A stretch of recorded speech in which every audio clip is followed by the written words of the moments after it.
Is everything cool? Can you guys hear me? Can you guys hear me? I want to make sure. I'm testing something here.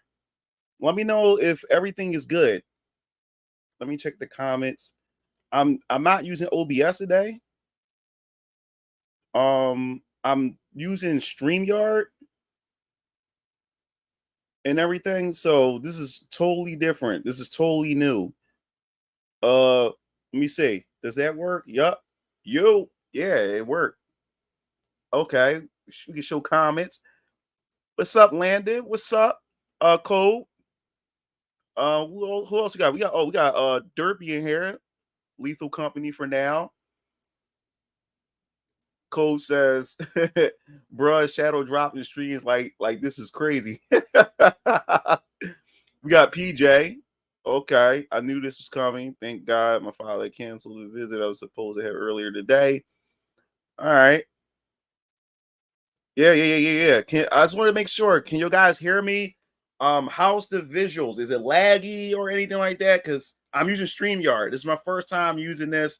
I'm able to broadcast on because of the subscription plan that I have. I can use 3 platforms. So I'm on YouTube, Twitch, and X. Yo, what's up, Majin? What's going on? What's up, Moon Juice? Yo, what's up? We got Raph up in here. Okay. Is there you can hear just fine? Good. All right. So yes. I wanted to do a stream today or this evening because I really have to start stepping things up. I knew the way to force myself to actually start streaming more. We got Ralph in here. Ralph said, I just wanted to say I always miss your live streams, but I download them and watch them while I'm at work. Love and support from Chicago Brother Love. what you're doing with your comic and everything. Keep it up. Yeah, we'll talk about Venus Orion Comics. We'll talk about a lot of things. This is just a chill stream. We're talking about what games we've been playing and everything. We talk about Venus Orion Comics and whatever you guys want to ask me. Yeah. This is a good question. From Code. He said, "Is StreamYard the only software that allows you to pull up comments and on the screen?" Yes. Now, I would say the only program. It's all right. I'm gonna explain this. I'm glad you asked this question. This is the reason why I wanted to go use StreamYard. Is because see what happens is when you use OBS, right?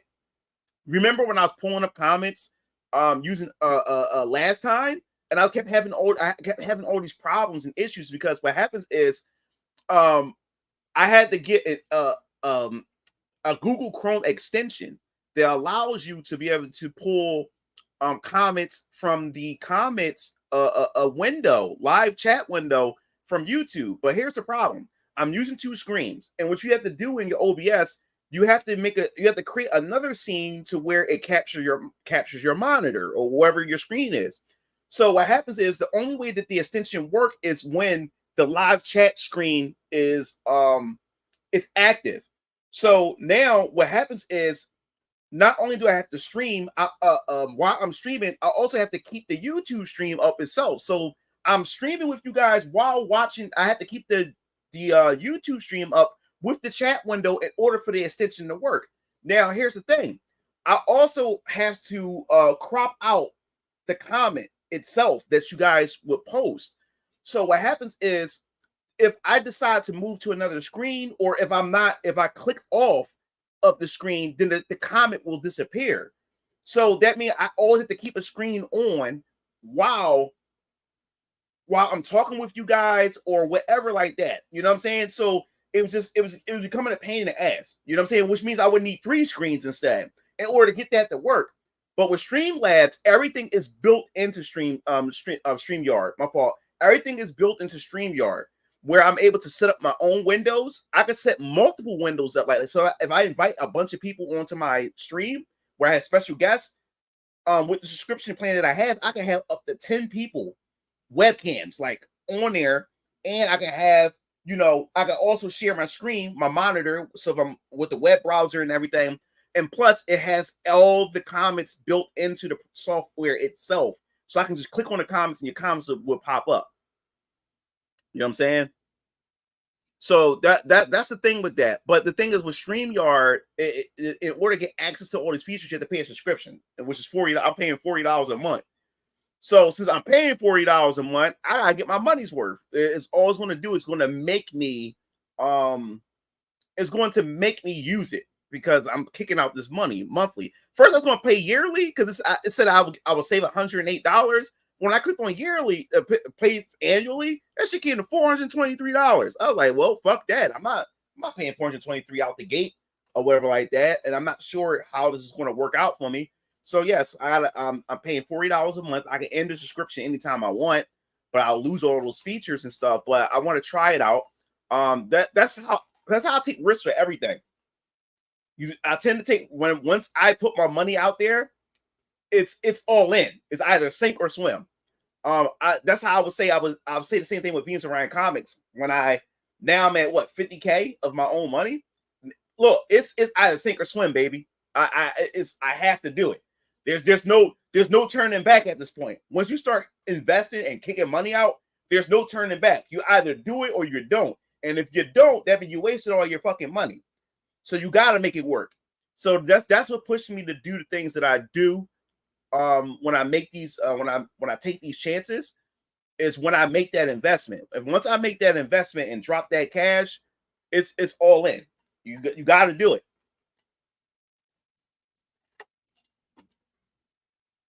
Let's see what we got here. Got the Prime. Let's see.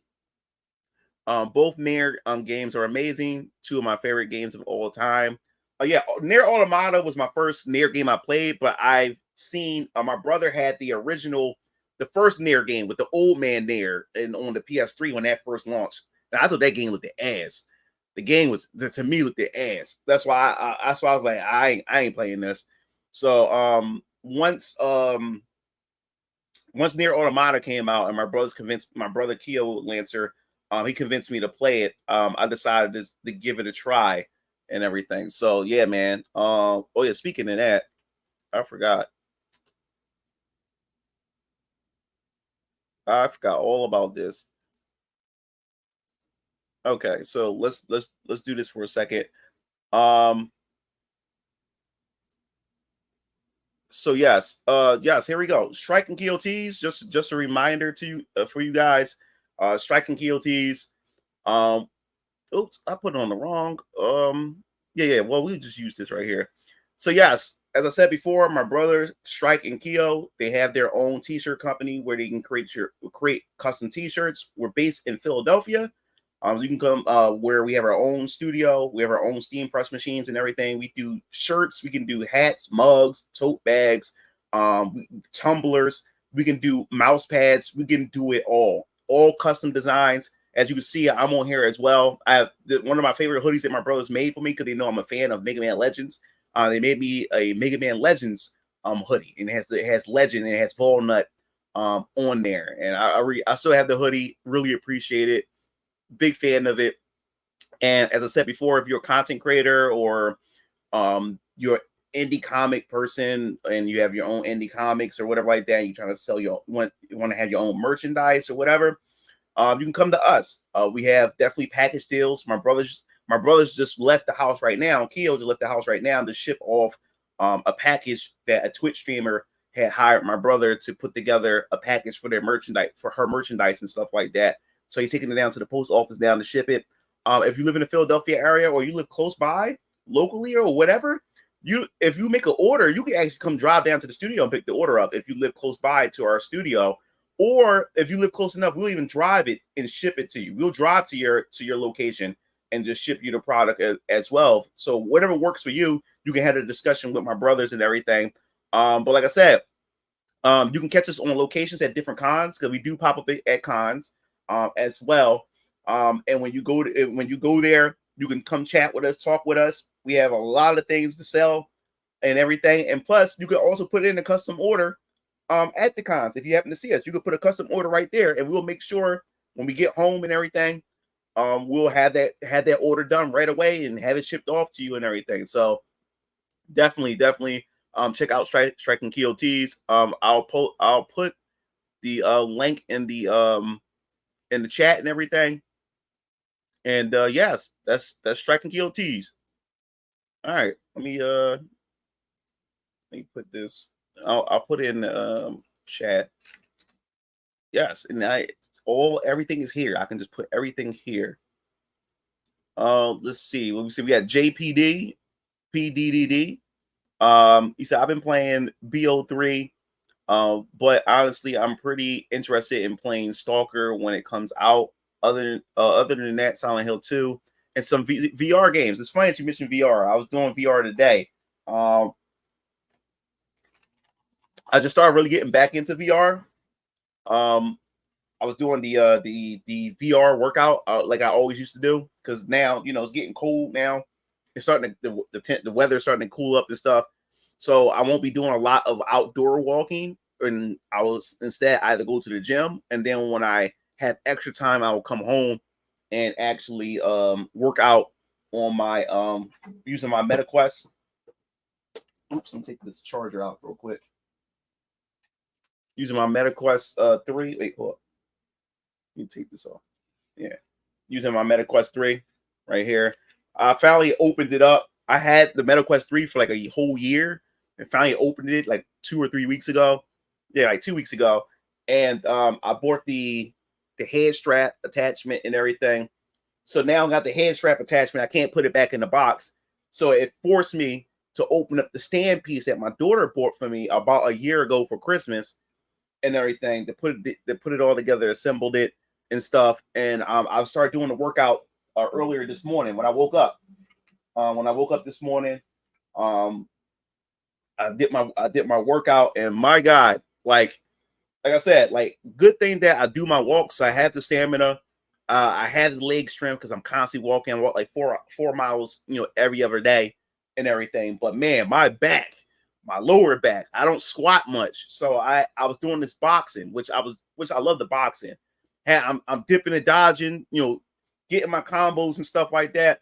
But I started doing the lower body exercise, where it was like boxing, but with while squatting, doing different squatting positions and techniques and stuff. And my God, my lower back was fucking killing me, and it's still killing me.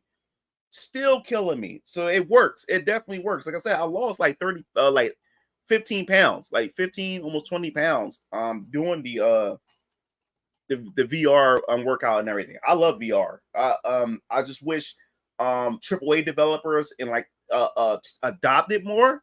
That would get more people to play it. Actually, if we start getting games like Halo, and we start getting like games like Zenless Zone Zero on there, you know what I'm saying? We got Triangle Strategy. Square Enix finally decided to step up and do that. Now we're getting Triangle Strategy come out at the end of the month for the MetaQuest, and I'm picking that up. I'm damn sure picking it up. I haven't even opened it for my Switch, and I had bought it for the Switch about at launch, Triangle Strategy for the Switch, and never opened it. But I'm damn sure gonna play it now. It's coming out on the MetaQuest. It's something I would love to play on the MetaQuest. I wish they kind of do that. I wish they would do that more often. Start to see more of this. Devin Davies says, "Hey, Moogalore, what's up? What's up, Devin? What's going on?" Let's see. We have Jalen Pike. Jalen, what's up? What's going on, Jalen? We have Prince Kiro. He said, "I'm playing Genshin Impact, Zenless Zone Zero, Dead by Daylight, World War Z, and sometimes Cyberpunk." I gotta get back to playing Cyberpunk. I never finished. I'm still I'm not even deep into the game. I will say it's still like kind of like the beginning of the game. I gotta get back to it. I love the game, man. And then now all of a sudden, there's a VR mod. Now I definitely want to play it in VR now. Like, that's crazy. That game is so the game is so immersive. Yeah, I'll get to that in a second. Yeah, the game is so immersive, man. I know a lot of you guys may not be impressed with Cyberpunk because maybe you guys play a lot of these open world games. Me, I'm not really an open world person. I'm more stick to my JRPGs and stuff like that in my fighting games. So I don't really branch out to other genres. But for me, playing Cyberpunk, man, and remember, I decided to wait. I was a smart individual and decided not to pick it up at launch. And see how everything plays out. And I'm glad I did wait it for a couple years. And now it's at a better state. And oh my God, that world feels so lifelike. You know what I'm saying? It feels so immersive, and I love like when I do play Cyberpunk, I turn all the lights off, and I dim my I have my LED lights on, and I just get lost, you know, in Night City. Like I love it. It's very immersive. I really love Cyberpunk. I still haven't played. I only did the closed beta that I was invited to Zenless Zone Zero. I like what I played from what I played and everything, but I haven't really gotten around to actually playing it now that the game has launched, and I haven't even played Genshin Impact either. Yeah, so it was like 423 and something like that a year. It's just, and save $108. That was after saving $108 or something like that. I'm doing good, Devin. I can't complain, man. So yeah, it said yeah, Prime did the game. It's freaking dope. Utilize. What's up, Solo? It said been playing Raging Blast 2 lately. What the fuck? Raging Blast 2? What about Spark and Zero? Yo, what's up, Vernon? I'm chilling, man. I'm chilling. Solo says DB games have been a hit or miss for me after the 7th generation. Oh, I totally understand. I totally understand that. Definitely do understand that. Let's see what we have here. From PJ says, speaking of console gaming, I'll be getting my capture card sooner than later. Oh, I thought you already had a capture card, PJ. I thought you already did. Let me see. Right now, Jalen said, right now I'm playing Echoes of Wisdom, and so far I'm liking it. That's good. That's good. That's good. Let's see. I've got Ryu Maverick. Hey, Mugen Lord in the chat. What's going on? Glad for you to be here. He said, "What's up? What's good, Brian? What's up? What's up, Talcum? What's going on, man? What's going on? Zero Tolerance. What's up, dude? I just got home. Welcome to the chat. Vinzinger says, "Sup, Mugen Lord, and good news. Ripperson has been updated. It's okay that you don't have to use it. I just wanted to inform you. That's all. Oh, that's all good. It's all good. That's all good. Updated in what way, Vinziger?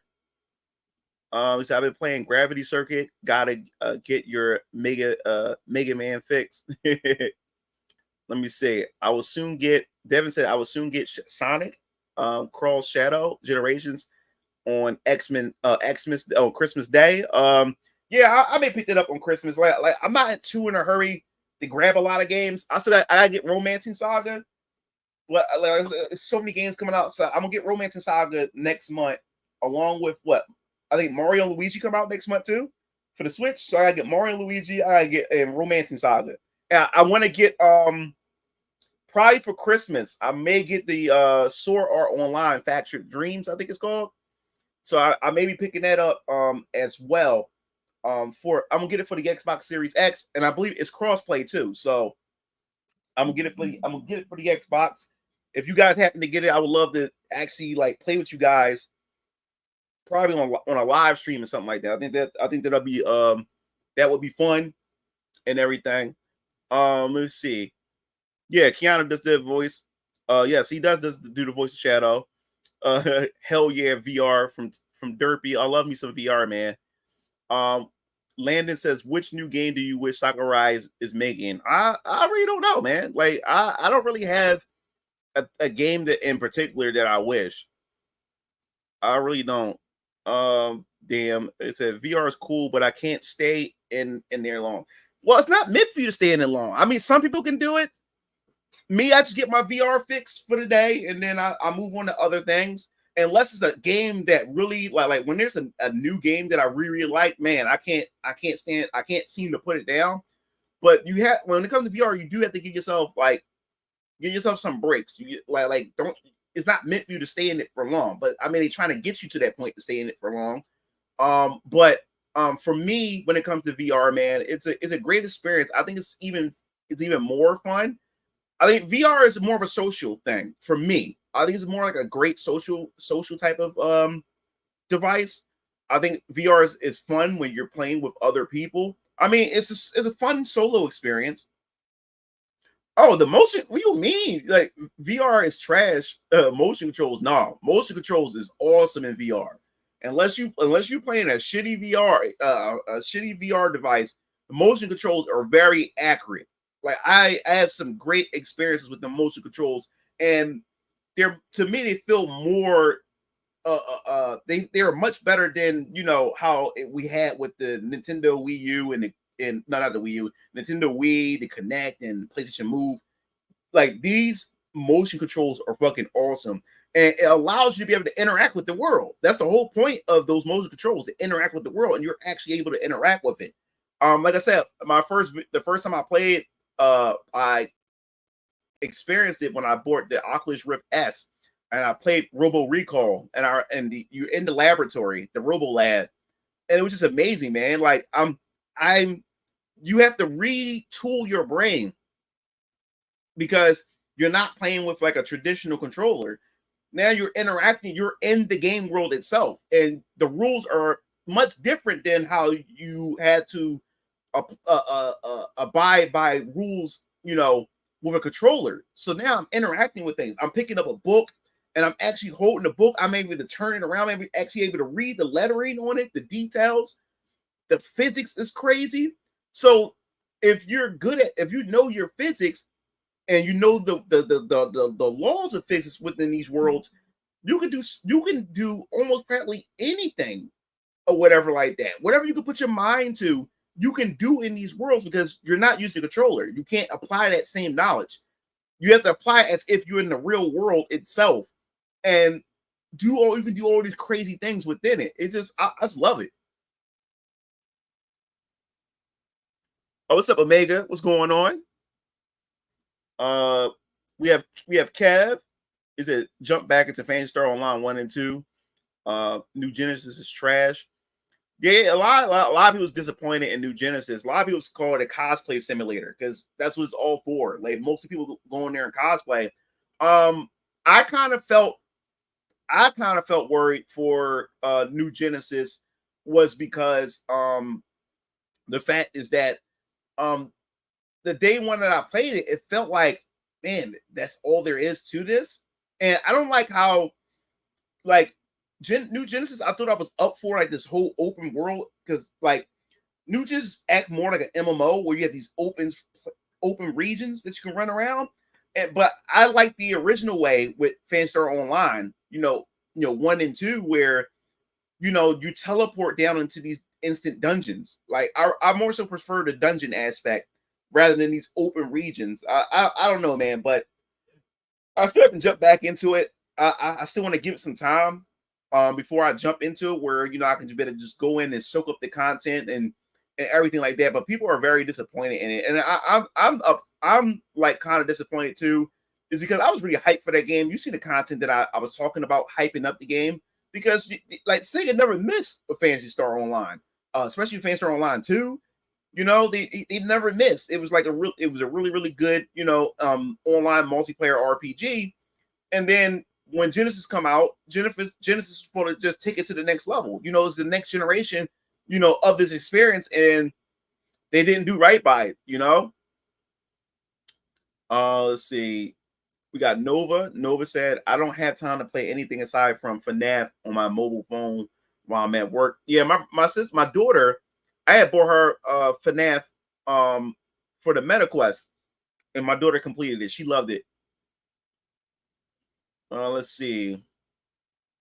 Zimpon X says, best recent game I played is Final Fantasy 16 since it finally got ported to the PC. Let a story to characters. Every soundtrack just packed with a bit too much with MMO as side quest. I mean, I love the characters. The story is pretty good, but I just couldn't deal. I just didn't like the combat much, and it felt more of an action game than an actual RPG. Like Final Fantasy 16 feel like a spin-off Final Fantasy game rather than a mainline Final Fantasy game. So, it's a good game, but it's not a good Final Fantasy game, if you get what I'm saying.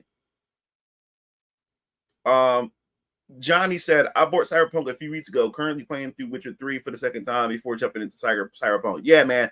I think you're gonna love Cyberpunk, man. I really believe you're gonna love it, man. Like like I said, that's one of the most lived, like the most recent open world game that I ever experienced, and it feels like a real world. It feels immersive. So I can't wait to see what they're going to do as far as a potential sequel to the Cyberpunk franchise. Solo said, I was anticipating Sparking Zero, but I'm disappointed in things about it. I probably pick it up. Man, right now, man, I'm super crying with laughter when it comes to Sparking Zero, is because I don't know why people are surprised. A lot of people are upset because of how busted the game is. I'm like, how did y'all not know that this game is not going to be busted? Like, it's going to be not be busted. Like, how did you not know that this game was going to be as stupid? You know what I'm saying? Like really, really stupid. And the fact is that people are now like realizing that, and some people are walking away from the game because of how stupid busted it was. Even the developers said themselves that this game was never going to be a competitive game at all. They said it. I did a video on. You go check out the video of Sparking Zero. They said it. I got the article and everything. They said this game was not going to be competitive. But people want to compete and want to play like in a competitive sense. But it's hard to do that when you have all this busted shit and shenanigans in it.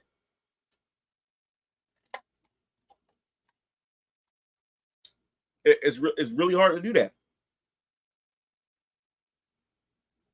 Said PJ said, I intend to snag Super Monkey Ball Banana Rumble for Nintendo Switch in late November. I previously canceled my pre-order before the game released, but late November is the time to get it. Okay. And Vinziger said, Ripperson has managed to drunk 3PO's book. Okay. Let's see. Matt, I've been playing Mega Man X8. Really underrated Mega Man X title for sure. Yeah, Mega Man X8 was I liked that better than Mega Man X7, I think it was. That voice, like I didn't like the voice casting, the English dub for Zero, Axel. The only one that was okay was Mega Man X himself, but they chose the wrong voice actors for both Axel and Zero and Mega Man X7. Like it was that horrible to the point where I didn't want to play it because of that, because I had to hear these voices and everything. But when X8 came out, they totally changed up the voices. They did a whole lot better with the voices in Mega Man X8, and I played the shit out of it. I enjoyed X8. Yes, very underrated. Let's see. Playing Space Marines and Hi-Fi Rush. Okay. You played Diddy Up Your Arsenal. Captain Bread always. He said, I want another Kid Icarus Uprising. Like the thing was, like, I really wanted to play Kid Icarus Uprising, but the fact is that the game was on 3DS. I'm not really a handheld guy, and I have a 3DS, but I've never really played it like that. And then two, the whole game really relied on the stylus gameplay, and it was just awkward. It was just an awkward form of playing that damn game. That's why I never bothered to play it. Yeah, I just don't think VR would ever be comfortable for me. Yeah, I mean, you have to, like I said, we still at the early stages of VR. I think once VR starts to become more mainstream, it's going to be it's going to be inevitable technology that people's going to adopt.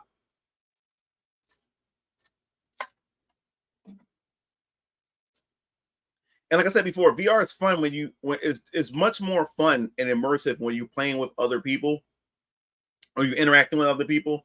They also have like in VR, they also have like virtual movie theater apps where it's an actual movie theater, and you can go inside and then you can invite people on your friend list into the theater, and they have like a popcorn stand. They have everything in the movie theater. They have all these different movies that's up there, that's playing and stuff like that, and y'all can all go in there, watch the movies together. It's in the actual theater, and everything. The movie actually play. You can watch your whole Netflix library within the headset itself. I think it's pretty cool. The thing I like about the Meta Quest 3 is now it incorporated augmented reality. And the thing that I have is like my room. This room is not that big. This room is not that big. It's not that big at all. So there's space issues when it comes to you playing interactive games. Like games that require you to do a lot of movement, like your exercise. Sometimes, first-person shooters or games that have melee combat with weapons and stuff like that. And I remember one time I was doing the exercise with the MetaQuest 2. I was so into it, I only go swing. I actually punched the side of my arcade machine, and I really fucked my hand up. It hurt bad. I wanted to try to go for a left hook, and I left hooked the machine because I couldn't see it. So now what they did was, and the thing is, like I said, I'm not actually supposed to use my VR headset in here. It's because I have too many objects in here. Because what you do is when you put the headset on, you have to create this thing called a Guardian. You put to trace the outline of your play area. I got too much shit. My play area is actually small. I got too much shit in here. But I want to play my VR, so I ignore that space or whatever like that. And you can tell your headset to ignore the space or whatever like that. But you both have some space in order to actually interact and be able to play. Now, what I do like about MetaQuest 3 is now you have augmented reality feature, mixed reality. So what I like when I was doing my exercise today, I was able to mix the game world with my actual room. I can see my room and the game world itself is mixed together, meaning that while I'm doing the boxing game, as I'm seeing the color balls come in my way, and I gotta punch them and stuff like that, I can still see the world in front of me, but I can see my room. I can see my whole entire bedroom mixed with it. So now I can see the arcade machine. I can see where my consoles are at. I can see where everything is at now. So now I don't have to worry about punching my arcade machine or bumping into stuff, because now it's a mixed reality. The game world is mixed with my bedroom, and oh man, I had a blast with it earlier this morning. I said, yes, now I can do my workout without worrying about me bumping into my arcade machine and stuff like that. Now I'm actually able to play it and actually really, really get into it, because now I know how to avoid it, because now the game world is mixed with my bedroom. So yes. Akuma Production says, couple of things, finally finished playing with Strider 2014. Now I'm playing Blood 1997 with Fresh Supply and Dusk. Now I'm going to get a gig card so I can play Killer Instincts. Okay, that's cool. That's cool. Ryan says, what's a huge fan of the MotoGP games, but signs in MotoGP 22 they started to use pronouns in creation mode. It's ridiculous because it's not a mainstream sport and game. So I keep playing the 21 game. Yeah, that sucks. And then Kuma says, and since we're on the topic of fighting games, there's this new game called Corrupt, which released a demo and is made by a young man by the name of Jesse Wright. He has a Twitter. Okay, cool. Street Fit says playing Metaphor and Silent Hill 2 remake. Cool. Let's see. Studio Ogre says I'm playing every run and gun shoot 'em up I can get my hands on for my upcoming game. Have you tried Shadow of Ninja Reborn? I haven't played that either. Let's see. Not Cavern 919. Anyone else grinding First Descendant? I like it way more than the current Destiny. I have it on my Xbox.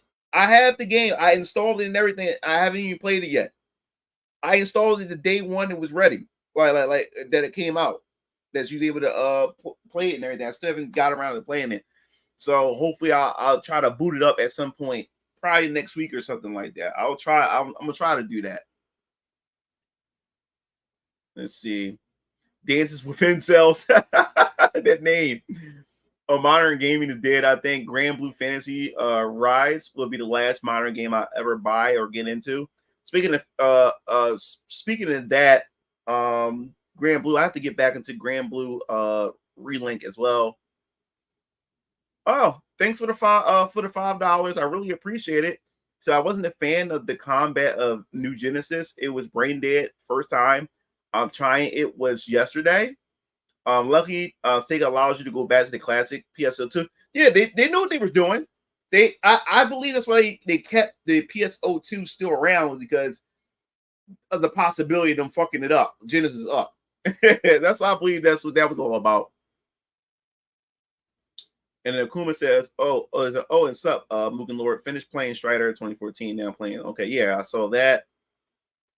Code said, what I really would like for Sega to do is give us a sequel to Phantasy Star Portable 2, where it was a little less emphasis on online and more emphasis on story mode. Phantasy Star Portable 2 was good. I didn't like the first one because the first one was more like Phantasy Star Universe, which I was disappointed in. Phantasy Star Universe, did not like Universes at all. And Portable 1 followed that trend, but then Portable 2, what Portable 2 did was it mixed Universe with Phantasy Star Online in terms of gameplay and everything like that. Then they had story to it, which I definitely loved and stuff like that. I don't think they'll ever do like a Phantasy Star Portable 2. I don't think they will ever go that route unless they do something for like a Switch exclusive only or something like that. But I don't think they'll ever go that way. I think they'll just stick to what they're doing because of how successful Phantasy Star Online 2 was. Just doing this online multiplayer would be the thing for them to like really capitalize on. But right now they're just fucking up on New Genesis. Really disappointed. And I have like what time? I remember we played Genesis. It was me, Keo, I think PJ, all of us was playing New Genesis together. And that day when PJ and all of us was playing it, I already knew right then and there. I was like, I don't know, man. I was having doubts about the game day one. I'm like I'm playing a game and I'm like, yo, like for some reason this feels like this is it. You know, if you get what I'm saying, like I was like, maybe I should just step back and just wait as more content come because I start to feel like the boredom was going to start seeping in really, really early. And it was only on the first day. And I only put in like 2 or 3 hours and I was already starting to feel that boredom in a sense. And is it even though I played Genesis, I still prefer, yeah. Yeah, yeah, man. The OG, yeah, that was fun. I was playing with PJ. I was playing with a couple of you guys a couple years back with PSO2. I think it was fun. It was really fun. I actually uploaded the gameplay on my Twitter, and I also got the gameplay on my channel. If you go type in PSO2, you'll find it. You'll find the gameplay of me and PJ and my brothers and stuff like that, and a few of you guys that we teamed up together and played. New Tenkaichi players, man, that's what it is.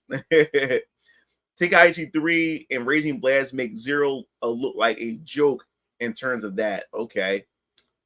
Edge Dono says game was made for dumb fun. Yeah, it's definitely that's what it's for. And Dancing with Incel says having Kid Trunks say no cap and let's go was enough for me to not buy the game. He says no cap, really? Kid Trunks says no cap. No, you lying. Don't do that. No. Please tell me that. Please tell me you trolling me. Dancing with Incels. Please tell me you trolling me with that. He did not say no cap. Don't tell me he said no. I refuse to believe that. Please tell me that's a lie.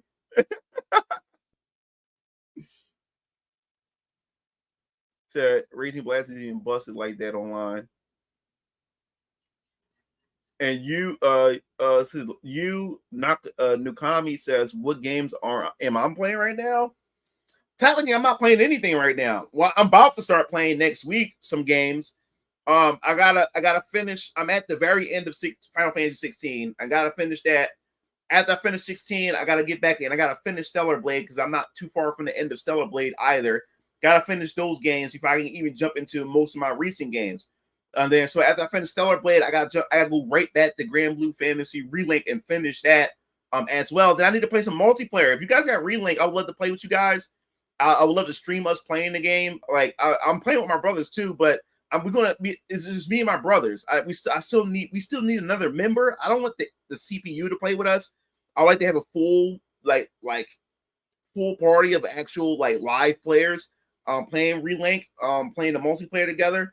So I would love for you guys to, like, if you have the game, I would love to play with you guys. I got it on the PS5 along with my brothers. I'm not sure if it's crossplay or not. Also, let me see. After that, then I can be able to play my recent games that I bought that I haven't opened yet because of the other games that I said I have to finish. I got Visions of Mana that I need to play. I got Star Ocean Second Story that I bought last year and still in the plastic. I need to go play that. Yakuza Like a Dragon in Infinite Wealth, still in the plastic. Unicorn Overlord. What's the other game? Eiyuden Chronicles. I gotta finish that. I gotta finish Final Fantasy. What is it? Strangers of Paradise. I gotta finish that. So yeah, I got, and like I said, I still gotta get. And then next month I'm buying Romancing Saga 2, which I ain't gonna be able to hop on that right away. And I'm buying Mario and Luigi RPG for the Switch.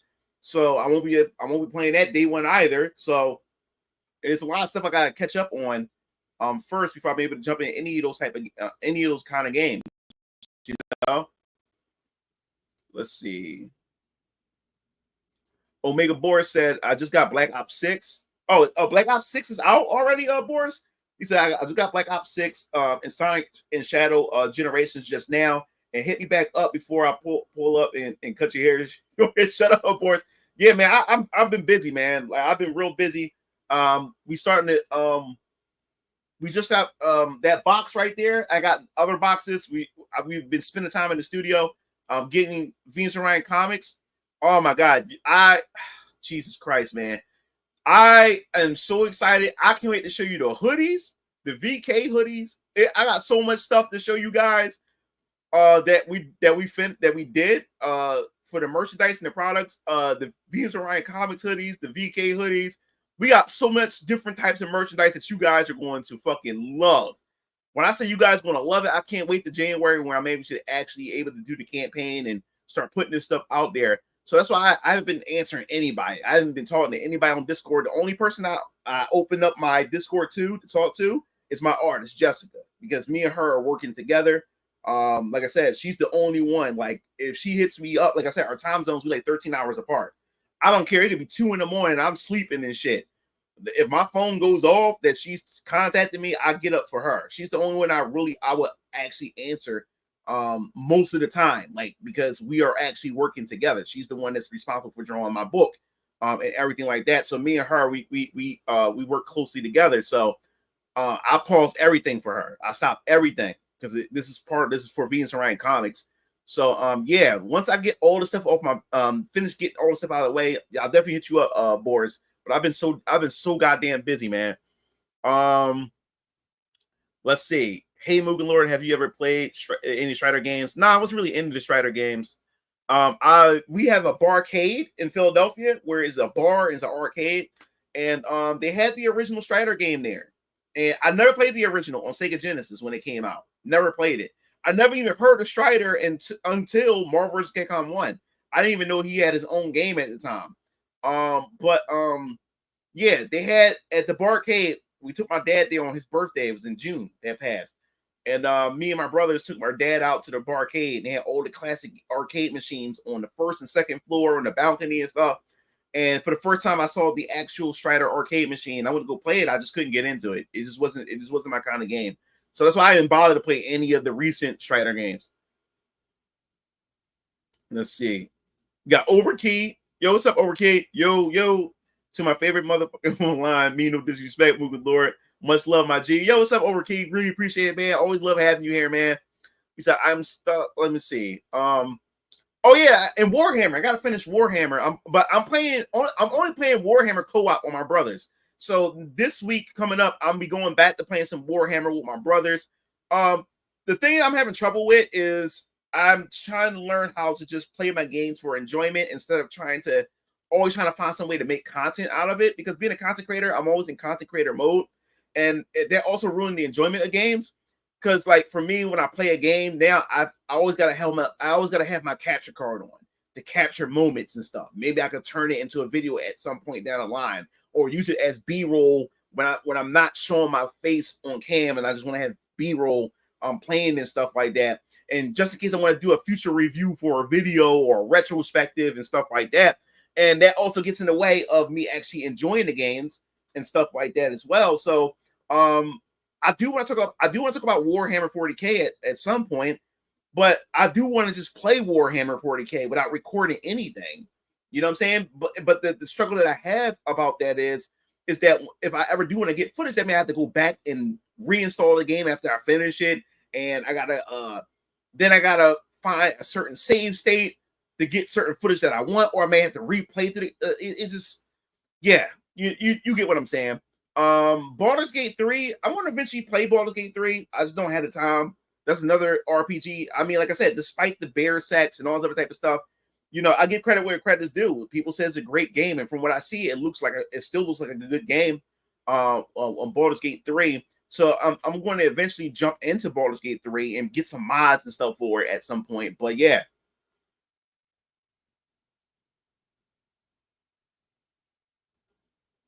No, Mega Man X voice sounded better and better than Axel's and Zero. Zero, like that voice that Zero had in X7 sounded trash. He sounded like an old ass man, and that doesn't fit his aesthetic at all. And then Axel sounds like he's talking with a stuffy nose. Mega Man X, but I'm not saying that Mega Man X voice was an award winning voice, but if I had to choose who had the better voice, Mega Man had the better voice. At least he sound closer to what you think X would sound like compared to the other two characters. Gregory Coleman says, I've been playing Metaphor and One Piece Fighting Path. Okay. And then Venus Raven said, playing Nier Replicant again, trying to get the special ending. Yeah, I heard you gotta play those games numerous of times to get the endings, to get all the endings and stuff like that, or get the, I guess, use canon ending or something like that. Okay. Derek says, as soon as I'm done with Metaphor, Fantasio, I'm jumping straight into Dragon Quest 3 remake. JRPG, yeah, tell me about it, Derek. Like, JRPGs are just coming out like left and right. It's like, damn, like, slow the fuck down. Like, slow down, bro. Slow down. So VR ain't there for me just yet. I can tell one day it's going to take over, but as it stands, we aren't there just yet. Yo, what's up, Rocky? What's going on? Oh, yeah. Boris said, looking forward to Trails of Daybreak 2 coming. Yeah. The thing was, like, all you guys have been killing me. Y'all been ragging me. Y'all been, like, slamming down my door, telling me to play the Trails series. Trust me, guys, with the backlog I got, I know. Look at the Trail series, and I've seen so many, and I didn't want to get spoiled, but I've seen so many retrospective videos where people just give this game such high praises. And one guy did like a 4-hour video, and he was covering a lot of the Trails games. I said, you know what? This series is gonna need a part of my life that I need to sacrifice to play. That means I would have to put everything aside, because I don't want to just play one Trails game and then wait months to years later to play the next. No, I want to play these games one after the other to soak it all in. You get what I'm saying? And that's going to require some time, So then all of a sudden a remake of the Trails in the Sky is coming out. I said, well, if the remake is coming out, I might as well just jump into the remake then. I think that would be my time to actually jump into it, starting with the remake of Trails in the Sky. So yeah, we'll see from there, man. It says experiencing a Half-Life Alyx in VR, to me, like the most innovative. Like I said, like, you have to understand, and I agree with Zetman X, you can't judge VR, and you can't judge VR until you play Half-Life Alyx. You can't. You really can't have a real opinion about VR unless you played Half-Life Alyx. Half-Life Alyx shows you the potential, and it shows you like what VR can do. Like, Half-Life Alyx is one of the most beautiful experience I've ever experienced in gaming. Like, I can't even put it into words. I haven't even finished the game yet. That game is beautiful. The world is immersive. The gameplay is good. Like it takes the physics, it takes everything to the next level. It shows you what VR is capable of. It's truly capable of. You really can't say anything about VR until you play it. If you play out and have like Alex and you don't think it's anything special right home, then that's fine. But you really can't say anything about VR until you play Half-Life Alex. You really can't. It says Jasmine design is cool, loving the outfit. Yeah. We're going to talk about a bit about Venus Ryan comics in a bit. About some of the stuff I had shown off recently. I love working in VR, multiple monitors set up are peak for multitasking. And with the MetaQuest 3, what I do, like this augmented reality, the future is going to be more so augmented reality, is because I'm still trying to get used to this. One day I'm gonna try to see if I can live stream with my headset to show off some stuff.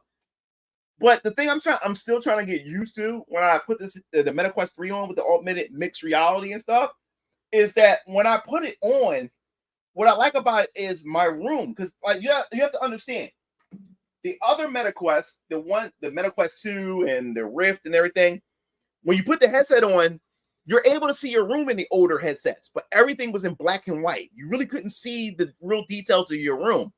But the MetaQuest 3, you can actually see your room in color, and it's very, very detailed and everything. How I see my room with my eyes is how I see my room with the headsets on.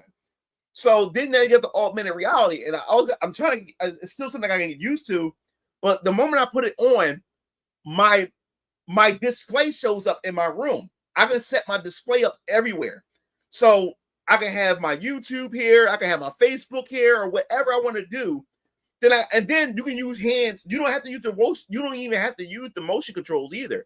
Then you have hand tracking, so I can use my hands to pull things up in my bedroom and stuff like that, and then watch stuff like earlier today. As I did my exercise, as I took my shower and everything, I put the headset back on, and I just chilled. I just sat down and had the headset on, watching YouTube videos. I was watching YouTube and everything, just sitting down.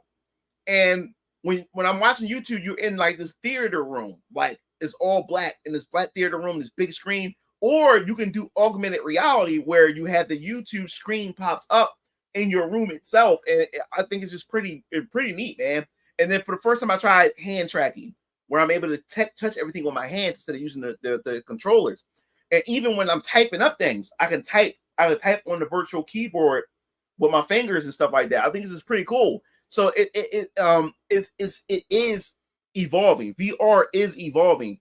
Also, I just updated my VR avatar. It looks more like me now, or whatever like that, which is pretty cool. And now your VR avatar has a full body now. With this new update, it has a full body and everything, legs, everything, which is pretty cool. And what we got here? Yeah, we have Riruku Co. 13 says, "Hey Mugen, here to chill and answer your question. Currently finishing RoboCop, Ghost of Tsushima, and Altair Ryza 2. Man, I have so much backlog. Look, I agree. The backlogs are crazy. It's funny that you mentioned RoboCop is because my brother Strike for his birthday, dad had bought him RoboCop. So he's currently playing RoboCop on his, I think it's on his Xbox, I think, the Series X and everything. And yeah, he's really enjoying it. I got to pick up RoboCop myself. I love RoboCop. Heard good things about the game. And from what I've seen with the trailers when they first announced it and showed it off, I was impressed with it. So I'm definitely going to get that when I get a chance as well. JTTA says, "Hey, brother Mugen Lord, this is Shadow J Games. I changed to JT. You always change your name, bro, to fit my new theme and my new style. I'm glad you always got a new style. You always changing and evolving in the sense and everything. Yup. So yeah, man, welcome to the chat, man. Let's see. Question: Mugen, have you ever used cheat codes for any game back in the day? That's a good question. Crash Bandicoot, I did. The first Crash Bandicoot game. I got that for my PlayStation. When Crash Bandicoot had launched, and that game was difficult. That was a difficult platformer. So what happened was, I think it was PlayStation Magazine. I can't remember. It was a magazine that came with a pamphlet for the first Crash Bandicoot game, and with that, I was able to. It gives you the passwords or the codes to unlock all the levels. But I didn't want to unlock the levels. I just wanted to get those gems. You know, them big diamond gems on the map itself. I used a cheat code to unlock all of those. But yeah, I use a cheat code. That's a good question.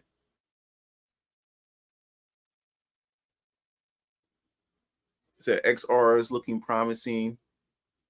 Said problem is marketing. They want the selling point to play your console and your VR glasses. You see, but the thing is about VR, PJ. The problem is not even just the marketing. That's not even the problem. The problem is we don't have AAA developers making games for it. Like right now, VR is mostly an indie type device. It's only indie developers that's mostly making applications for the headset.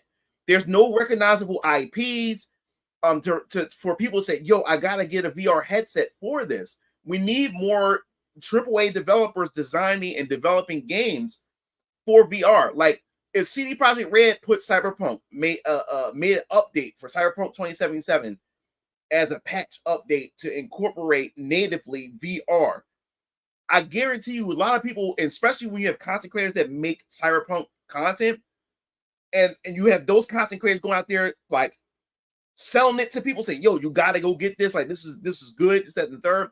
More people are willing to adopt it. Like I like what Capcom did. Every time they released like Resident Evil 7, and Resident Evil 8, Resident Evil 7 was built for VR. I think it was a perfect way to get people into VR, you know, but the only problem was at the time, Resident Evil 7 was only relegated to the PlayStation VR. It wasn't on any other VR platform. You know, Sony kept their VR headsets exclusive to their console, which means you couldn't plug it to the PC.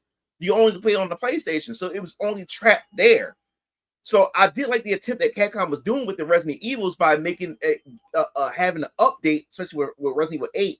They updated with an updated patch where you was able to play on PSVR 2. I thought that was dope. I think in order for people to adopt VR, we need AAA developers. When they release a game, they either should release a VR component side by side the same day and date release, or when they drop the game, you know, when it's time for if they have like a season pass or whenever they do a new update, then they should release a patch later so you're allowed to play it natively in VR. And I think more people, and then when they're advertising and marketing that AAA game, they're also marketing the VR component to it as a way to get people to go give it a try. I think that's the only way. I would love to play Halo in VR. And the fact is, I did a video recently talking about Nintendo, that they patent VR, that the patent said that they're going to do their own VR device. No, not a VR headset that relies on the console. No, the patent set is going to be like the MetaQuest. The MetaQuest, you gotta understand, for those of you guys who are curious about VR, you have PC VR, and then you have the standalone VR. What's the difference? What PC VR is, when you have a VR headset that can only it's only made for the PC, which means you have to have it connected to a PC. Standalone VR is where the VR headset doesn't need the PC. The VR itself is its own console. It has its own store. It has its own GPU, its own RAM. It has its own everything. So you don't have to connect it. But you can buy a LAN cable to be able to connect it to your PC to have access to your Steam library and VR games, you know, on Steam and stuff. So that's the wonders of this. So I don't have to have this thing connected to the computer. I play this all the time standalone. Only time I really connect to the PC is if I want to play games that my MetaQuest doesn't have because it's only on Steam. Then I connect it to that. But I do most of my plays standalone. So the fact is that in the patent, Nintendo, they were saying that Nintendo, if it actually comes to a reality, is that they want to create a standalone headset device, just like the MetaQuest. That would be awesome. So can you think about this for a second? Back in the day, you remember you had the consoles, Nintendo consoles, and then you had the Nintendo handhelds. So you always had the Super Nintendo, you had the NES, you had the Super Nintendo, you had the Nintendo 64. Then, you had the Game Boy, you had the Game Boy Pocket, Game Boy Color, Game Boy Advance, the DS, 3DS, etc., etc. And then once the Switch came out, the Switch pretty much blended and created a hybrid, mixed them all together. So now you don't have a separate console for Nintendo anymore, or a dedicated handheld device. Now all this combined together. So now what Nintendo did was they have a chance to be able to dabble into a whole new market, which means if this happens, because this is a patent, it doesn't mean they're going to necessarily release it. Nintendo patent a lot of things, but haven't released anything that they're patenting sometimes. But if this happens to be come to reality, now what Nintendo just did was not only did they blend it together, that I created a hybrid between console and the handheld market together with the Switch. Now they're talking about doing a standalone device, which is the VR itself. So it's like the Game Boy and the Nintendo consoles all over again in a good way. Because now you have the Switch, which is a hybrid of console and handheld, and then you have a standalone VR device. And the good thing and the crazy thing about it is this is Nintendo we talking about. Nintendo always innovate with shit. Nintendo always experiment and try new things. So I would love to see how Nintendo would experiment and innovate and try new things with mixed reality and VR itself with their dedicated VR headset. Now, it would be a missed opportunity if Nintendo doesn't do this. What would be smart is whatever games that they release on their next generation Nintendo Switch or next generation Nintendo console, they should be able to release a VR component, a VR version of the game. So now, and then make a cross-buy. I can cross-buy it. So if I buy it for Nintendo Switch 2, I can also play it on my Nintendo VR headset. I think that'd be the perfect way for gamers to adopt VR and get into VR. Is if I buy a game on Switch 2, I can easily be able to transfer my data and everything over to my VR headset, and now able to play it, in the comfort of my own bedroom, living room, or my own home, and be able to play a full 360, world in the VR headset. I just think it would just be genius on their part. I would love to play a Zelda game in VR. Like I'm actually Link. You know what I'm saying? I would love to be Mario and do platforming and stuff like that. And we don't have to do everything in VR doesn't have to be first person perspective. We need some more third person perspective games in VR where you're able to actually see the world around the characters that you're playing. I would love to play a fully immersive 360 Super Mario game where I'm able to see Mario in third person, but I'm able to actually look around the world that Mario is walking around in. Same thing with Zelda. And Metroid game, yes, a first person like Metroid Prime VR game would be fucking nuts, because Metroid Prime and just Metroid in general it's known for its exploration in its environment, especially Metroid Prime. It has a beautiful environment, and it has a nice soundtrack that goes along with it. And imagine playing as Samus. Now you're Samus. You're playing as her, and now you're in the worlds that she's in. You're on these different planets as Samus. Oh my god, man! So it'd be such a missed opportunity if they don't do something like that. You know what I'm saying? Stephen Kennedy says playing Black Ops 6 campaign, and when I'm finished, I'll hop back on Metaphor, Refantagio. Omega Boris says been grinding on TFD since release slowed down. Thought because I want my friends to catch up. Okay, the first Descendant, cool. Let's see. I'm sure XR is capable of more. I'm playing. So it says Spawn Freak says I'm playing mostly 360 generation games on my Steam Deck. Mass Effect 3, Arkham City, and Skyrim. Cool. Kev says that delayed jump from what I heard. Captain Bread said I'm going ahead and play the New Life is cringe movie.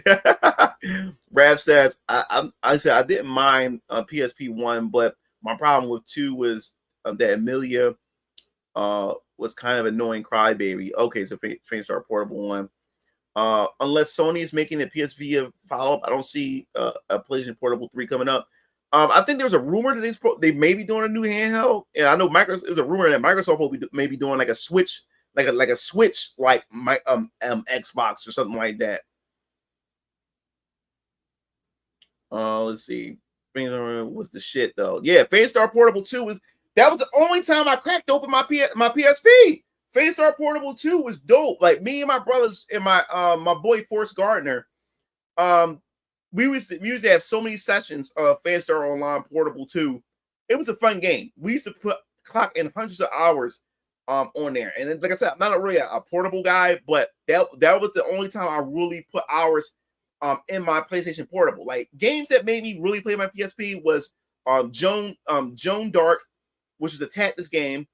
Let me see what else.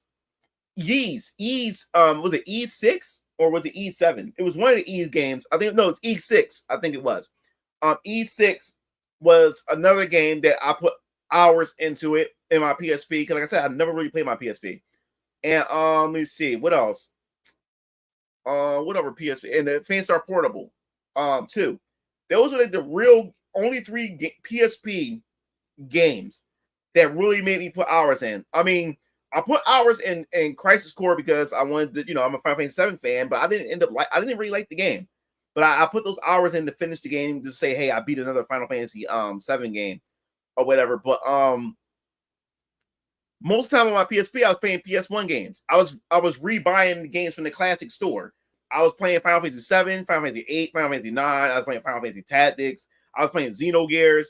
I was just playing all the PS1 classics on my PSP. That's all it was for. It was just a pocket PlayStation 1. And that's what I thought the PSP was going to be initially, that I was going to have that same PlayStation 1 experience, but I was going to have it in the palm of my hands. But there wasn't really a lot of PSP games that I really enjoyed. They were literally handheld experience. They felt like handheld games. They didn't feel like a console experience game, but in the palm of my hands. So I was kind of disappointed with the PSP. I really didn't play much of my PSP at all. And if I did, I was more so playing the PS1 games. That's what I was mostly doing on there.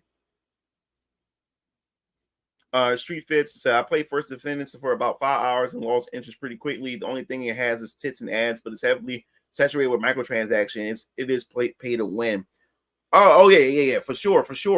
I haven't really been keeping up with the community as far as First Descendant, because even though, like, this is the thing about me, I love communities. What I mean by community, what I love communities. I love the passionate communities. I love to see, even if I'm not a part of that community, I love to wade in and look into these communities and see what people are saying. You know what I'm saying? And see what people gripe about, what people love about it and stuff like that. And it's just to keep me informed and everything. But I haven't been keeping up with the First Descendant community and what people are thinking right now in the current state that it's in and stuff like that. So I'm probably like this week gonna look into that as well. But yeah, man, like I said, as I said before on the channel, we talk about the culture war stuff a lot and everything like that. Yes, I love beautiful women, attractive women, and I always stress this out. I think a perfect example of too much fan service, it can ruin a gameplay experience for me, or it's like give you example, the Dead or Alive volleyball. Like, for instance, I love Dead or Alive. Like I talk about here on the channel a lot, so you guys already know that. But I love Dead or Alive because of the gameplay and how every character is unique, and every stage itself is a character itself. And depending on what character you pick, certain characters perform better on different stages because you're able to capitalize, with your combos and how to interact with the stages, especially with the stage transitions and everything. And the hot women were just a bonus to a game I already enjoyed. So then you have Dead or Alive volleyball. Now, like I said, I love the Dead or Alive women, So when they said they come out with a volleyball game, I was like, okay, I like to give it a try and stuff. And of course, the promotion was, yes, you get to see the Dead or Alive chicks, in bikinis, big titties, nice ass, and stuff like that. That's cool. But what I was more interested about the Dead or Alive volleyball game was like, okay, I would love to see how they handle Koei Tecmo or Team Ninja handles an arcade volleyball game. I would love to play an arcade-like volleyball game. But with now, the bonus is now I have the Dead or Alive girls while I'm able to play a arcade volleyball game. But my cousin had bought the game because I wasn't going to buy the Dare Law volleyball game because I wasn't too sure about it. But my cousin bought it. So when I remember, I went to stay at my cousin's house, and I didn't know that he bought it. He just went into his room. He tossed me the case. Like, oh shit, you got the games? Yeah. So he popped it in, and I started playing it, and I was like, I got bored within like 20 minutes of it because the volleyball, like the volleyball gameplay itself was ass. The game was not fun. Like, yes, I love hot, attractive, beautiful characters, women and stuff like that. I love some, nice titties and ass and stuff like that. But I'm a gamer first and foremost, and the game was not fun. So if the game is not fun, like the tits and ass is like that was the selling point, and that was the main focus of the game, and that wasn't enough to keep me to continue to play in the game. I'm like, this game is not fun. Like, so we only played it for 20 minutes, and that was it. I never went.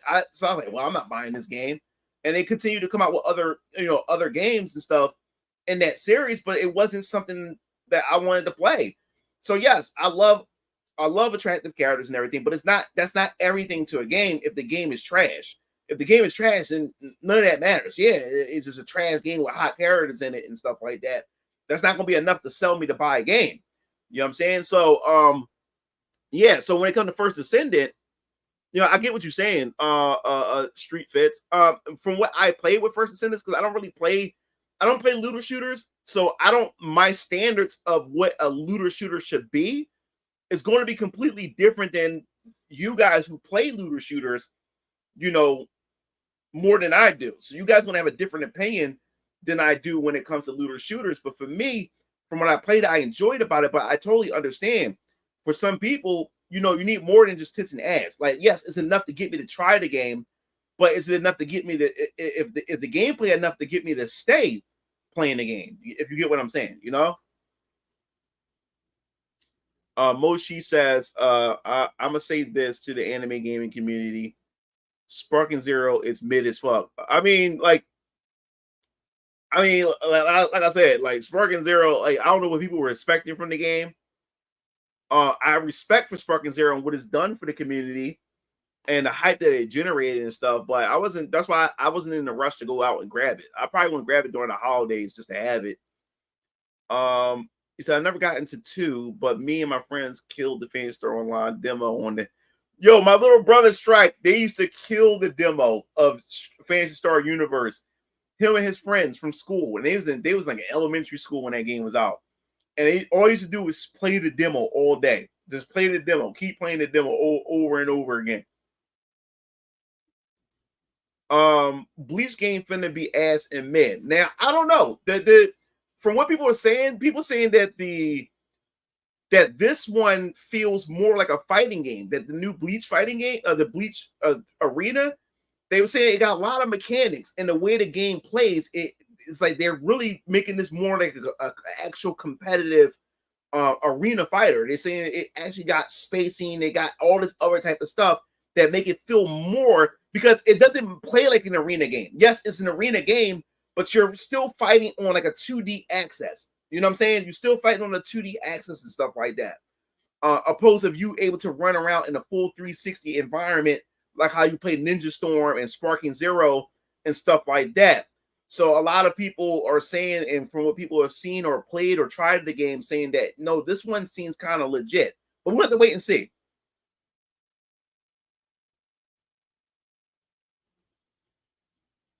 He said, nah, Kid Trunk said no cap. Or I still, that's crazy.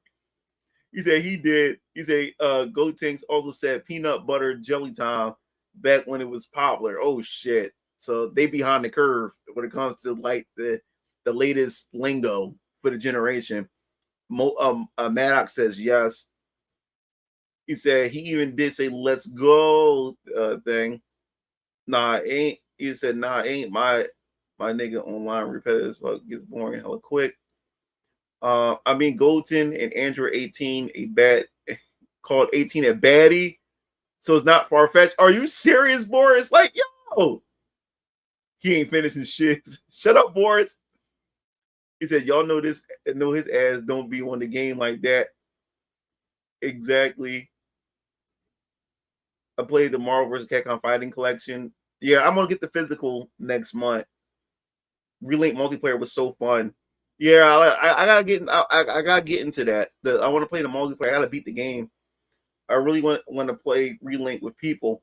Yeah, man. Like, yeah, Boris. I once I get back into it, I'm gonna finish the game, and then I'm gonna hit you up when I play with my brothers, so you can be able to jump in and play Relink with me and my brothers.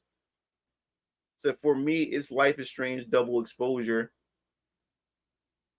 Mugen Lord. Now that the remake of Trails is coming out, will you even bother to play whenever you?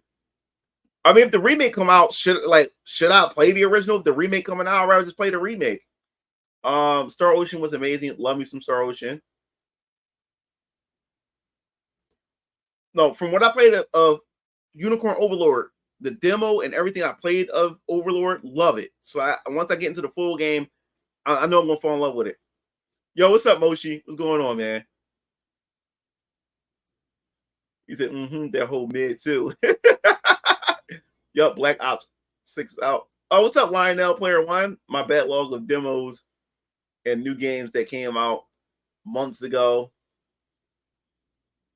Boris said, my backlog of games is like never-ending JRPG story is not going to stop. Because I can't wait for Reanimal. Never heard of that. Or maybe I did hear of it. I may hop on Black Desert tomorrow, provided I actually get home, get the game to function. What's wrong? Why it's not functioning? Why? Explain, PJ. I haven't been on the game either. Like either. So motherfuckers ain't got hundreds of dollars to blow on games. Yeah, man. Like gaming is no longer a gaming is a luxury now, man. Like I understand what Moshi is saying. Me is I'm lucky to be in a fortunate position to where I'm able to buy any game I want at any time.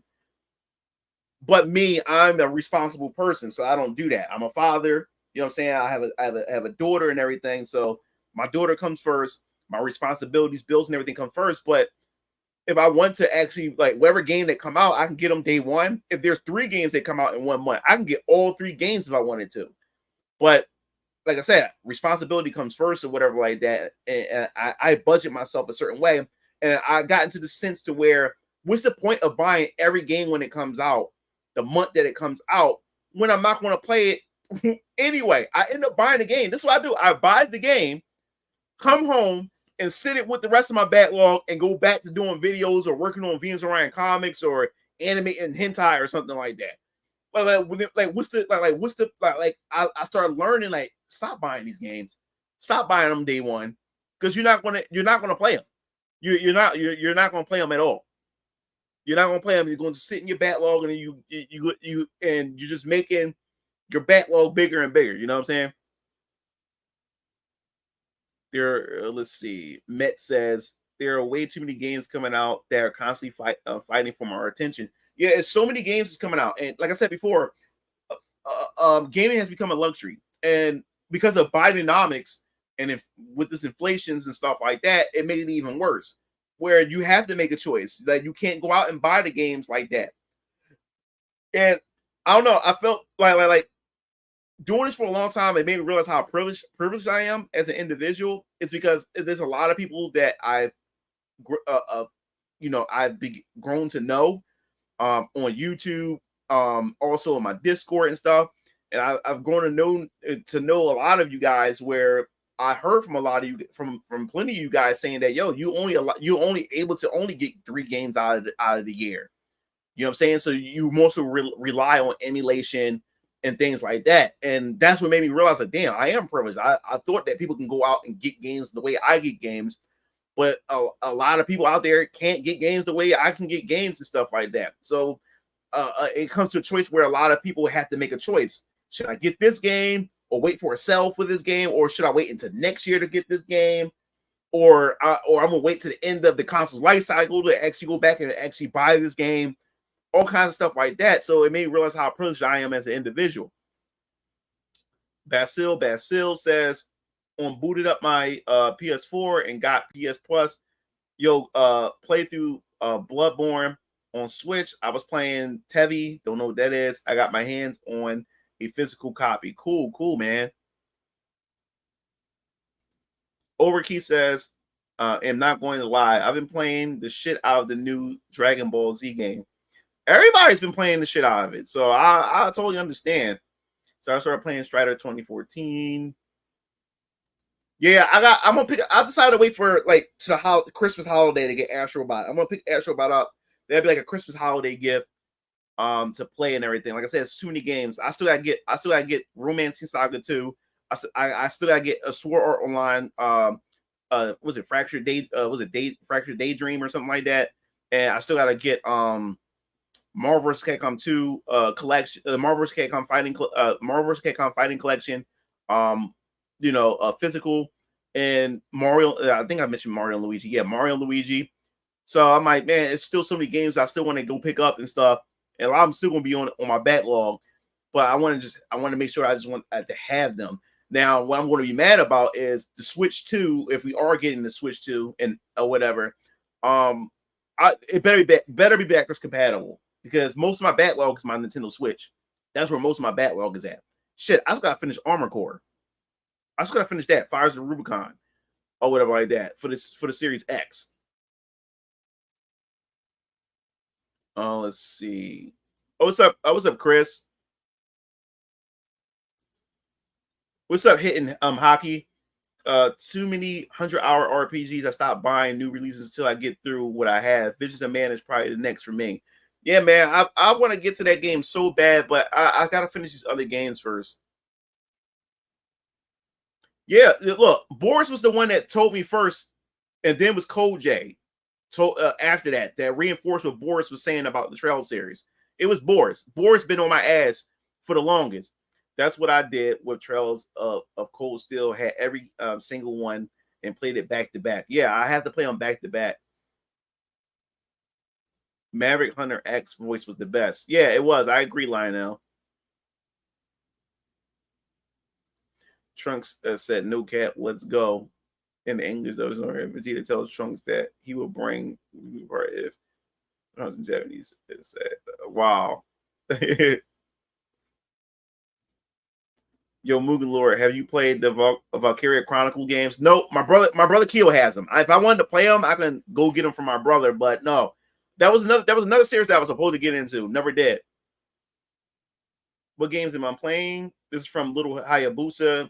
So what games am I playing? He says, well, I'm about completing my old games to the most complete. So I say goodbye.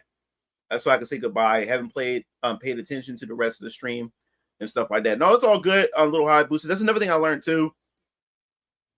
That a lot of people put 100% into their games too, especially since they're on a budget and everything like that. So they get the most out of their games that they do have. All right, Zero. Peace, man. Jay said, hey, brother Mugen. Then yeah, I remember he said that. Let's see. We have Jeremy Herrera. Hey, Mugen Lord, just playing the Castlevania DS collection on Switch and just planning on buying Metaphor and Mario and Luigi Brothership. Yeah, man, that Brothership's gonna look good. What's up, Lowest Expectation, man? Welcome. And Zimpanks says, if I were you, I would pick up the PS2 VR as its official PC unit, especially since because your system is so high end. Yeah. I have, for those of you guys who don't know, I have like a high series. I have an i7, whatever the highest series i7 is that's out, that's available. I have the i7. I have 48 gigs of RAM. I have a 2080s and I have a 2080 series NVIDIA graphics card. That's what my rig is. So yeah, I'm able to play a lot of games on high settings. A lot of games, like a lot of my games, I'm able to play high settings. I don't really care too much for 4K or whatever like that, but yeah. So my PC is pretty powerful. I'm about to get a new rig next year. I'm looking to spend probably $2,500 because I'm gonna get like a 4090 or whatever, and then I'm expanding more. Because I'm learning Blender, and I'm learning a lot of new shit with my 3D hentai. Like I'm gonna be rendering like high fidelity hentai next year. I'm gonna start getting into doing high fidelity visual hentai, 3D hentai next year. So I'm gonna need a rig of a machine So I gotta have 2 rigs. So while that rig is rendering like my hentai animations and I'm gonna be getting more into VR applications because I'm trying to take my hentai girls that I do, women that I do have, and my hentai 3D hentai brand, and I want to put it into the VR space. I want to introduce it to the VR space and stuff like that. So I need a beefy rig for that as well. So that's one of the big reasons why I need a bigger, a much even beefier rig. So yeah. Let's see. That one caster said I was just playing Shovel Knight. Joni Level Fox says going into Sword Art Online side of gaming. What's up, Moving Lord? What's up, Joni? What's going on? What's up? One incident. He said Rust. Once it says F-Zero, that reminds me to reinstall.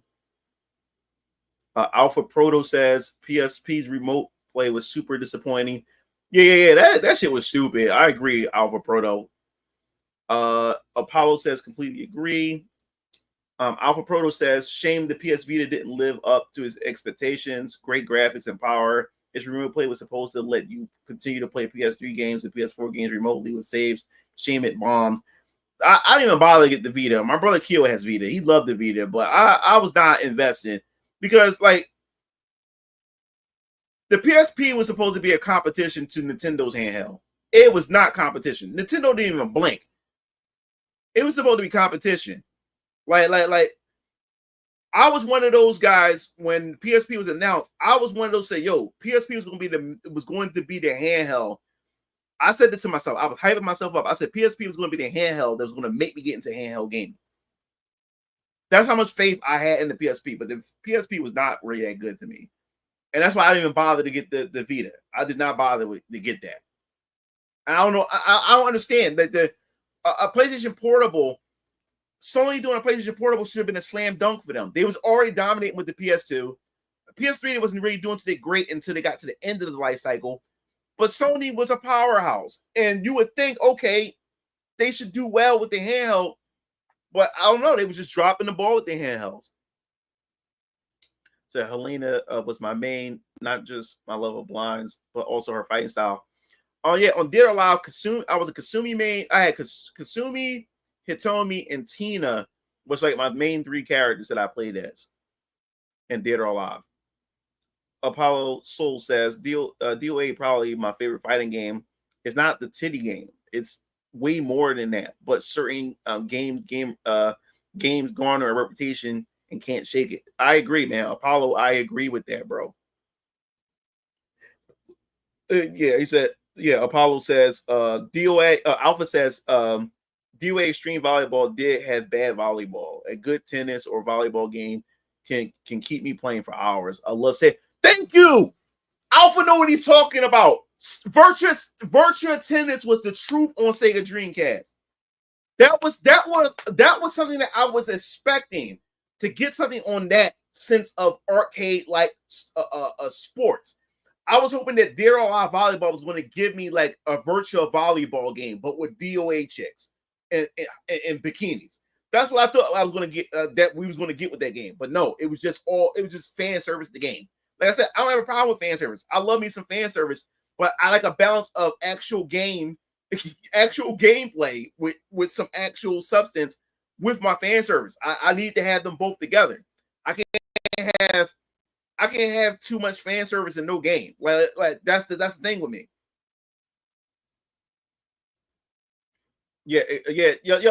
Xander said the same. Xander said the beach volleyball is just novelty. I ended up mostly playing the casino games.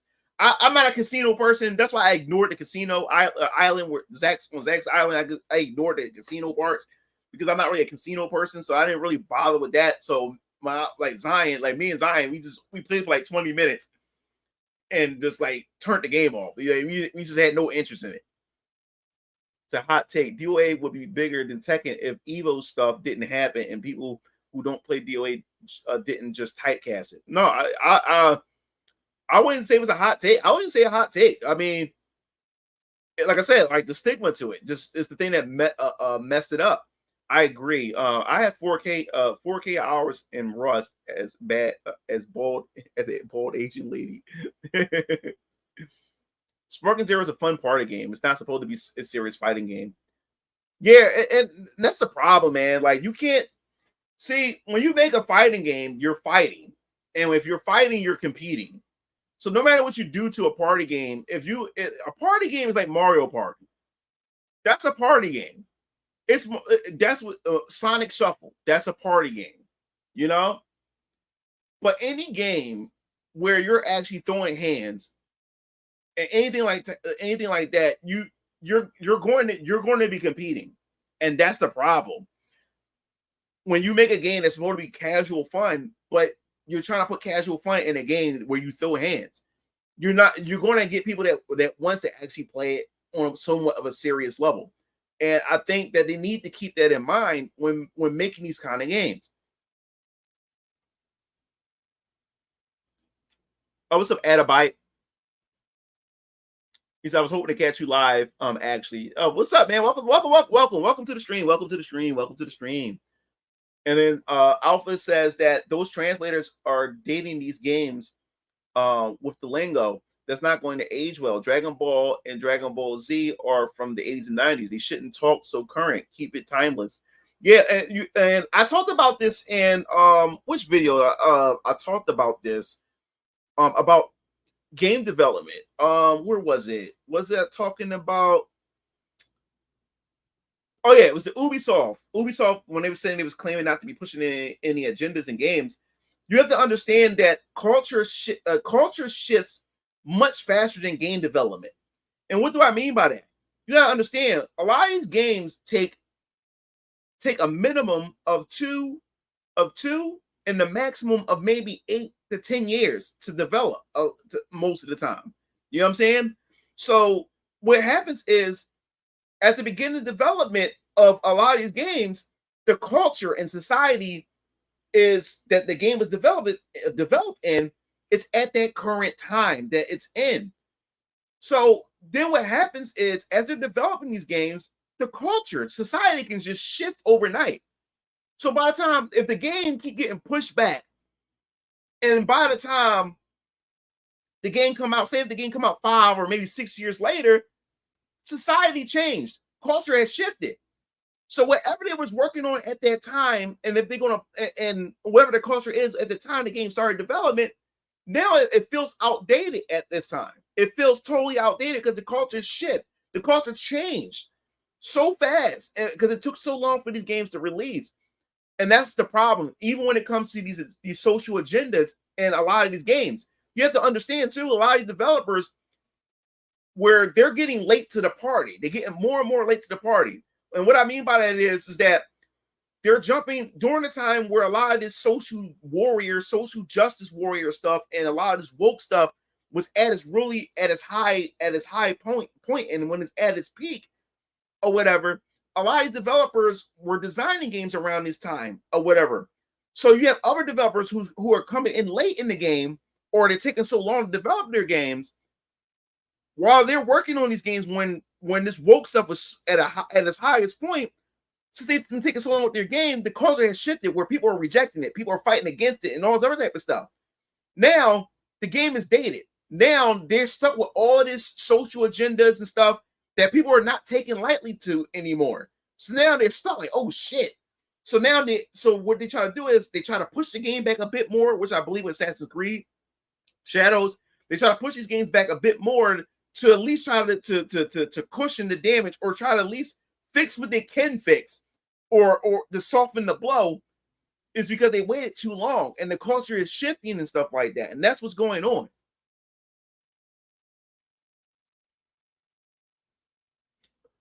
Yeah, it's a good point. Why get a game day one if you're not going to play it for 6 months?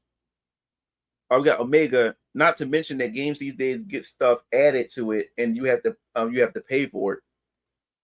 And it says, I've been playing Left 4 Dead 2 because it's spooky month. Okay. And then Chatty Sister says, I'm currently looking a lot into indie games. Arco was fun to play, and now I'm going to play the demo for Scarlet Dare in. Check it out. The lady developing it embroidered all of the characters. Okay, dope. Lowest Expectation says I got from Factorio recently, and I am Tism hooked. I am hooked or something like that. Okay. Captain Brett says them people can find an online game and stick with it. Adabite says, hi there. I was on Twitch side of things, and then I realized you were focused here. I really like your takes on the gaming industry, modern practice, and game productions as a whole. Oh, no problem, Adabite, man. Yeah, man. Like, you caught me at the right time. I don't stream as much, but now since I'm using a new streaming program of software called StreamYard, and I'm paying like a monthly subscription of $40, you'll be seeing me stream more often because that I get my money's worth out of this $40 a month. So yeah. I appreciate you like my content, man. I'm glad I'm seeing new faces coming into the stream and people giving their opinions and stuff like that, and just commending me for the things that I do. I appreciate that. Glad to have you here. Let's see. Jonah Level Fox just got Freedom Planet on PS4 for $40 something dollars compared to online stores where it's over 100. Oh shit. Okay. The economy is crazy. This is the first game gen I skipped out on. It's not worth it. Too many remakes and not enough exclusive to justify buying new consoles. And I've been saying this to you guys, man. I did a whole video about the PS5 Pro where I talked about how to me the PS5 Pro seemed like a ripoff to me. It really does. And they're still talking about like how the PS5 Pro is going to still be running games at 30 frames with certain games. So I'm like, what's the fucking point? And what they're trying to do is they're trying to condition you to accept this as a new reality and trying to condition you to go into an all digital era. Because like the PS5 Pro doesn't have a disc drive. So the game, the console itself is already what, like $700 or something like that. So then you have to get a disc drive separately, right? That's $80. Now, say for instance, if you was a person who didn't have a PS5 at all, and you just now getting into the next generation. So not only did you have to get a Pro, which is $700, now you also got to get if you want a disc drive, now you have to get that attachment. That's $80, and you don't even have any games yet. So games now on PlayStation is running for like 70. It's running at $70. If you're lucky and get it used, you can get it for $60 something. So if you're planning on getting more than one game, dude, by the time you're done with all that, you're paying almost near $1,000.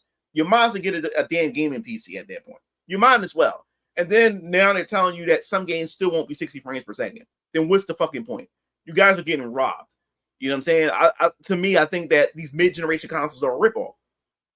Like the mid-generation console should be what the console should have been at launch. You know what I'm saying? That's what they should have been. They would last a lot longer that way. But they already conditioned you to get used to mid-generation consoles now.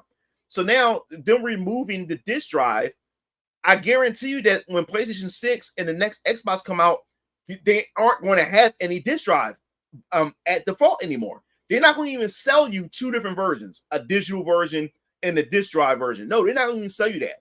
They're going to just give you a digital version, and you're just going to have to buy the disc drive separately. That's what they're going to do with PS6 and the next Xbox. That I guarantee that's the move that they're going to try to make, because they already condition you already. They condition you with the PS5 Slim. They condition you with the PS5 Pro. They're conditioning you with it. And that's not the count that there's a rumor of a mid-generation or an all-digital Xbox Series X. They're already getting you ready for it. So I like at this point, you might as well be a PC gamer, especially where Sony is now going to start having their first-party exclusives going over to PC, day and date with some of their titles. Microsoft has already been done it already. So at this point, you might as well get a PC and a Nintendo console. And that's the crazy thing. My brothers is already talking about skipping out on the next generation consoles and just stick with and just upgrade their PC. And my brothers already convinced like my brothers had influenced a lot of their friends. Because a lot of their friends were only into sports games and stuff like that and Call of Duty. But once they met my brothers Strike and Keo when they used to work at Amazon like six or 7 years ago, they're still friends to this day. And my brothers was the one that introduced them to Final Fantasy, Monster Hunter. They introduced them to so many games they would never have played a day in their life, but they're playing these games.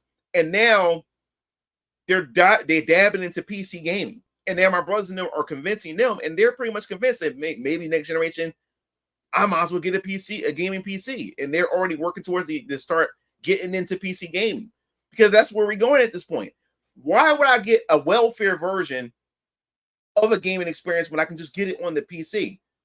Like I'm spending all this money. If you're going to make it all digital anyway, and you're putting all your exclusives on the PC anyway, why the fuck would I spent almost near $1,000 on a welfare version that's still going to give me 30 frames per second, but I'm paying almost I'm almost getting to that point to a gaming PC cost. I'm almost getting to that point. I might as well just get a gaming PC, because now I can use a PlayStation 5 controller, I can use an Xbox controller, I can use a Nintendo Pro controller, I can have a wire, I can get motion controls for it, I can connect my VR headset to it. I can do so many things with my gaming PC. You get what I'm saying?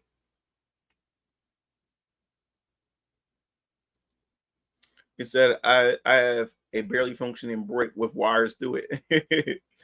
The legendary Zoltan says, my 6-year-old daughter is playing Odin Sphere.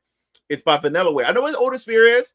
That's the guys who made. Well, yeah, I definitely know who that is, Zoltan. That was the game that I missed out on. It was on PS2. Beautiful looking game. I remember when they first showed it off. It was a beautiful looking game. That was another game that I missed out on back during the PS2 era. But I heard so much positive things about Odin Sphere. Never got a chance to play that game. So yeah, I definitely know what that is, Zoltan. What's your favorite PC games? I don't know if there's a PC exclusive game like that I like. I have a gaming PC, but I don't game on it much. Like I don't game period much or whatever like that. So I can't say I have a favorite PC game at this moment right now. So I have to come back to that. And then Adabyte says, I've been doing a lot of Blender and Unity work as well. So that's really cool. Yeah. I'm definitely going to get into a lot of Blender and everything. So I really want to beef up my rig, because the stuff that I'll be doing moving forward.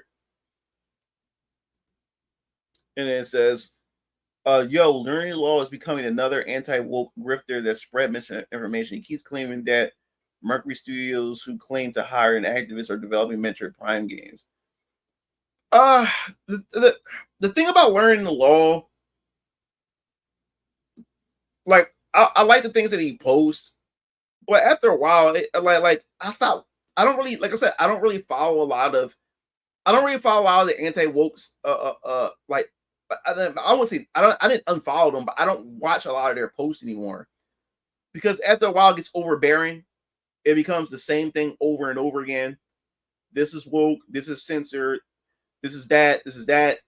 I get them. I get it already. You know what I'm saying? Like I understand this stuff, and then at some points there's situations to where like there's no nuance.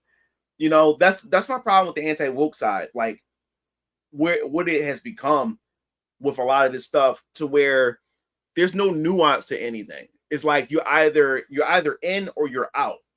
You know, there's no in between, or there's no looking at taking each situation or each event and for, you know, and judging it based on each thing, you know, say individually. You know what I'm saying?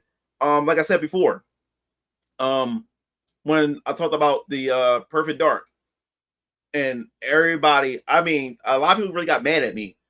And people started saying that I was a grifter. A lot of people, there was people out there that were saying that I'm going woke because I didn't agree with the fact that a lot of people didn't like how Joanna Dark looked. And I was saying that, yeah, I don't like how her facial structure is too. But as far as, you know, what we've seen from Western developers, she's the closest one that looked closer to her real life counterpart than anything. Because what I was saying was that if you look at the actual female model to Joanna Dark that they're basing it after with this new Perfect Dark game, she looks like she has like a hard like structure to her face. She has a square jaw, square chin, and everything. Like she has like, even though she has gorgeous eyes and everything like that, she does have like that hard manly look, the actual model herself. So when I looked at the model to Join the Dark, I said, yo, there's really not that much of a difference between the two. And I got a lot of shit for that. There's people saying that I was going woke. There's people saying I started grifting. And I always said this on my channel. I'm not here to tell you what you want to hear. Like at the end of the day, these are my thoughts, and this is what I believe. So if people are coming here just to have their biases confirmed, or if they have their they come in here expecting an echo chamber, you're not going to get this here. So there's going to be a lot of things. There's going to be some things that you're going to disagree that I'm going to say, and there's going to be some things that you're going to think there's going to be an L take that's coming from me, and that's fine. I just hope you guys have sense enough to know, say, yo, like, you know, me and Mugenlore are not always going to agree with everything, but Mugenlore is a cool dude. You know what I'm saying? I hope people have sense enough for that. But we got into a sense of, if I don't say what you want to hear, then you automatically want to unfollow, you want to unsubscribe, or all of a sudden I'm a grifter, or all of a sudden, you know, I'm going woke and all this other type of stuff. No, I'm a person that I like to look at things objectively, you know, and in this anti-woke in this culture wars environment that we in now, is becoming so potent. It's starting to become so extreme and stuff.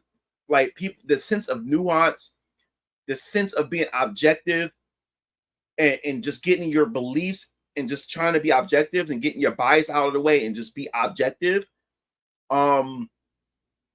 It's all that starting to become, you know, it's starting to be erased. Like no one wants to go down. No one wants to even be objective anymore. You know what I'm saying? Like I said, like some people didn't like the fact is that like when I said about Concord, what was it? It was another game I mentioned. But what I wanted to say was, some people don't like the fact is that I said, hey, yo, like a lot of these games are not just, a lot of these games are not getting destroyed because these games are woke. A lot of these games are getting destroyed because if you even move the wokeness out of the way and look at it objectively, these games are poorly designed games. These games are poorly designed games. Yes, the wokeness is just the icing on the top, the seal the deal, but wokeness is not fully responsible for a lot of the downfalls of these games. When you look at these games and you actually play these games, you start to and just get that out, get the wokeness and get the bias out of your head for a second and just look at it objectively. Is it actually really a good game? Is it a good game? That's the things you have to look at. Is the game designed really good? Is the characters really compelling? Is the gameplay really compelling? You know what I'm saying? What about the monetization? What about all those other elements that factors into the overall package of the game? So it's not just wokeness alone that's destroying these games, man. These games are poorly designed. These are just bad games, period. Same thing with Concord. Because let me tell you something. You may not like what I'm going to say. A game can be woke and still be a fun, good game. If the game is actually fun and the game is actually good, wokeness aside, people's going to play the game. If the game is actually fun, people are willing to roll their eyes when they see the wokeness, but people are going to play the game because the game is actually delivering that experience that you want as a gamer. The same thing. I'll give you a perfect example when it comes to woke people. When it comes to woke people in the Huyoverse with Genshin Impact and when it comes to Genshin Impact and Zenless Zone Zero. And, you know, I did a video recently, you know, last week, talking about how the Zenless in Zenless Zone Zero, you had the woke community was upset that the Caesar King, one of the female characters, they were upset that the character is actually straight and not lesbian. It fucked up their headcanon. And you have a lot of the woke people in the Genshin Impact community that was saying, let's boycott the game because cultural appropriation, or there's not enough people of color and things like that. But why didn't it work? Why didn't the boycott work?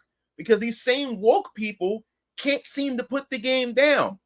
Yeah, like, it's so stupid how you say we're going to boycott the game, but your version of boycotting the game is not to pay for any of the monetization things, but you playing the game itself and putting hours into the game and still making content on the game and your drops and what you've been pulling and stuff and putting on social media, that's promoting the game.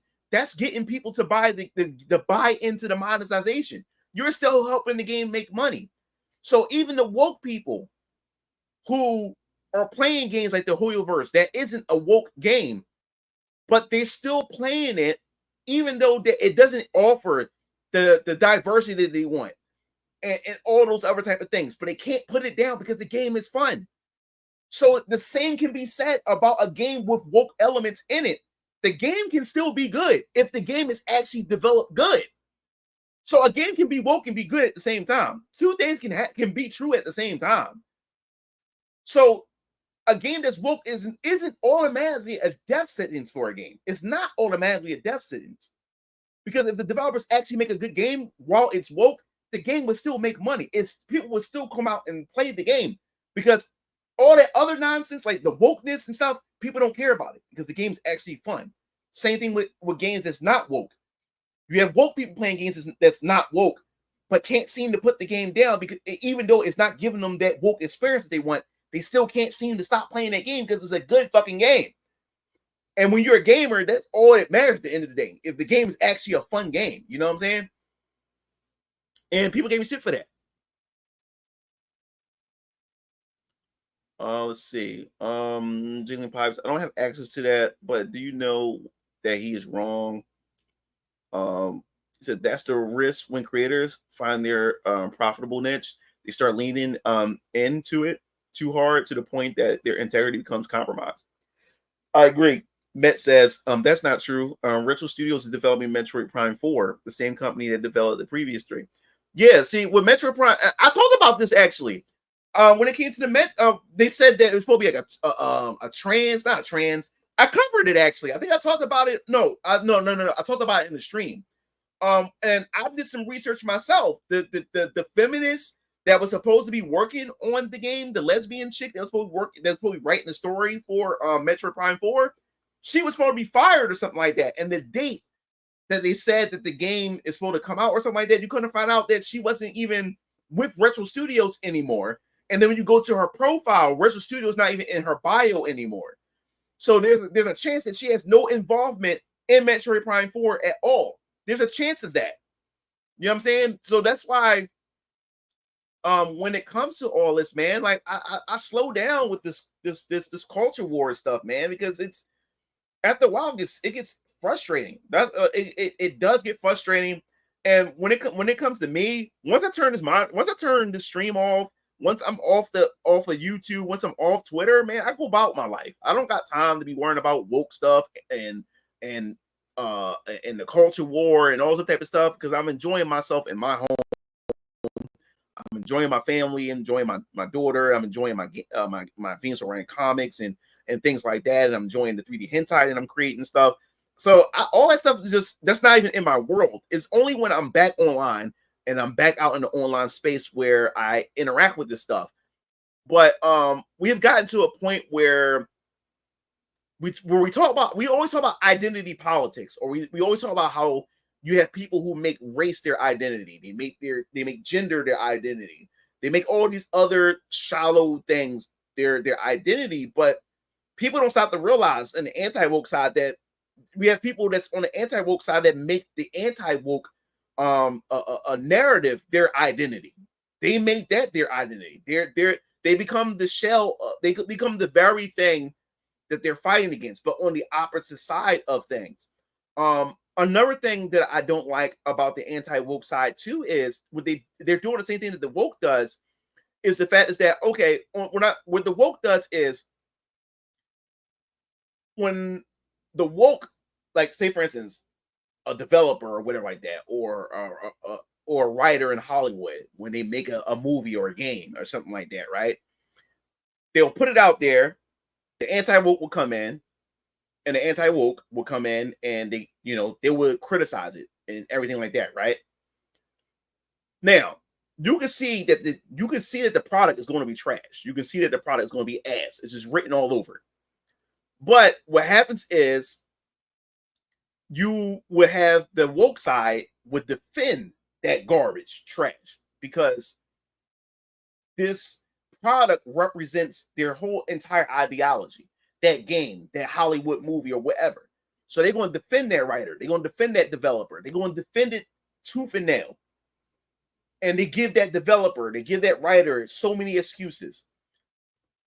Also, when it comes to Anita Sarkeesian, she pretty much lied to everybody when it came to the she never finished her feminist frequency. These people gave so much money to her. Zoe Quinn. People gave so much money to these harpies, and they have nothing to show for it. These people, and here it is. No one called them out on the woke side. Never called them out. Anita Sarkeesian, Zoe Quinn, all of them are a bunch of scam artists. All of them are a bunch of scam artists. They never delivered what they said they were going to deliver. Never did. But then no one called them out on their shit from their side is because that's their side. They're going to let them. They'll even willing to get robbed by the people that's supposed to be on their side because these people speaks into their bias. And it's the same thing that's going on in the anti-woke side, where you have leaders or figures within the anti-woke movement where they're scamming people, they're grifting people, they're scamming people, and everything. But for some strange reason, you have people on the anti-woke side defending these people who's actually grifting and scamming people. They're scamming their side. They're scamming people.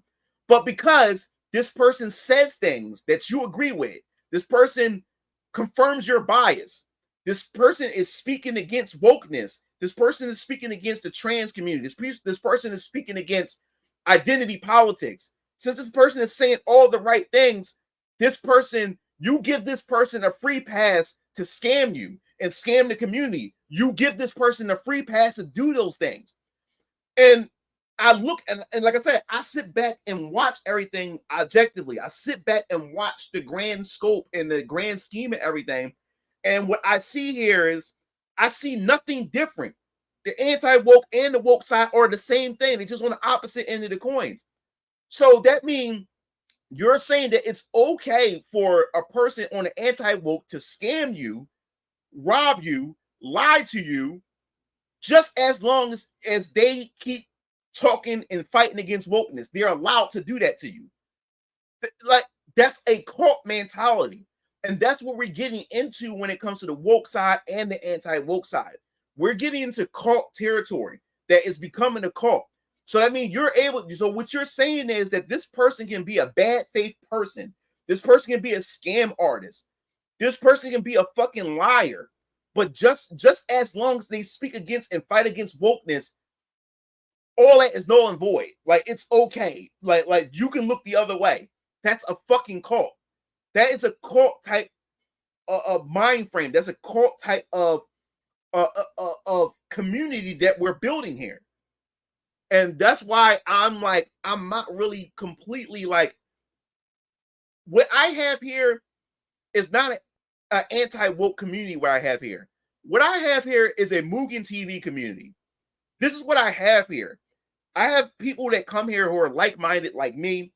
And what I like about you guys is you guys don't always agree with me. And I love that. So my goal is I don't want an echo chamber. I don't want a bunch of yes men. You know what I'm saying?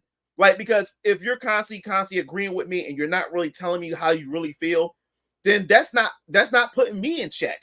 That's how content creators, and that's how we get into the area of grifting and scamming and deceiving and deception, or we get into the point of delusion from content creators, is because no one is giving their honest opinions. Everybody's being yes men. So what I'm glad that I built here with Mugen TV in this community, I'm glad that I built in the sense that everybody has some fucking common sense, or at least you guys are able to look at things objectively in a sense. You get what I'm saying? And that's what I'm trying to build here when it comes to this. Because yes, I talk about anti-woke stuff, but at the same time, I'm able to stop and look at something and say, wait a minute, this is not right here, or wait a minute, maybe it's not what it appears. You know what I'm saying? I'm able to step back and look at it that way. But there's a lot of these people in the anti-woke side who are just so radicalized and made this their identity where you can't tell them anything, or it's just you're either on the right side of you, or you're on our side, or you're not on our side. And I don't. Wait, hold up.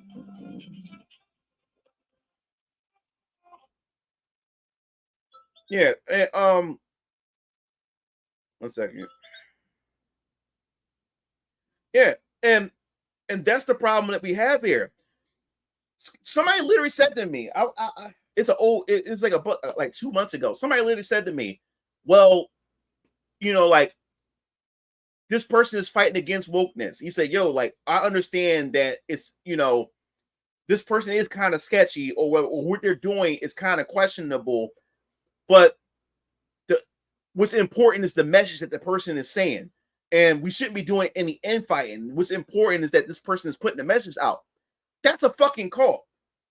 That's a cult, man. You're really saying, you're literally telling me that, yeah, I know this person, what this person just did, or what we discover about this person is kind of sketchy, but what about the message? This person is speaking of an important message. I think we shouldn't lose sight of that. We shouldn't be doing infighting. What?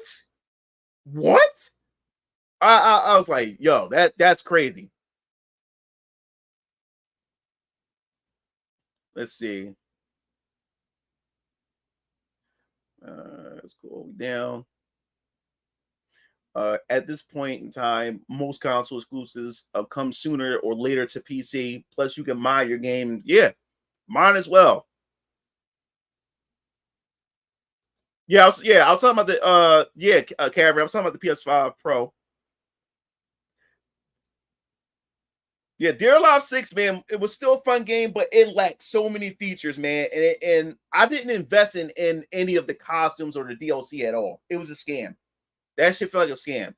But I liked the game overall. It was still a fun game to play. It just Dear Alive 5 was just like the definitive Dear Alive experience.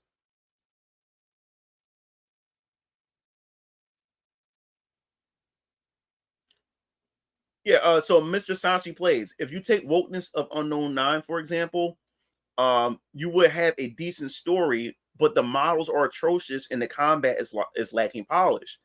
And that's the problem. He's just said, yeah, like I agree with Mr. What's it? Sanachi Sanasi. Mr. Sanasi said something that makes sense. Like wokeness didn't just destroy Unknown 9. It like the game looked bad. It like a bad fucking like the gameplay looks bad. Like the design of the game looks bad. It's just like a bad game. You know what I'm saying? So even if it wasn't woke, if they made Unknown 9 and had no wokeness in it and just put it out the way that we see Unknown 9, the way it looks, that game wasn't going to perform well. It wasn't. So no amount of wokeness was going to like be like the main thing that was going to destroy it. The game was going to bomb regardless because it was a bad game.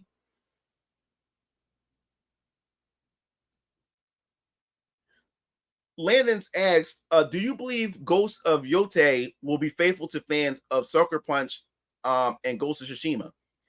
Now, you may not agree. I think Ghost of Yote I think it's going to perform well as far as sales are concerned. And I think, and there's the thing, like this Ghost of Yote may be a perfect example of what I just said. That it may be a woke game, but it's going to probably be a good game mechanically. And even story, it may be fine. It may be a woke game. It may be one of those woke type of woke games where it's woke written, like ingrained in it, but you can't put the controller down because it has some redeeming qualities to it. That's what I believe. That's what's going to happen with Ghost of Yote. I don't think the game is going to bomb. I really don't think so because, like I said, it's Ghost of even though people are upset, but it's Ghost of Tsushima. People are still hyped up from Ghost of Tsushima. People's going to buy that game based off of what Sucker Punch has done with Ghost of Tsushima. That alone is going to make the game sell. That alone is going to make Ghost of Yote sell. And then once the game come out, we're going to find out more about the game, if it's going to be woke or not. And if the game happens to have a lot of wokeness in it, but the game still has some redeeming qualities as far as gameplay and maybe some story parts to it, it doesn't matter if it's woke at that point. If the game has redeeming qualities for if the game is fun to play and the story is really not that bad, what can you say?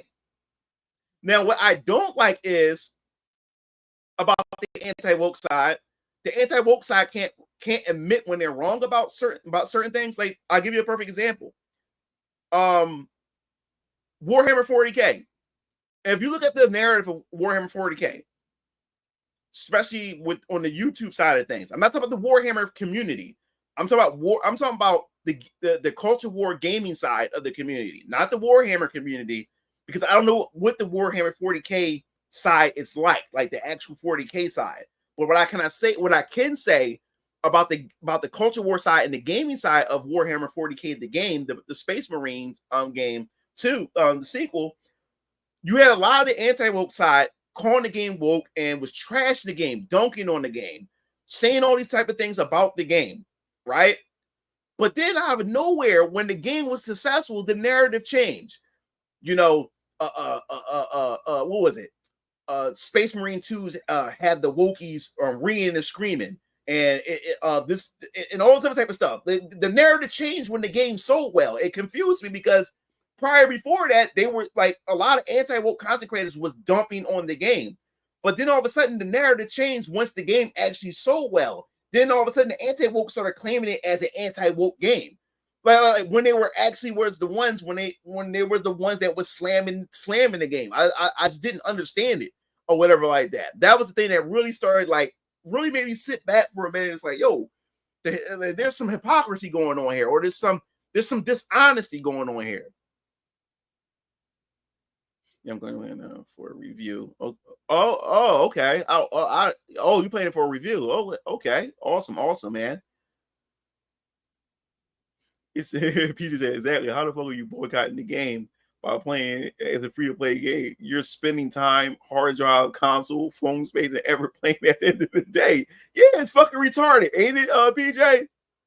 So the culture war has become redundant. Yeah, I stopped watching a lot of culture war YouTubers. I don't watch them I don't watch them anymore.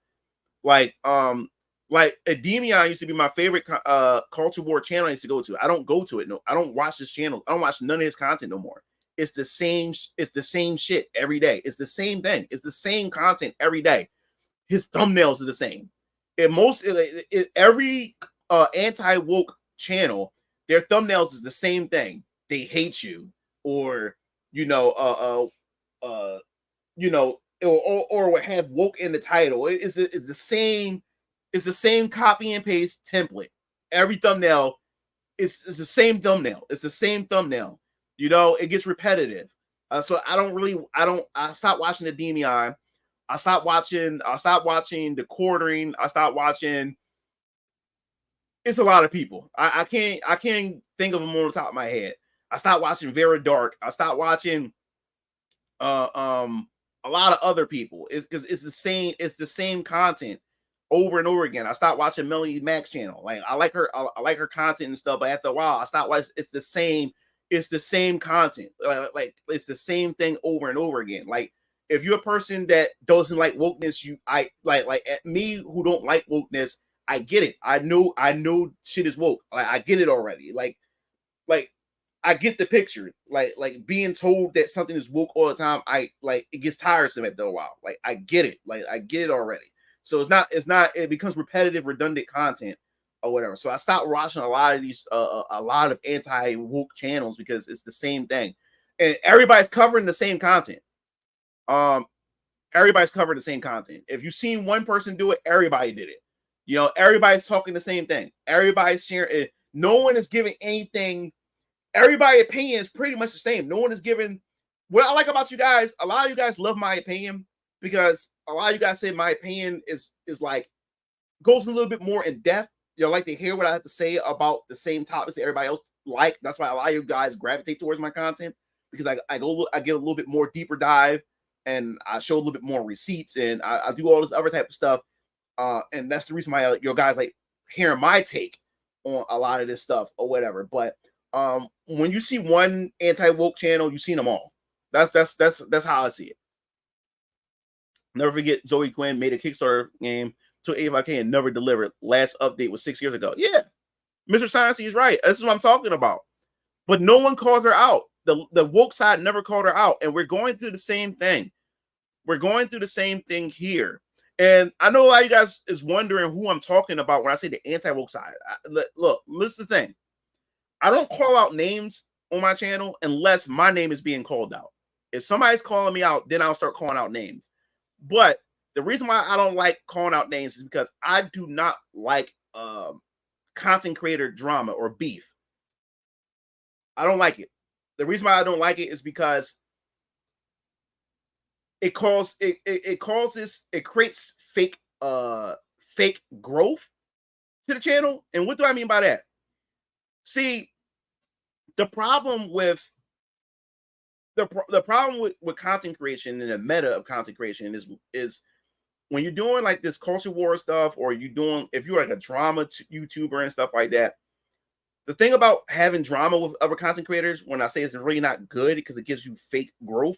What I mean by that is, like, if you're beefing with a content creator, right? What happens is people are only flooding your channel only because of the drama. Or they only flooding your channel because they hate the other content creator that you're beefing against.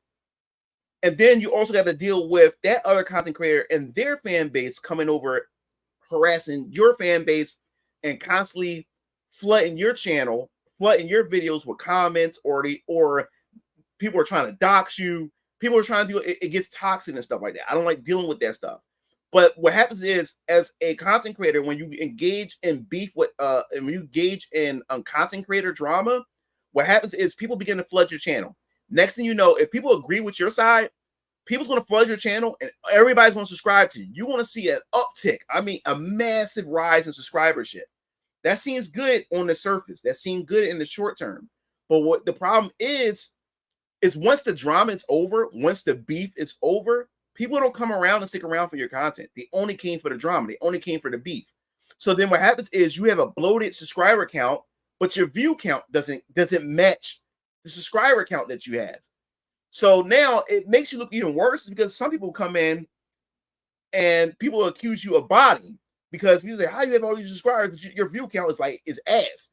You know what I'm saying? Because you had an influx of people who only came for a specific thing. People only came to see the drama. People only came for the beef. So that's why you would never hear me like call out names or like that unless my name is actually being called out. Then I'm gonna start calling out names. But if you can figure out who I'm talking about, stuff like that, then good. Then you know who I'm talking about. But there is grifting going on, and there are people that's being dishonest, disingenuous within this community, and they only using the anti-woke to further their own agendas and things like that. You know what I'm saying? So, and scamming people. So this is why I pulled myself away from a lot of this stuff. I really did. Yeah. Yep. So I'm never going to forgive you for showing me Dustborn for the first time. Look, I had to see it. I had to make sure everybody see it. Everybody had to go down with me. I had to make sure everybody go down with me when I first introduced you guys to Dustborn when it was revealed. Because my brothers killed Entity Strike. I didn't know it exists. All I heard was my brothers and them crying downstairs laughing. I'm like, what the fuck is he laughing about? And they came upstairs dying and said, yo, you got to see this game. And they showed it to me. I said, why did they show me this game? I said, you know what? Now it's time to show my subscribers this game. Y'all got to suffer. You had to go through the suffering that I had to go through. Mm-hmm. Yo, they become the monster they were sworn to destroy. Yep. Landon said, like I said before, there can be a middle ground between two sides, but both sides have prideful leaders that refuse to back down. Thoughts on Dragon Age? All right. I like this, Rolling Dice. We're gonna talk about that. And then he also said, shame that Sonic X Generation is going to get censored. All right. So let's tackle this first. Rolling Dice talked about Dragon Age. I'm gonna be honest with you. I never played any of the Dragon Age games. I try to get into Inquisition, and this is the first time I ever experienced where I had bought Dragon Age from Steam. Right, this is like 4 or 5 years ago, probably. I had to uninstall the game because I bought the game off Steam. I caught it on a sale. I think it was like $6 or something like that. It was a nice sale. I wanted to get it because I wanted to get into a Dragon Age game. I never played the first Dragon Age game. People said they didn't like the second one, but people said Inquisition was actually pretty good. And when I seen the trailers and stuff back in the day when they first showed it, I said, "Look good." I'm just not really into Western style fantasy RPGs, but just like I wanted to give it a try at least. Just at least give it a try. So I bought the game once it got on the sale, but I couldn't play it off the Steam. I had to get the EA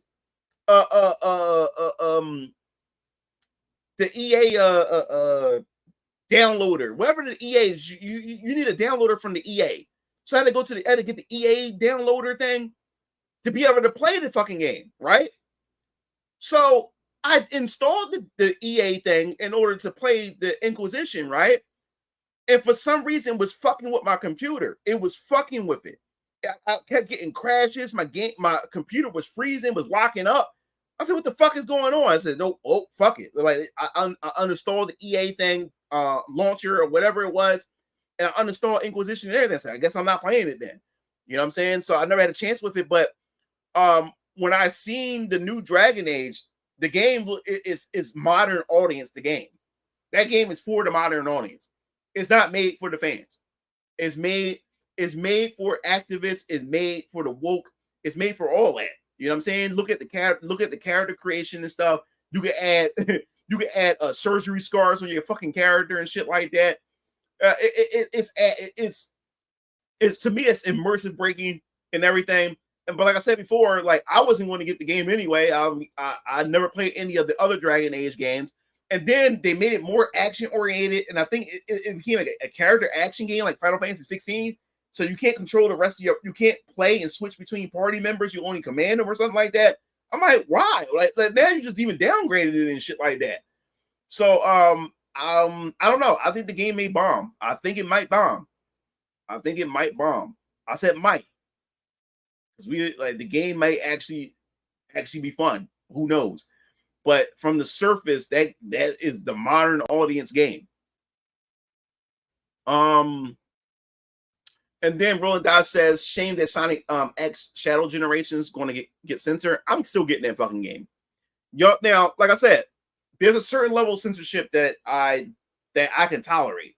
Like for me, like I know censorship is bad, but like remember, I grew up playing games, in the early 90s up into now, and there were a time where games was always censored. You know what I'm saying? And there's a different degree of it. So certain forms of censorship doesn't bother me. It just depends on what the fuck it is. It depends on what form of censorship it is.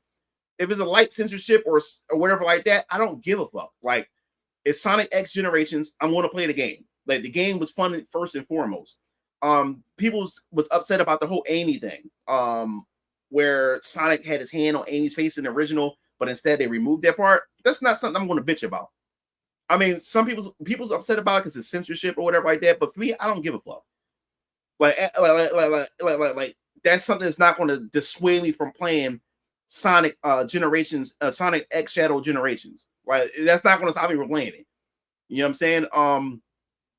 Like I said, there's a certain tolerance level to what I find acceptable, to what I am willing to play when it comes to a game being censored. Like Stellar Blade, I told you. There were a lot of people that was upset about what they done with Eve. With me, it didn't bother me because Eve was still a sexy female protagonist. People were upset that they instead of having her cleavage not have a bra, they put a lace lingerie underneath it. Okay, that didn't bother me at all. Or they put extra layers on the thigh part. I'm not going to see the thigh part anyway. I'm playing the damn game. I'm doing combos. I'm fighting monsters and stuff like that. I'm not going to I'm not going to really pay attention to that detail while playing the game anyway. These are little minor things. Now, I understand some people say, well, you give them an inch, they take them out. I understand that. But that's not enough for me to say, hey, I'm not supporting this game. Like, I got what I want. I wanted a badass female character who's not only just sexy, not only just a badass, but she's also sexy at the same time. Like she's nice on the eyes and stuff like that. You know what I'm saying? And they gave me that. And I'm fine with that. So all the extra, the little minor censoring it was doing, I wasn't upset. It didn't bother me. So I played the game. So that's like really my take on when it comes to like censorship with certain things. It's not like if it's massive censorship, that's one thing, but when it's stuff like that, that doesn't bother me. And that's another thing about the anti-woke side. I would me and Melanie Mac was in agreements, and there was people that was really like upset at Melanie Mac about the whole Tomb Raider thing. Remastered, was it the Tomb Raider once the trilogy remastered, where people were remember the jacket. The jacket has like a nude woman on it, right? Now, back in the day, the original one, it was pixelated, but you knew it was a nude woman, but it was pixelated or whatever like that. But you knew it was a nude woman. So now the remastered version is an up-to-date version, which means it's better visuals and it's got better visual fidelity, which means you're able to see every pixel. And people were upset that it was still pixelated, it was still censored. And Melanie Mac was saying that, yeah, it needs to be censored because why would the hell would you run around with a jacket with a nude woman on it on the actual Tomb Raider game? And people saying, well, we surprised. Like, why, I'm ashamed of you, Melanie Mac. Like, I'm surprised. Why would you be okay with that? She said, guys, don't you understand? You're walking around with a fucking nude, naked woman on the jacket. And I intervened and said, yes, that will also raise the fucking rating of the fucking game if you're walking around in a jacket with an actual butt-ass naked woman on the jacket. Now, a lot of people say they're all about preservation and of the original game. Well, the original game, it was pixelated, and the original game had a mature rating. Having a new woman, butt-ass naked, titties out and everything, that's not mature. That's going to go to adult. So that means having a fully nude woman on that jacket that you can clearly see is nude and not pixelated will make it an adult-rated game, which the original trilogy wasn't an adult-rated game. Like, this is what I'm talking about when it comes to how not radical, about how hardcore this whole anti-woke or anti-censorship thing has become. And people were actually upset and coming down on Melanie Mac. And no, I said, no, I agree with her. Like, you would have to censor that jacket. Like, especially in a Tomb Raider game. Like that was never the extent of Tomb Raider having nudity, like a full-on open exposed nudity. That was never in the original game. You only had pictures, and if it was a nude woman, it was pixelated, especially in that time. It was pixelated, so you really couldn't. You knew it was a nude woman, but was it a nude woman? You get what I'm saying? So this is stuff that I'm talking about here. What's up, yeah, Mustafa? What's up, man? At the same time, though, a lot of people would not give a game a fair chance only because it's woke. And I agree, Mustafa, but at the same time, too, man, it's all about gaming is too expensive. So that's just another way for you to save more money in your pocket, too. If a game has sounds of woke, I'm not going to spend no money on that. I'd rather spend my money on something else. So that's another way to save money, too. I'm not going to take that chance and spend that money to find out if I like it or not, or find out how if the wokeness is unbearable. I'm not going to spend $70. Games are costing $70 fucking dollars. So I completely understand why certain people won't give it a chance if it's woke, because these games are you're asking me to spend $70 on this game. So that's not a chance. That's not a gamble that people are willing to take nowadays. Oh, what's up, Toon Licks? What's up? What's going on? I know this is random, but Andrew Tate said that men shouldn't be happy and happiness is only for women. Look, man. When it comes to Andrew Tate, there's some things I agree with, and there's other things that's just so far-fetched. But I think also, too, when it comes to Andrew Tate, I think Andrew Tate also just say things just to get a response from people. Like, one thing about Andrew Tate, that he's a genius, a marketing genius, a social media genius, because he knows the right things to say. He says, like, there's a lot of things that he says purposely to be controversial. He wants to be controversial on purpose because that keeps his name. Because remember, at one point he was the most Googled on the planet at one point, or whatever. Because there's some things that he says that I don't even think that he totally fully believes in, but he knows that that's going to get people to talk about him. And if people's talking about him, then that's more money for him. Same thing with Sneeko. Like, I used to like Sneeko's content back way back in the day, but then Sneeko, like, this dude, like, he just just far. He's off the far end, man. Like what frustrates me about Sneeko and Fresh and Fit and a lot of these, like especially in these red pill spaces and stuff. What frustrates me a lot about these dudes is that these dudes, dude, you built the empire, and now I'm watching how your empire is crumbling. And your empire is crumbling not because of the people who hate you. You're crumbling your own empire because these guys are at this point are just feel as though that, you know, we rich, we make all this money. I'm invincible. I can't be touched. I'm gonna just say whatever the fuck I want to say and do whatever I want to do. And they got into the point where they just saying shit just to be controversial. And as they're saying anything just to be controversial for the fuck of being controversial, they're watching their sponsorships. They're getting kicked off of platforms. And you're saying to yourself, is it fucking worth it? Like you made millions of dollars. You made yourself an icon. You have built yourself an empire. And now you're crumbling. You're destroying your own empire off the fuckery that you're doing. It's fucking stupid, you know, but that's that, you know. If the thumbnails of the latest 10 videos are barely different, you know the channel is going to be boring get boring fast. Oh yeah, that Tomb Raider series looked bad. Yeah, that's to know the I'm talking about the game, the trilogy. I'm talking about the game, the remake, the remastered trilogy. But yeah, the series, that shit looked bad. That and it didn't even reach the top 10 in Netflix either. So yeah, you want to get away from this stuff sometimes. It's fucking depressing. So I have to unfollow Learning Link because this dude just posts female characters with curvy bodies and bitch about female characters who don't have it. I like sexy female characters, but goddamn, yeah, I agree, man. Like after a while, and the thing is, I may even get some heat for this, but after a while, some of y'all niggas in the anti-woke space, some of y'all, I'm not talking about all y'all, but some of y'all are starting to look like thirsty motherfuckers. Some of y'all are actually looking, some of y'all are not beating the allegations that the woke says about the anti-woke side at times. Because there's points where you're no longer talking about the games anymore.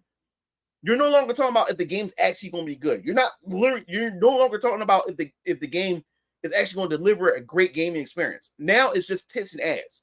Now we're only boiling everything down to tits and ass. That's all we're boiling it down to with some of these people within the anti-woke space. And you're at this point, it's kind of like proving the other side right when it comes to some of these people on Twitter and the shit that they post. Like it's constantly just ass and tits that I'm seeing. Ass and tits. Ass and tits. That's all I'm seeing that these motherfuckers are posting. And it's starting to make a lot of these motherfuckers look thirsty. It's like, y'all niggas looking thirsty as shit. Y'all niggas looking thirsty as shit. Like there's no longer any substance anymore. Like the one mod that somebody had made for the chick from Silent Hill 2. Was it Maria? What's her name? Maria, can't remember her name. The sexual abuse victim chick. Somebody made a new mod of her, and she's just big titties and ass. Like that's just it. Now, like I said, it's the PC community. You could mod away, but we getting to the point where you know how you had the woke side said, "I fixed something." Now you're starting to get that from the anti-woke side. Look, I fixed it. Where you just throw makeup on them, or you make them so super sexy, it kind of like it kind of destroys the sense of that female character. Like you miss the whole point of the character. Like not every character has to be super beautiful. Not every character has to be super tits and ass either. You know what I'm saying? And it's starting to get to the point where some of these people within the anti-woke side are starting to miss the point. Now we're starting to get a lot of mixed messaging here. You get what I'm saying? Let's see. Yeah, he said, I've seen it too many times. Jeremy here, same way. Said Keychon, to answer your question, title I'm playing Dark Souls 3 for the first time. Oh, welcome to Dark Souls 3. Like, I'm not a Souls person, Keychan. I wish I was a Souls person, but those games frustrate the fuck out of me. They're not fun. I like to kick back and have fun. I don't like to kick back and get frustrated or whatever like that. That's the problem. That's just the problem with YouTube in general. You try to do a variety of things, your audience will consist of people who came for a variety of things. See, I like what he said. What's up, Astro Zombie? I like what Peter just said. You have to understand, those of you guys who are planning on getting in content creation, or you are a content creator and you're new to it and you're trying to still figure out your way, you have to understand this, guys. If you want to see growth as a YouTuber, you have to pick a lane. And sad to say, you have to pick a lane and stay with that lane. Channels grow faster when you stick to one thing. When you're a YouTube channel that does variety, you're not going to get fast growth. Because what happens is when you have a channel that has variety of different content, you're going to have a variety audience, which means some people's only coming for one particular thing and another audience come for another set of particular things. So not everybody's going to watch every video that you upload because they didn't come to your channel for that type of content. They came for another piece of content that you posted up. So you want to get a lot of low views at first, and you want to get a lot of low subscribers because people coming in and people have to sort through what they want. You know what I'm saying? And some people don't want to sort through it. People want something consistent. So if you want to grow faster, you have to have a channel that only focuses on a particular thing, a particular niche. Like if you only cover fighting games, cover fighting games. Now, if you want to get super niche, if you don't want to cover all fighting games, you cover a particular company that make fighting games, like Capcom. That you only focus on Capcom games, fighting games, which is very limited and it can be very dangerous. What I mean by very dangerous is what happens if that game dies, or what happens if that game that's what I'm talking about. The game dies or whatever, if it's no longer popular. Now you stuck with a dead channel because the game is no longer popular anymore. Now no one is coming to your channel for that content anymore because it's dead. Same thing when it comes to anime games. You can be a channel that cover anime games, but if you cover like a specific anime game like Sword Art Online, what if Sword Art Online dies? Or if you're a Grand Blue Fantasy Relink channel, Grand Blue Fantasy Relink, as far as I'm concerned, the game is done support. Can you imagine a content creator that only made a channel just for Relink and now they stopped supporting their game? So people only came to your channel for that game. Now you have to shift your content, which means you're going to lose a lot of people because your channel was only relevant because of Grand Blue Relink. You know what I'm saying? You get what I'm saying? So you also have to keep that in mind. So with the Culture War, it's the same way. If you built your channel on Culture War, if you go anything outside of Culture War, it's going to affect your channel. And then if you've been making money off of Culture War content, you're not going to stop doing Culture War because that's suicide. That's a career suicide. That's a financial suicide to try and do something different and produce other content when you're making a shit ton of money off of doing Culture War stuff. My channel been through so many fucking transformations. I started off as a Mugen channel. Then I went from Mugen channel to gaming news. Then I went from gaming news to just strictly more so fighting games in Mugen. Then I went from fighting games in Mugen back to gaming news. And now I'm gaming news and Culture War stuff. You get what I'm saying? So my channel constantly shifts. That's why my growth is so slow. My views, like sometimes I get thousands of views. Sometimes I'm only reach the hundreds of views because I have a variety of different things, and if it's not a particular thing that people came here for, people's not going to watch it. So I admire content creators willing to go through crap like Dustborn and sacrificing himself to others. Don't have to. Straffy, Origin. Oh yeah, Origin. Yep, thanks. Rolling Dodge, I hate censorship as much as you do, but keep in mind the ES board. Yeah, and Code J is right. I talked about this in one of my other videos where I talked. Which video was it? Oh yeah, the Dragon Quest creator when he was talking about the censorship with Dragon Quest and stuff with the remake. You also have to keep in mind too, man. It's not just these activists. It's not just the ESG and all that type of stuff. You have to understand now that the ESRB has become more strict within the past decade, just like what Koj just said. Now they're becoming even more strict, the ESRB. And now even your remasters are now having a form of censorship, and it's not always because of this wokeness. Now it's also because of the ESRB. If you understand what I'm saying when it comes to that, so you also have to keep that in mind, that there's been a shift in society and everything now. And when it comes to these Japanese studios, what I mentioned as well is that, can you blame these Japanese studios for caving into this stuff when the West is now responsible for most of the financial success, for Japan now? The West has become the dominant market now. And in order for them to penetrate the market, they feel as though that they have to comply to whatever the West demands in order for them to penetrate the market. Now what I'm saying is, it's not the Japanese that need to change. We have to fix the West. The West needs to be fixed, because as long as the West stay the way it is, the East is always going to conform to whatever the West demands that they do in order for them to penetrate the Western market, unless they go independent. But it's easy to say for a company to say go independent. You got to understand what's involved in going independent. When you're going independent, your money is on the line. You're not getting funded by or published through anybody. It's coming out your pocket. So now there's a lot of risk.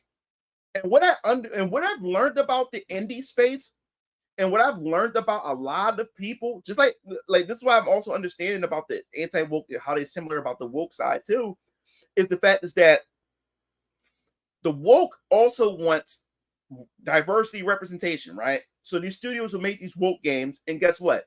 The woke audience never show up. They never show up to support in these games. And the same thing can be said about the anti-woke, even when it comes to these indie games and stuff like that, is where you would have the anti-woke saying, hey, we need more independence. We need these people to come out, and we need more independent developers to make these games, that and the other.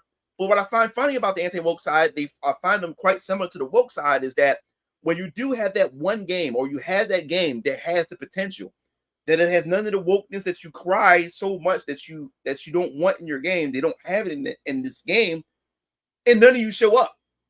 None of you show up for it. Nobody shows up for it. Nobody shows up for it. Nobody supports the game. Nobody buys the game. None of it. No one shows up for it. So the anti-woke side does the same thing. So it's easy to say, well, they should go independent. No, like, you gotta understand, when you're independent, man, your money's on the line. Like right now, which is a perfect time to transition over to Venus Orion Comics and everything. Astro Zombie. 1 second. Thanks for the $4.99. Appreciate your rationality, bro. I am more on the hardcore side about avoiding even the small stuff gets censored. To be mindful who gets my money. That's fine. Like I said, if that's your like I said, I respect anybody who if that's what you do, that's what you do. That is completely fine. I just don't like when people try to put you in a box, or they try to shame you because you don't have the same mind frame as they do, or the same approach as how they want to approach these things. Lord Blade says freedom equals freedom. But yeah, when it comes to independent, man, like going independent is not easy, man.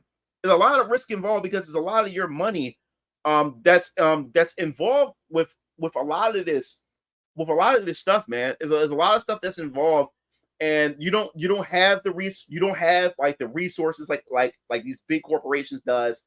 You don't have the following, you don't have the backing and everything. So you have to do a lot of on the ground marketing.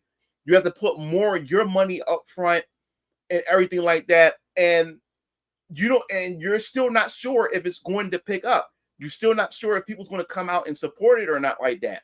So it takes a person with a lot of guts, take a person with a lot of bravery, and a lot of faith in what they're doing. Like what I'm doing with Venus Orion Comics, which we'll talk about right now. With Venus Orion Comics, man, it's the same way, man.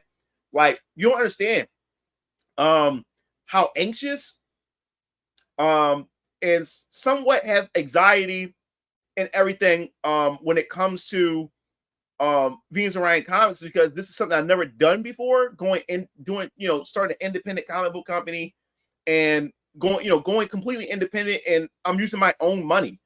You know what I'm saying? I'm using my own money. I'm putting my money where my mouth is, and it is scary because I this is like the biggest risk I've ever taken ever in my life. You can't get any more riskier than this. Oh, I dropped 50K of money like for the past 4 years of doing this, and I have no idea where this is going to take me. I'm not sure where this is going to go, but I have that much faith in what I'm doing. And I have my faith in God and what God has set out for me as well, that I'm willing to take this, such a big risk like this, such a big risk. And it's also another, and this is another reason why it was meant for me to also be single as well. I couldn't imagine me doing this, having a girlfriend or being married.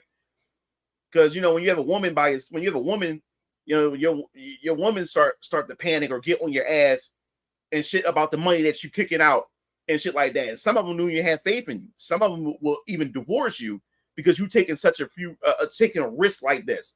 Me dropping 50K, if that's why I say it's important to have the right woman on your side. And most women today, man, most women are divorcing because of financial reasons. The moment a man falls on his luck financially, she's out.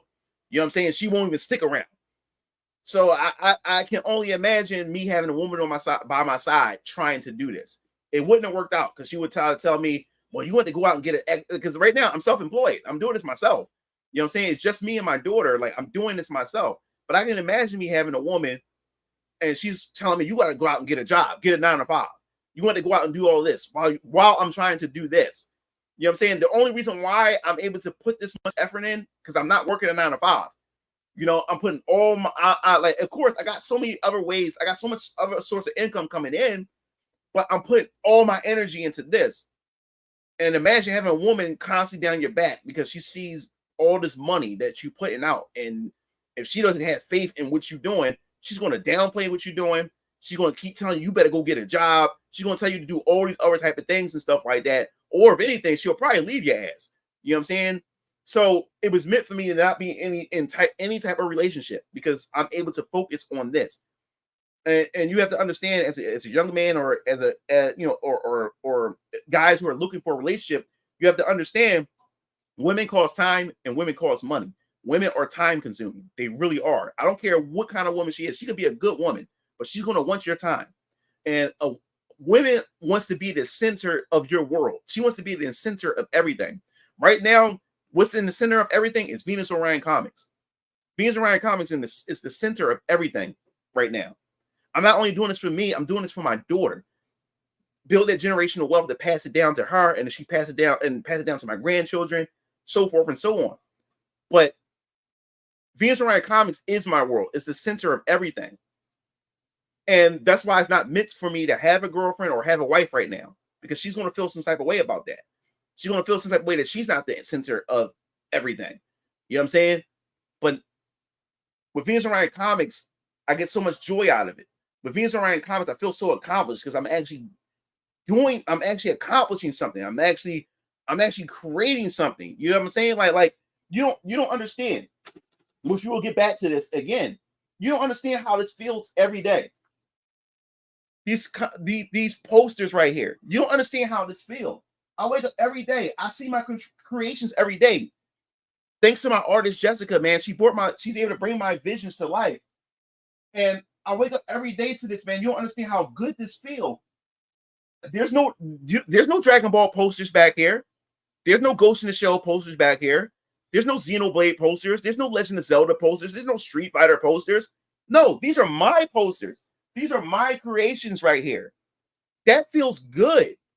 That is a good feeling to have. Something I created. Something I created that I can feel proud about. And it's something that I can be able to pass down to the next generation of my bloodline and everything. You know what I'm saying? And you don't understand how real this feels. That I'm able to, I have a comic book which the pre-order campaign, those of you guys who are new to the channel, my pre-order campaign for VK and the launch of Venus Orion Comics is January 2025. There's going to be a teaser trailer for VK sometime in December, and they will actually give you the date of the campaign of January 2025.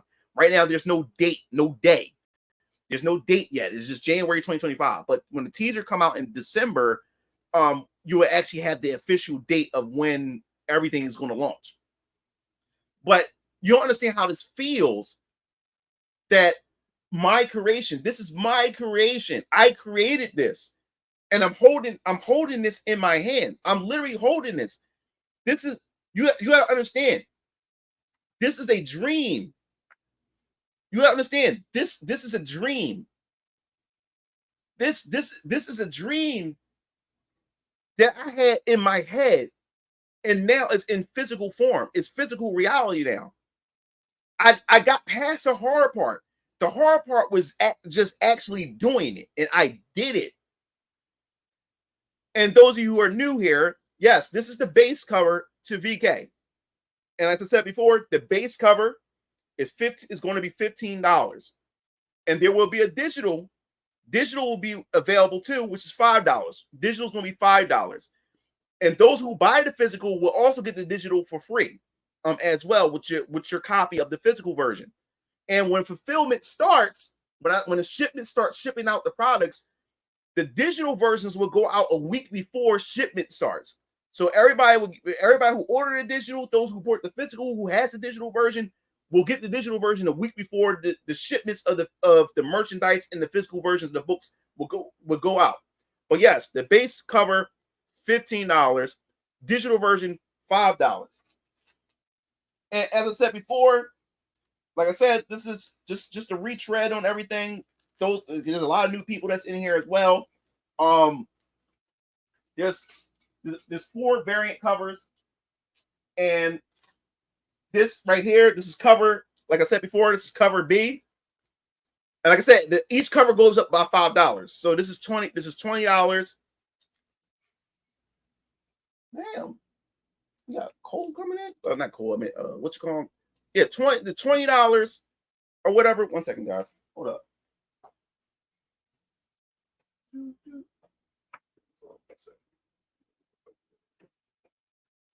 One sec.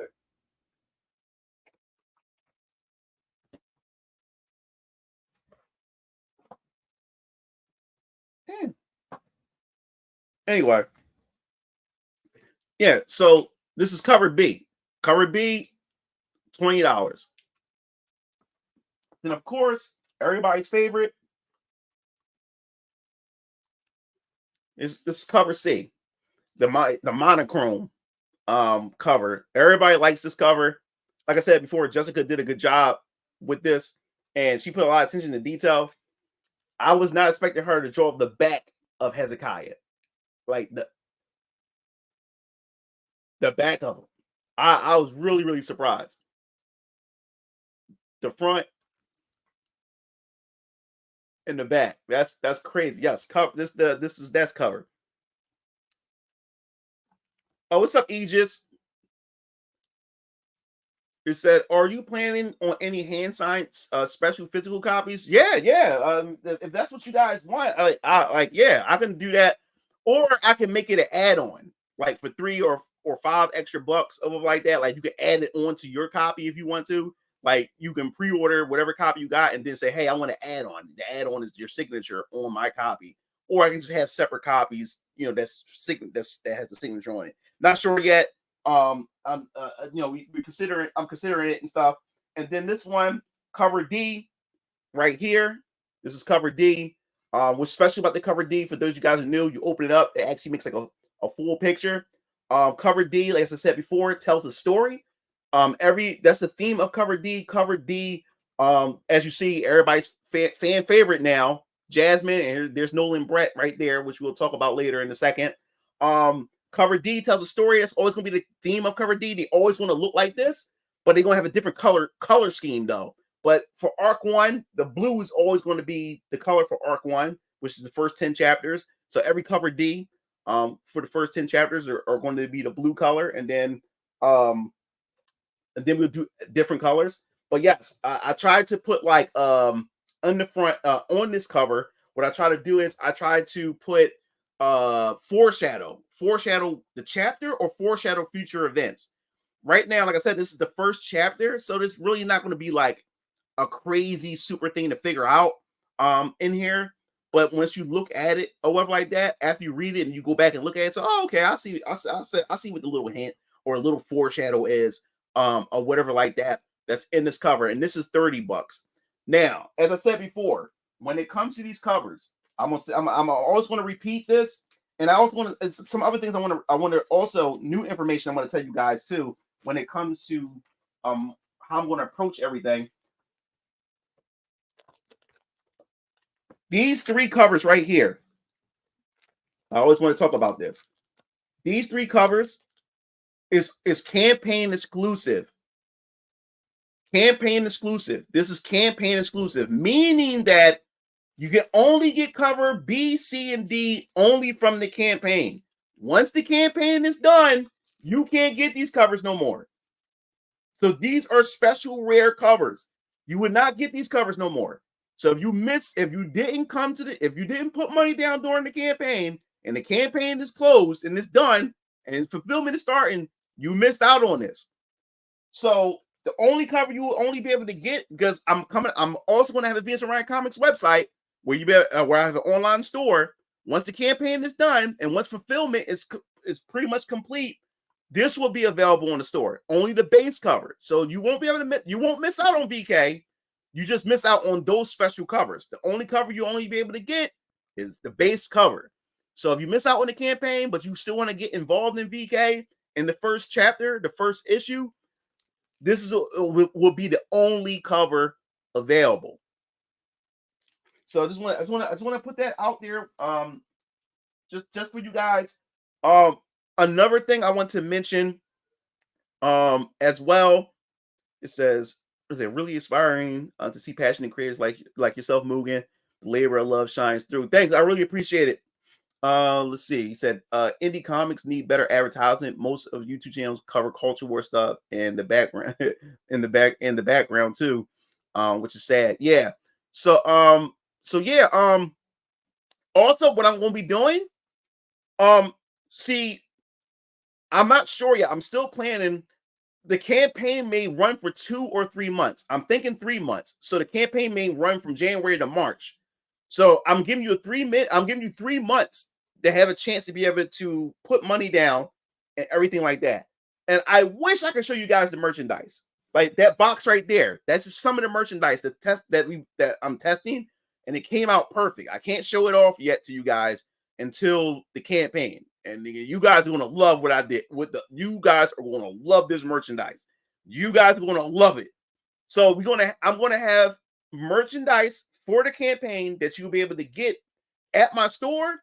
And then there's going to be campaign exclusive merchandise, meaning that you can only get it from the campaign. You won't be able to get it after the campaign is over. So yes. So if you miss out on some things, you won't be able to get it because it's campaign exclusive. Or if you did miss the campaign, you'll be able to get it at the store. It's just like, so there's going to be separate type of merchandise, campaign exclusive and just merchandise in general that you'll eventually be able to get at the store. Oh, what's up? What's up, Hypnotic? What's going on, bro? What's going on? So yes, as I said before, my comics are already done. My comic book is already done. As I said before, January 2005 is when the pre-order campaign will launch. So when I say it's already done, it means that I'm asking you guys to put money down to be able to get a copy of the book. I'm not asking you guys to give me money so I can get the book made. The book is done. I paid my artist back in January to start my book, and she finished my book. She drew my book up and everything. This is just my copy. This is just my printed copies of the book. The book is done. So all I got to do is just print up how many that I need based on the people that put down for the book. That's all I have to do. So that means you don't have to wait a whole year for a book to be done. No, the book is done. The book is done. Thanks, thanks, Hypnotic. I really appreciate it. I really appreciate it. Hypothetical. Would I be able to get the merch shipped out to Denmark? That's a good question. Like, international shipping is a bitch, I heard. I'm still looking into international shipping.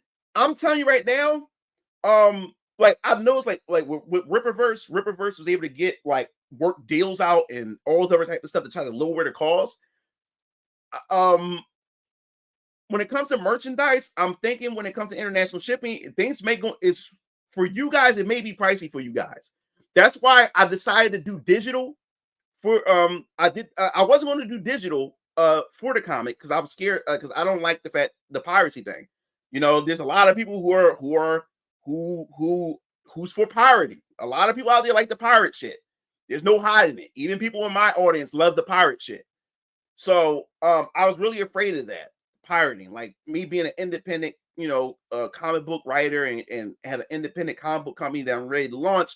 I'm really afraid of that. I'm really afraid that people's going to like somebody will get a digital. I'll put it out. Somebody will purchase the digital and then put it up on the internet for everybody to read. I don't understand why people do that shit. You spend your hard-earned money and then you just put it out for everybody else to get it for free. I don't understand why people do that, but people do shit like that. So that's what I'm afraid of. But then I started thinking about it. I realized that I'm got a lot of you guys from Australia. I got some audience people from China and Japan and all these other places. I'm surprised I got a international audience. I'm surprised. So that's why I decided to do the digital and make the digital $5 because I know international is going to be expensive. I'm warning you guys now. I don't have that type of connection or whatever like that, like how Rippaverse or Rippaverse and Young Ripper has his thing and stuff like that and stuff. So yeah, so I'm still going to sort my ways through this stuff because I'm still new to this whole fulfillment thing and whatever. But as far as international concerned, it's probably I'm not going to try to get your hopes up. It's probably going to be expensive on your end. I'm just letting you know that now. I'm just going to let you know that now. Yo, what's up, Rudy? What's going on? So Mr. Movie Lord is new, Mr. Worldwide. and we all want physical copies. Come on, I'd rather pay more for the international shipping if I can get a signed copy. Oh, I appreciate it, sister. Yeah, so this is another thing I want to put out there too. I also want to let you guys know because I don't want people to get confused and everything like that.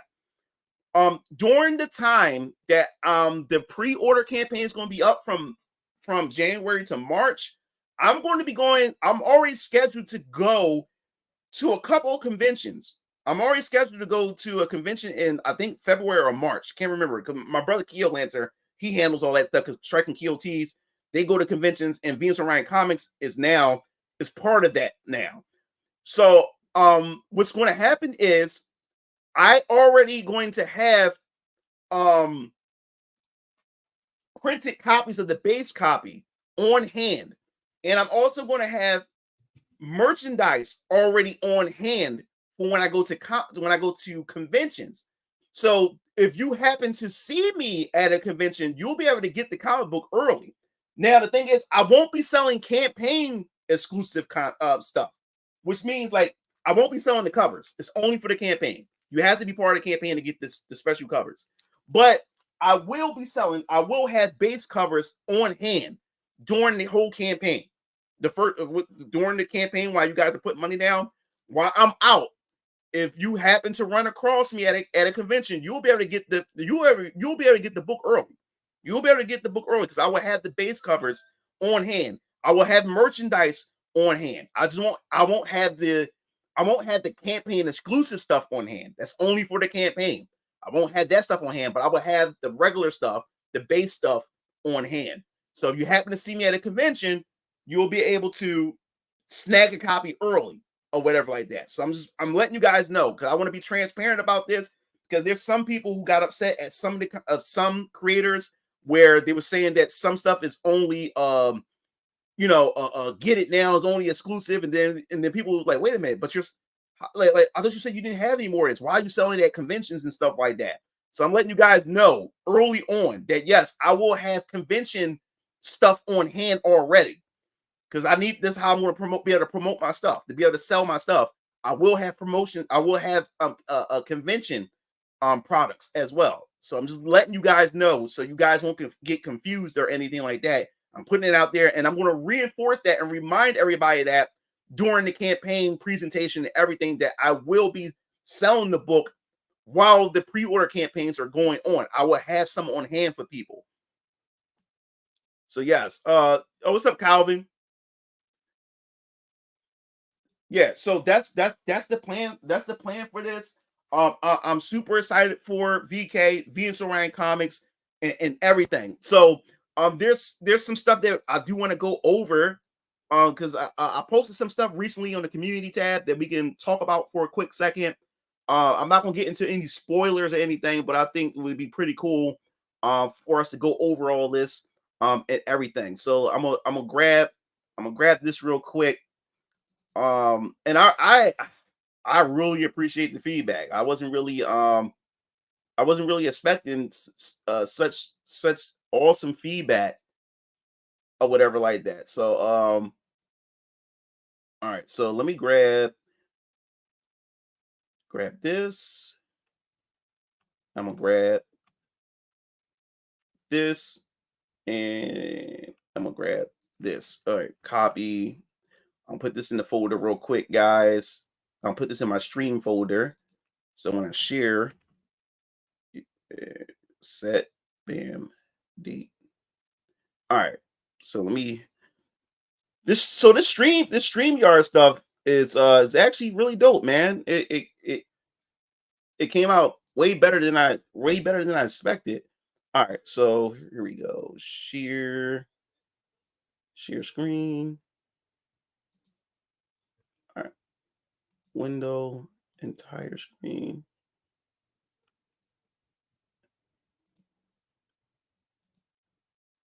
So should I use this one? I guess we can go with this. Let me see. All right. I'm gonna put this up. Let me see. All right, cool. All right, for starters, I guess I can. Here we go. Show you guys. Oh, in fact, no. Matter of fact, before we even do that, let me just show y'all. Let me take this off. Let me show y'all this instead. Give me a second. Let me see.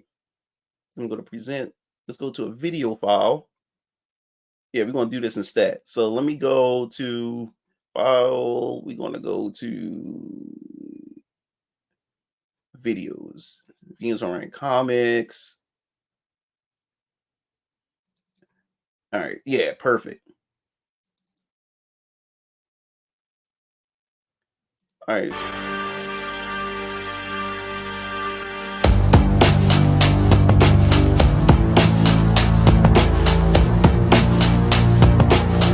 Main protagonist.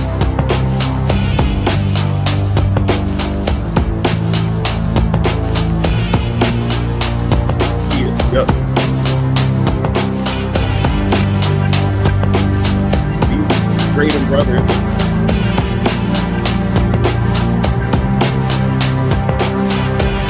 Arion himself. The name is Arion Color.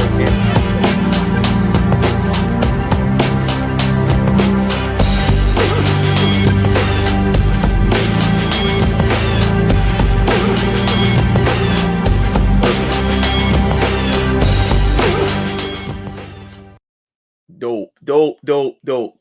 So I'm gonna add this back. So yes, we're getting closer and closer to the.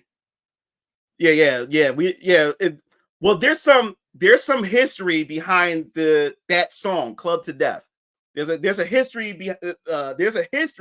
with VK and Club to Death, and expect a documentary. There's gonna be a Venus Orion Comics documentary after the campaign. No, not after campaign, but after the presentation.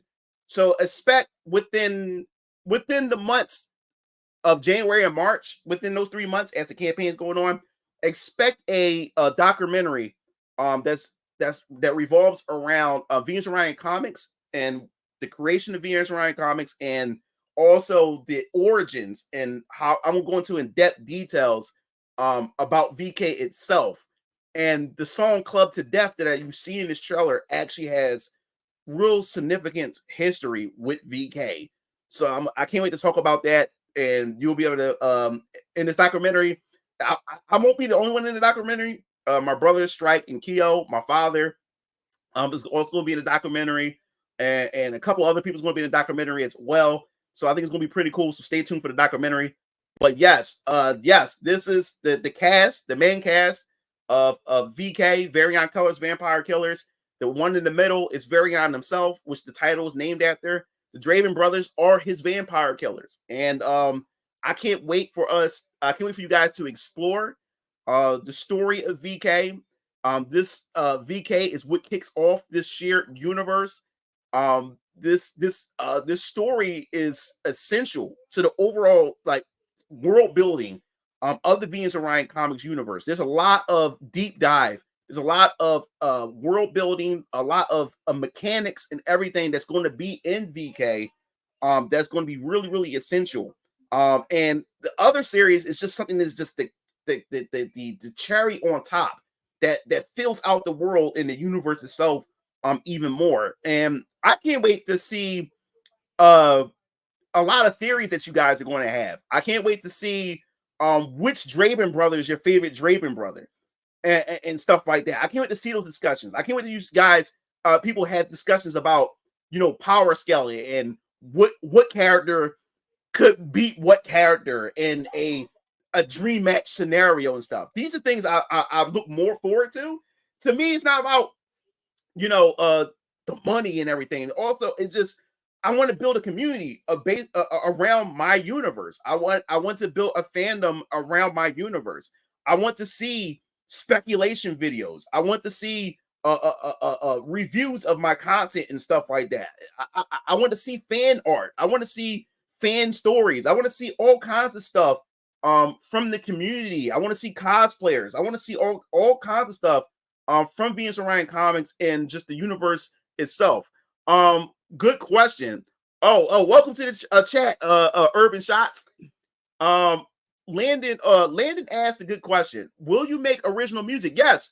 I wanted to hold this off, but I mean it doesn't matter because I'm going to do it anyway.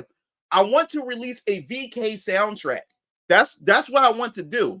Now, here's the funny part. I wanted to have this VK soundtrack finished by the time of this campaign, but it just didn't happen to work out that way. It's because I was trying to get my college friend Luke to do the soundtrack because he was a music major. He does music composing, orchestra music, all kinds of music. He's a musical genius.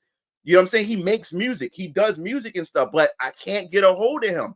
Like we keep social media tagging each other. Like I would hit him up, he would answer me, but he would answer me like weeks or sometimes months later. And then when I finally get the message, because I'm not on Facebook like I used to. He used Facebook a lot. Then I realized that he sent me a message like weeks or a month ago. I answered him and stuff like that, and then he just disappeared off the map. Can't find him on social media. He don't have the same number, and then he sent me a friend request on Discord. But then we he sent me, said, "Hey, what's up?" I said, "What's up?" back, and then the silence. I don't know what's going on, but I was trying to my dream was to, when I graduated from college, my dream was this. I never really had best friends.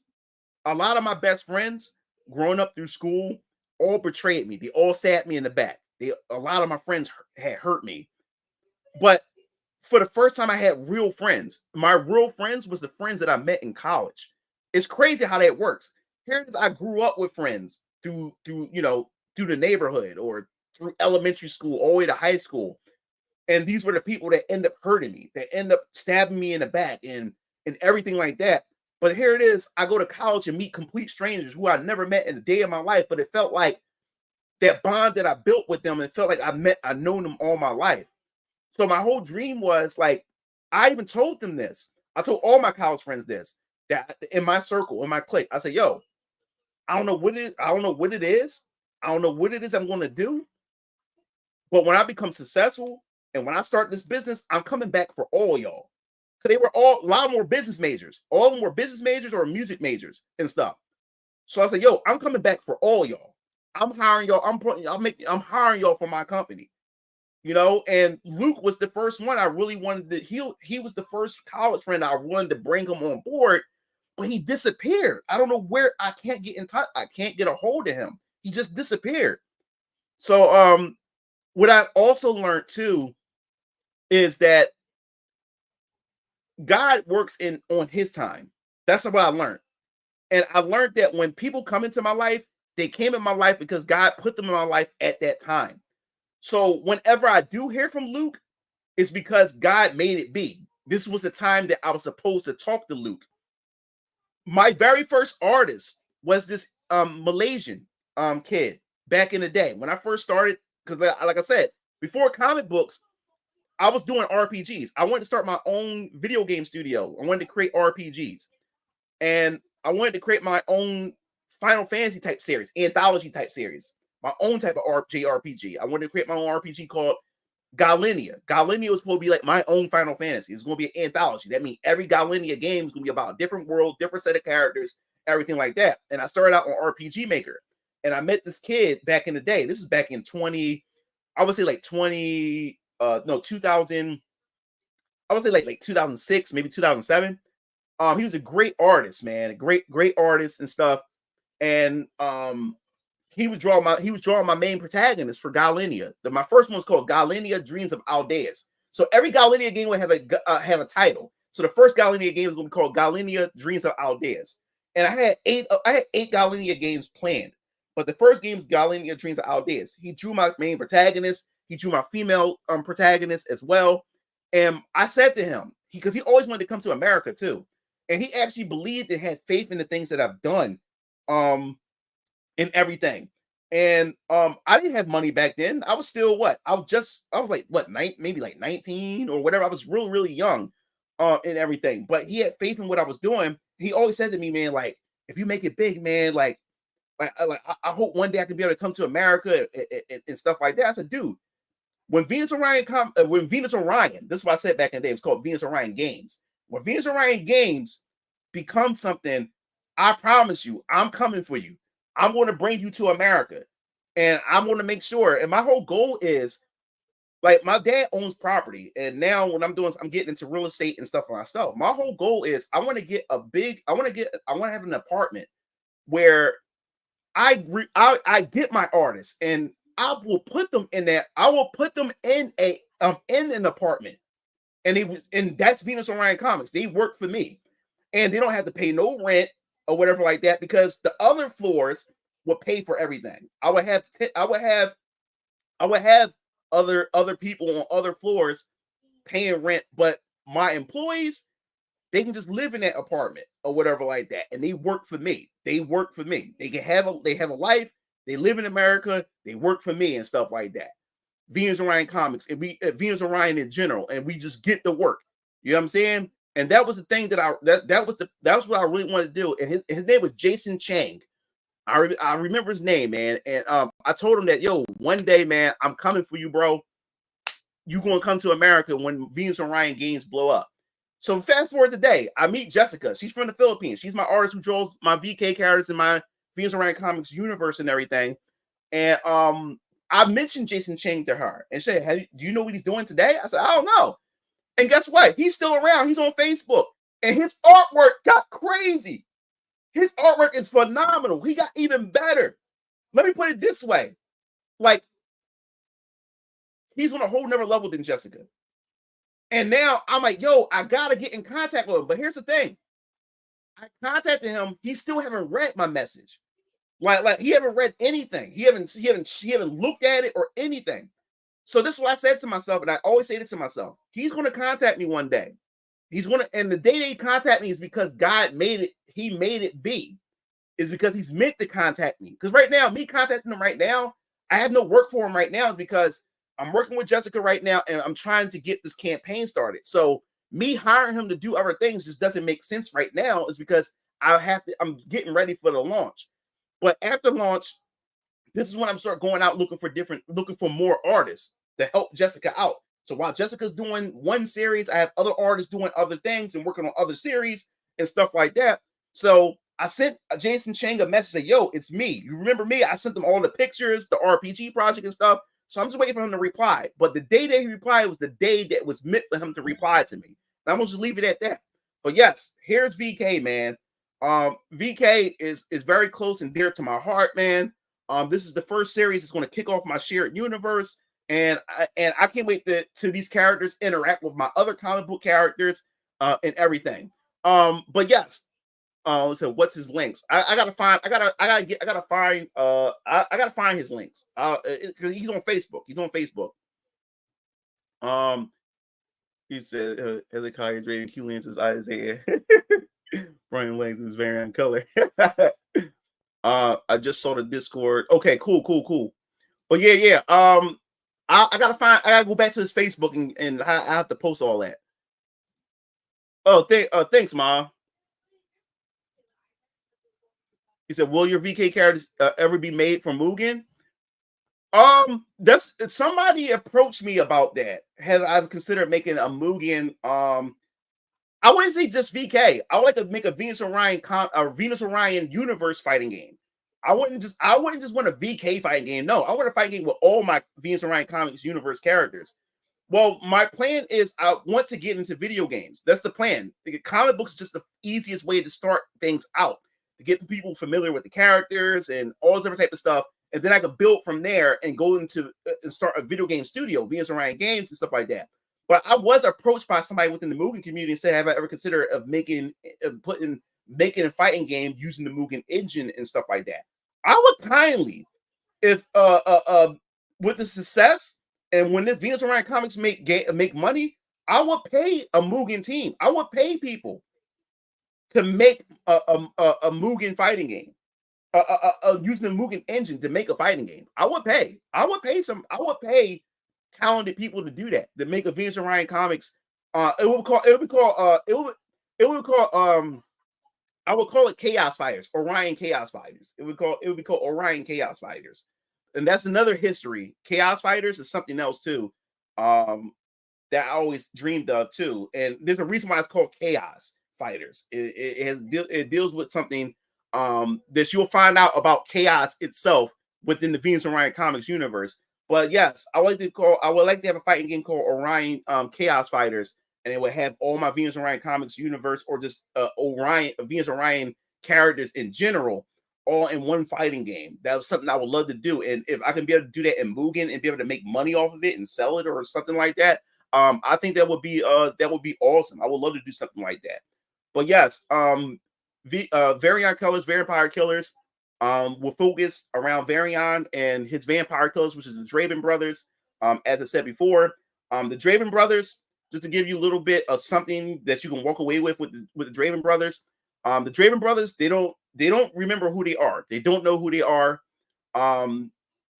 They all they know is they woke up at a laboratory and they have two mentors. They were scientists named Rosalie and Lionel Washington. And these two scientists are the ones that was trying to help piece their memories back together. But something happens where the science Penn Institutes get invaded by vampires, and these vampires are looking for something specific in this lab, and everybody dies. These vampires slaughter everybody in the lab, and this one particular vampire who's the leader of this group, which I won't give you the name of this vampire and the group itself. You'll find out in the book, but this is just a little backstory about these characters. And this leader vampire, is interrogating Lionel Washington, and he ends up killing Lionel. And Hezekiah, he's trying, as these vampires are slaughtering people, the vampires begin to attack the Draven Brothers. But the Draven Brothers begin to fight the vampires, and as they fight the vampires, they wait a minute. They're fighting, and they don't understand how they know the moves that they got. They don't understand, like, they're not afraid of vampires. Everything feels familiar to them, but they don't understand why these things feel familiar, and they don't know where to get these fighting techniques from or anything like that. Now, they're not wearing any of these outfits. These outfits comes Yeah, this is just like a quick like backstory to these characters. They wearing these, they wearing like patient clothes and stuff like that. But they're fighting and killing vampires as if it's second nature to them. They don't understand. Hezekiah is looking for Rosalie and looking for Lionel, the two scientists, while the other brothers are trying to find survivors, trying to save people and stuff like that. And once he gets into the room and he finds Lionel's body all burnt up, because this vampire has some special abilities, which I won't get into. But his body's all burnt up. He's barely talking. He's telling Hezekiah to find Rosalie. When he finds Rosalie, when he finally finds Rosalie, he sees the head vampire has a hold of Rosalie, and then what happens is this big explosion happens, and Rosalie gets disintegrated or whatever like that. And the vampire walks away. He walks away with whatever he was looking for in the lab. He finds and escapes with it. Rosalie disintegrates, and Lionel, he says his last words. His body's all burnt up and everything. And what happens is Varian shows up at this laboratory. Why did he show up in the laboratory? Well, because Varian is also on his own mission, because a colleague of his, which I explained in the community tab, Varian Keller, he was part of this group called the Enigma Unit. The Enigma Unit is a group that was created by an organization called Third Echelon. That's what you call them. That's Varian's employers. He works for Third Echelon. I won't get into who Third Echelon is. You'll find out once you get into the book. And they were put together to pretty much stop this particular threat a few years ago. They wanted to go stop this threat. I mean, this threat was so threatening to where it was the whole world, the planet was pretty much in peril or whatever like that. Well, Varian Keller and the other members of of the Enigma Unit, they were successful. They was able to stop this threat. And then Third Echelon had disbanded Enigma Unit after they had done their mission. And then they sent them off to different jurisdictions, within the organizations in different parts of America and stuff. Well, Dread Dealer on the other end, he was in Neodelphia. That's where he was stationed at. Now, Dread Dealer himself, he ended up investigating something that he wasn't supposed to investigate. And this investigation had pretty much cost him his life.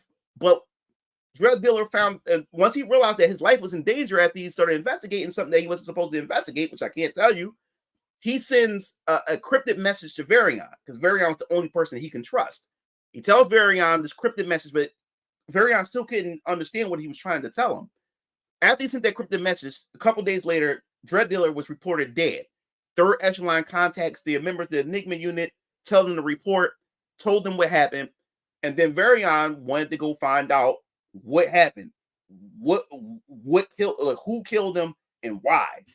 Now, Third Echelon doesn't want Varian to investigate it or the other members of the Enigma Unit.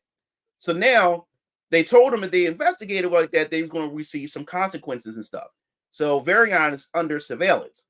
So what happened was Dread Dealer left a dead man switch for Varian. This is all backstory. You're going to get all this anyway.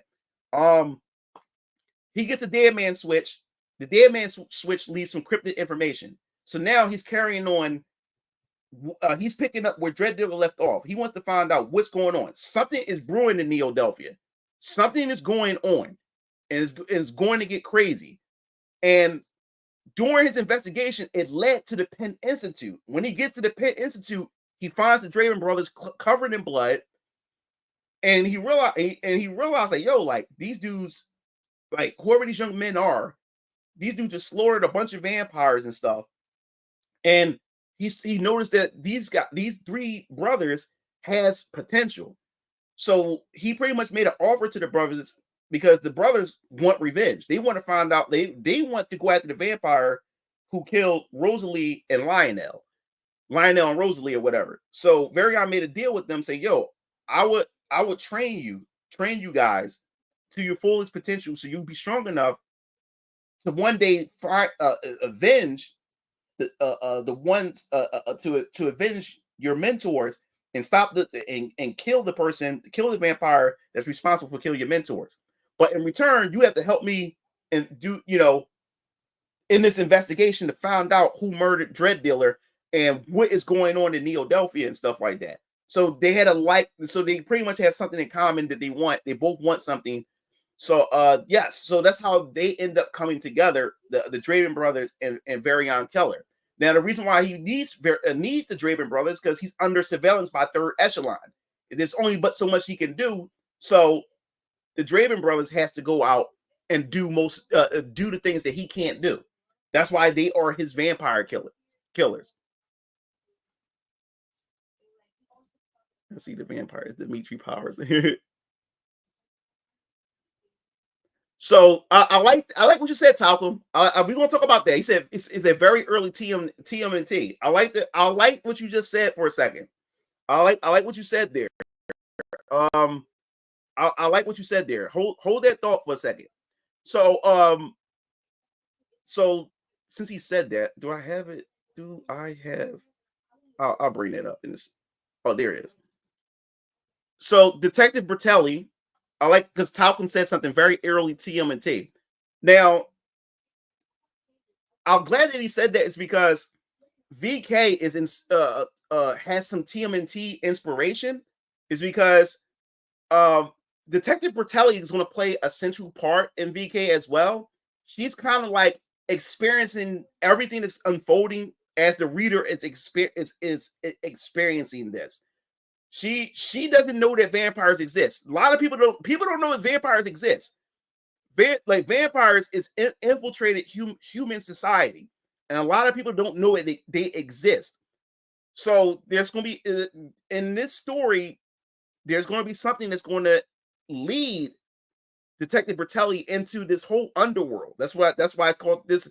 VK focus on the underworld. The underworld it means supernatural, dark themes and stuff like that. She's going to get a whiff at all this, and she's going to be tracking down because something's going to happen. She's going to be tracking down young Raph, Hezekiah Draven, and as she tracks him down, she's going to be getting into a lot. She's going to be discovering a lot of things, and eventually she's going to meet the Draven brothers and Varian, and that's where you're going to get that April O'Neil. That's what I was going for. Detective Bertelli is like the April O'Neil when it comes to the relationship between the relationship with the brothers, the Draven brothers and Varian. So it's kind of like the Ninja Turtles, April O'Neil and the Turtles. That's the type of relationship that you'll be able to see that connection within the story of VK itself. But yes, Detective Bertelli, she's very essential to the story, and you'll see why as the story progresses. But I like that you brought that up. Every time I look at this detective, I see Zone in Zone Zero. But yeah, man, like this chick had went through so many different redesigns. Like, but you won't be able to see you'll see the redesigns when I drop the art book or when I do my Patreon, when I start showing the different sketches of how characters previously look and stuff like that. So I'm leaving it for all the special type of material and content. But she went through like 5 designs within the course of 4 years. She went through like 5 different designs and stuff like that. So yes, she's the female face for VK. Like this is my baby right here, or whatever like that. But she comes from the Jake Pierce series, which is the poster in back there. Jake Pierce is a prequel to VK. Now Jake Pierce doesn't have vampires in it, but it's in the time span. Jake Pierce takes place 2 years before the VK story takes place. So she's best friends with Jake Pierce, and she plays an essential role in Jake Pierce as well. So yes, that's what I was that's what you want to see, that kind of like Ninja Turtles and April O'Neil type of thing. This is some you said Fright Night with Blade stuff. Yes, so you guys have really showed some love with the recent characters that I've showed. These other characters that's going to appear in VK. So yes, what you see here, these 2 characters right here are other essential characters to the VK story. You have Nolan Brett and Jasmine Mitchell.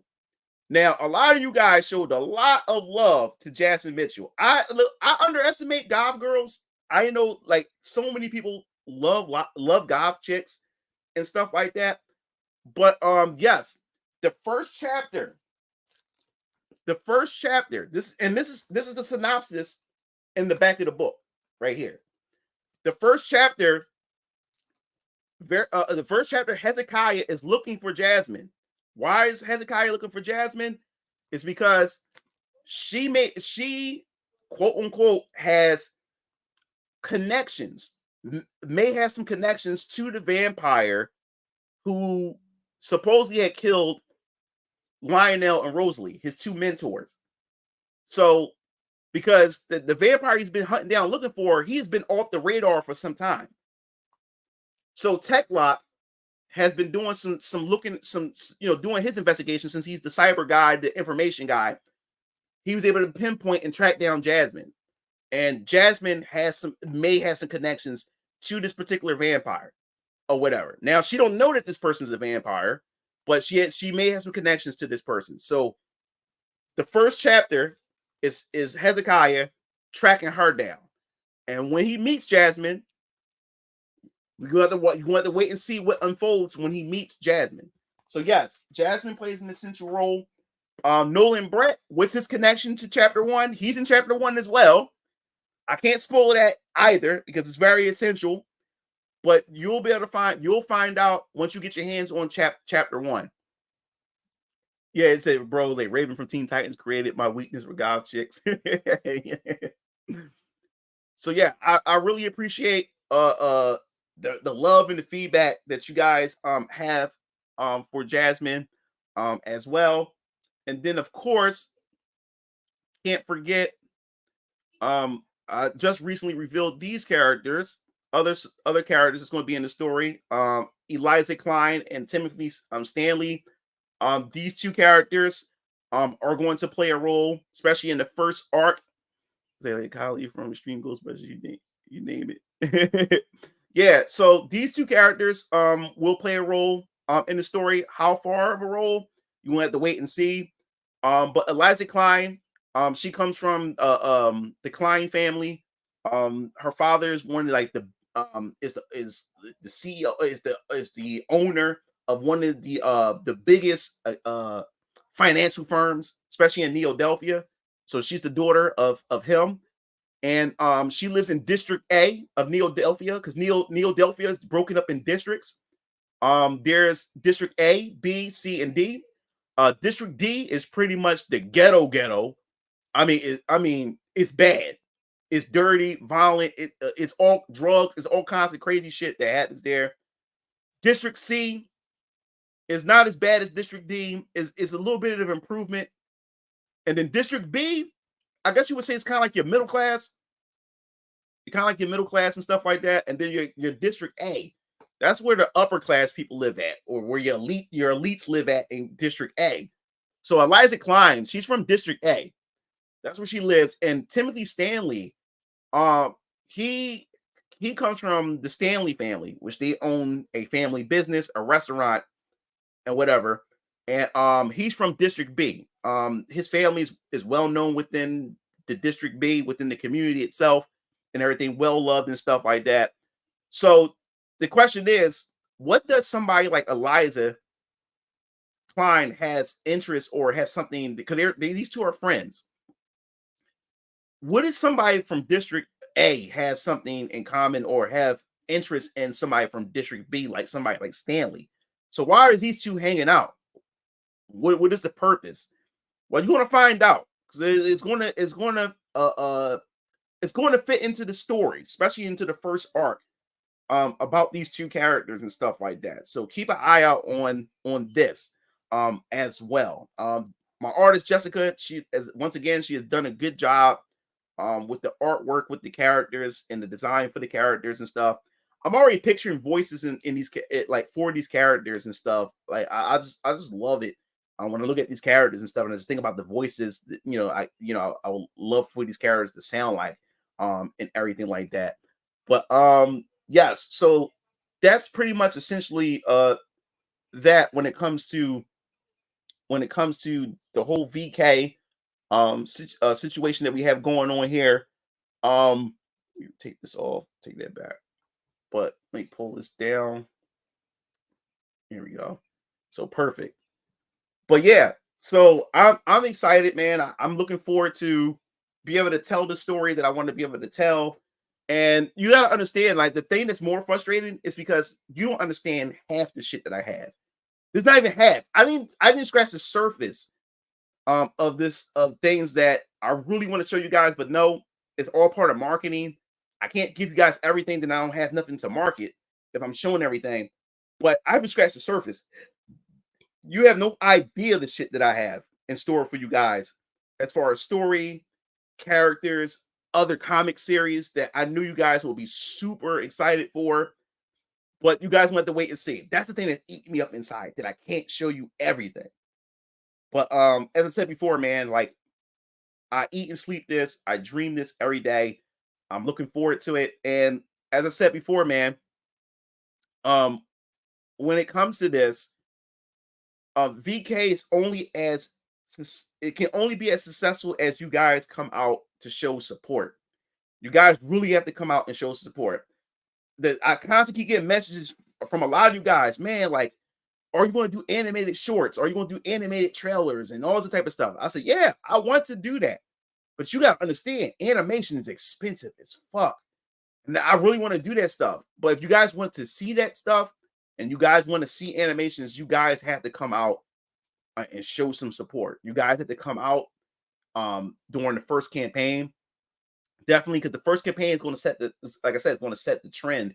It's going to set the momentum for Phoenix Orion Comics moving forward. You got to understand that's how important the first campaign is. You guys have to come out for the first campaign because whatever I earn from that is going to determine how many series I can have made at once.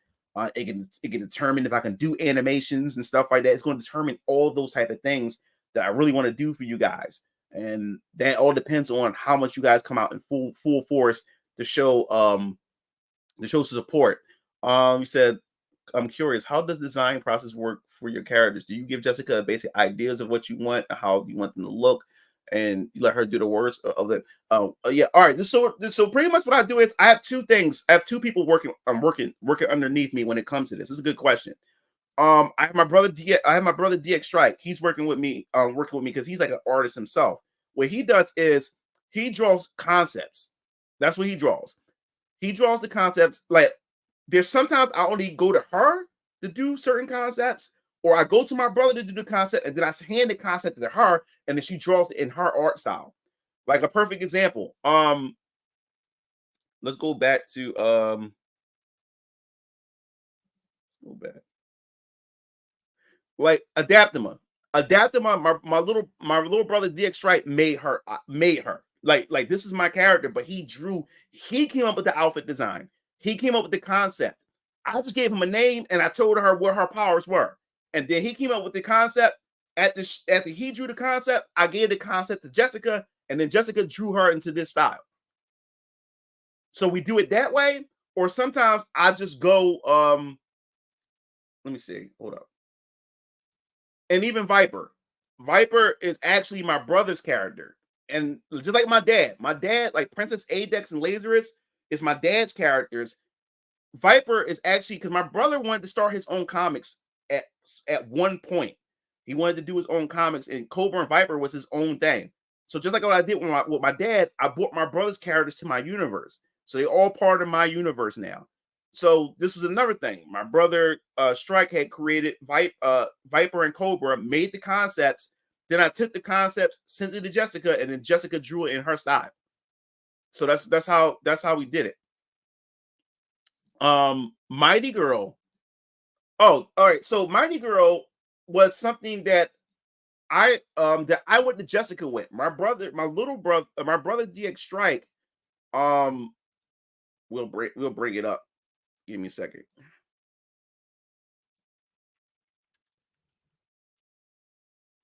Yeah, so Mighty Girl.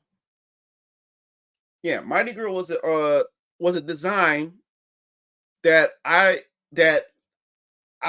came up with. What I do is sometimes what I would do is I would look for references, like type of like material or reference like I would look for like a bikini, or I would look for like a real life outfit or something like that to give her an idea what I want. And then I would make a reference sheet of different things. here's a hairstyle. I will go on Google, look for Google images, type in hairstyles or type in anime hairstyles or type in something. Now, fun fact. She's based after my hentai model, Julie Patterson, and she's named after my hentai model, Julie Patterson. I'll give me a second because so you guys can understand, so you can see the correlation here. 1 second. It's safe for work, so don't worry about it.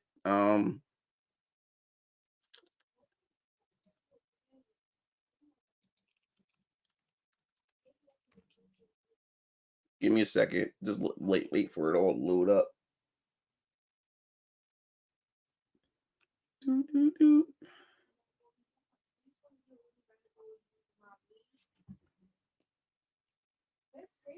I'm still waiting for it to load. Hold up.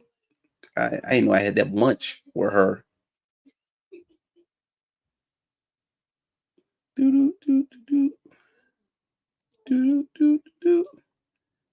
All right, cool. So, damn, I didn't know I had that much stuff with her, with Julie. I'll give me a second. It's still loading all this images and stuff that I have of her.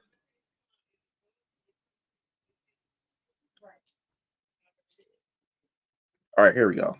All right, so give me a second. I just gotta load, get the picture and put it over here. Copy and then paste it in here.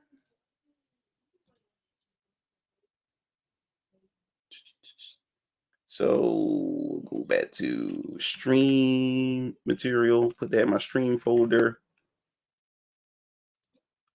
and go to my Mighty Girl, grab her again, copy, paste it in my stream folder. Because this is interesting. I'm about to give you some about to give you some backstory. All right, cool. I get one more image for you guys.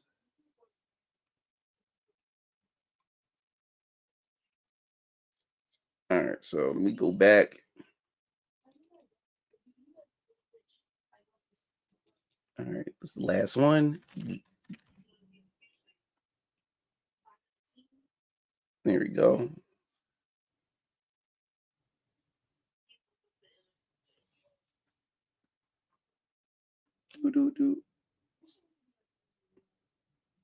Really? I thought I had that picture. I guess that wasn't. 1 second, because I really want. This is one particular picture,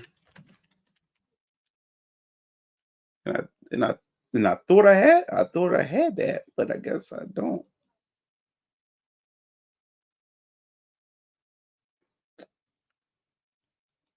Okay, let me. There we go. I think I found one of them. One of the other ones. Copy. No, here go. Copy. Copy. I want to make sure I got the right ones.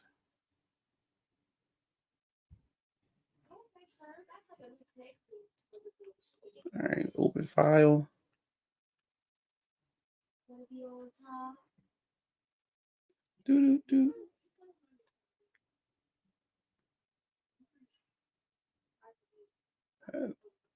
Perfect. There it is. Found it. All right. I'm just putting everything in the folder. I'm about to bring it up now. So you understand what I got Mighty Girl. So you can see some of the. All right, perfect.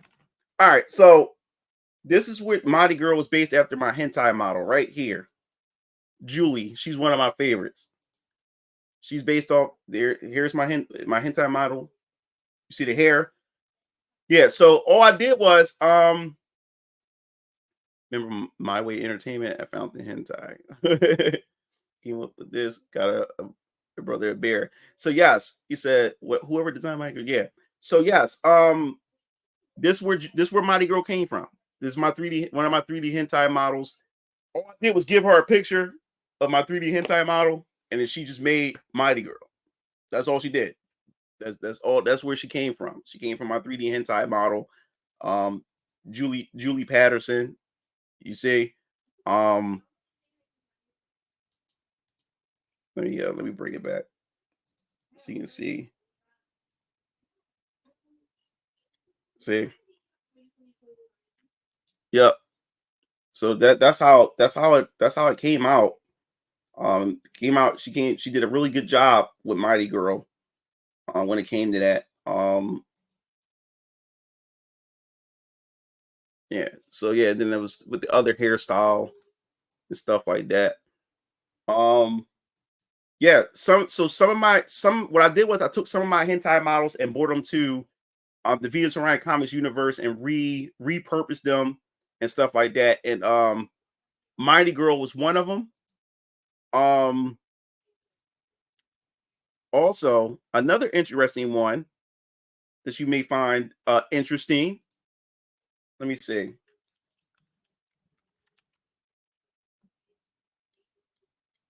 Perfect. There we go.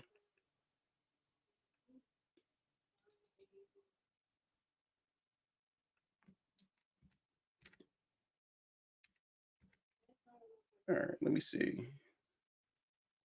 Just trying to find.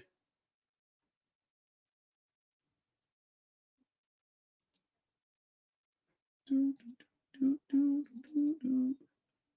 do, do, do. No, I don't even have a shit. I don't have a I thought I had a safe for work. No, I don't have a safe for work version. Yeah, I don't have a safe for work version of that character because there's another character that I made that's based off of another hentai model or whatever. But yeah, so that's how they worked out, man. So that's what I do when it comes to characters, man. What I do is I come up with a reference sheet where I take certain like find outfits, find hairstyles and stuff, and I put them all on one sheet and stuff like that. And then I say to her, I say to Jessica, I said, look, just add your own style, add your own twist to it, and then bam, she just come together. Yeah, yeah, yeah, yeah. And also appreciate it. Gotta get Miss Patterson in purple leotards now. So I made a good picture. Yeah, you did, man. I appreciate. Yeah, yeah. Let me post that up. That shimmering hairstyle, color, cool. Yeah, yeah. You did a good style. You did a good job with that picture, man. Really good job. Any of these girls drawing the guys. So any of the girls are good picks for drawing. To be honest, yes. Yes. The goal I'm still waiting for more artists to come in to make it feel like a contest and stuff because like I said the biggest mistake I made, I announced the art contest, but I realized that a lot of you guys are not artists. A lot of you guys are gamers, so there will be another contest. I hope I can do it next month. I'm doing a Smash tournament, Smash Bros Ultimate tournament, so you guys better win some stuff too. So I'm still leaving open the window for more artists to come in, then I'll close it off eventually so I can start sending out prizes and stuff like that to people and everything. So you still have a chance. Who's that chick that wears the yellow poncho with the brown twin tails? I forgot her name. You talking about Oh, I got you. Hold up. I got you, bro. I know exactly what you're talking about. You talking about my girl. Let me bring her over. Yeah, another fan favorite that you guys really enjoy. So let me grab that too. Grab her. All right, cool. Let me bring her there, then paste it back into the folder. I got you. All right. Talking about Myra Adamson. If you like her, I can't wait till you guys see her sisters. The oldest sister, Layla Adamson, and then the middle sister, Evelyn Adamson. So wait until you see the sisters as well. The two older sisters. They had the Crimson Hoods. He said, can't wait until I win the artwork. Yeah, this seemed like I was really surprised. I was not expecting the feedback that from from this character like that. I knew you guys want to like her, but man, it was so much love for this character. I really appreciate that. I really appreciate that. like I said before, you're going to meet one. You're not going to meet her right away. You're going to meet one of the sisters, the other sisters first before you meet Myra. And like I said before, Crimson Hood series is a spinoff from VK. So Crimson Hood won't spin off yet until we get into the arc where we start talking about werewolves in VK. Like I said, it's not just about vampires in VK. The Draven brothers and Varian will be fighting werewolves, succubus, demons, all of it. So when we do get to the arc where werewolves start getting involved, that's when you're going to be introduced to one of the sisters first. And then that's when the spinoff Crimson Hood is going to come into place once one of the sisters are met and the arc with the werewolves come into play. That's when the Crimson Hood series, spinoff series, is going to come into place. When it comes to the demons, the Church of Elohim series is going to follow right after that. So when Sister Adeline is met in VK, that's when the Church of Elohim or Elohim is going to be a spin-off series.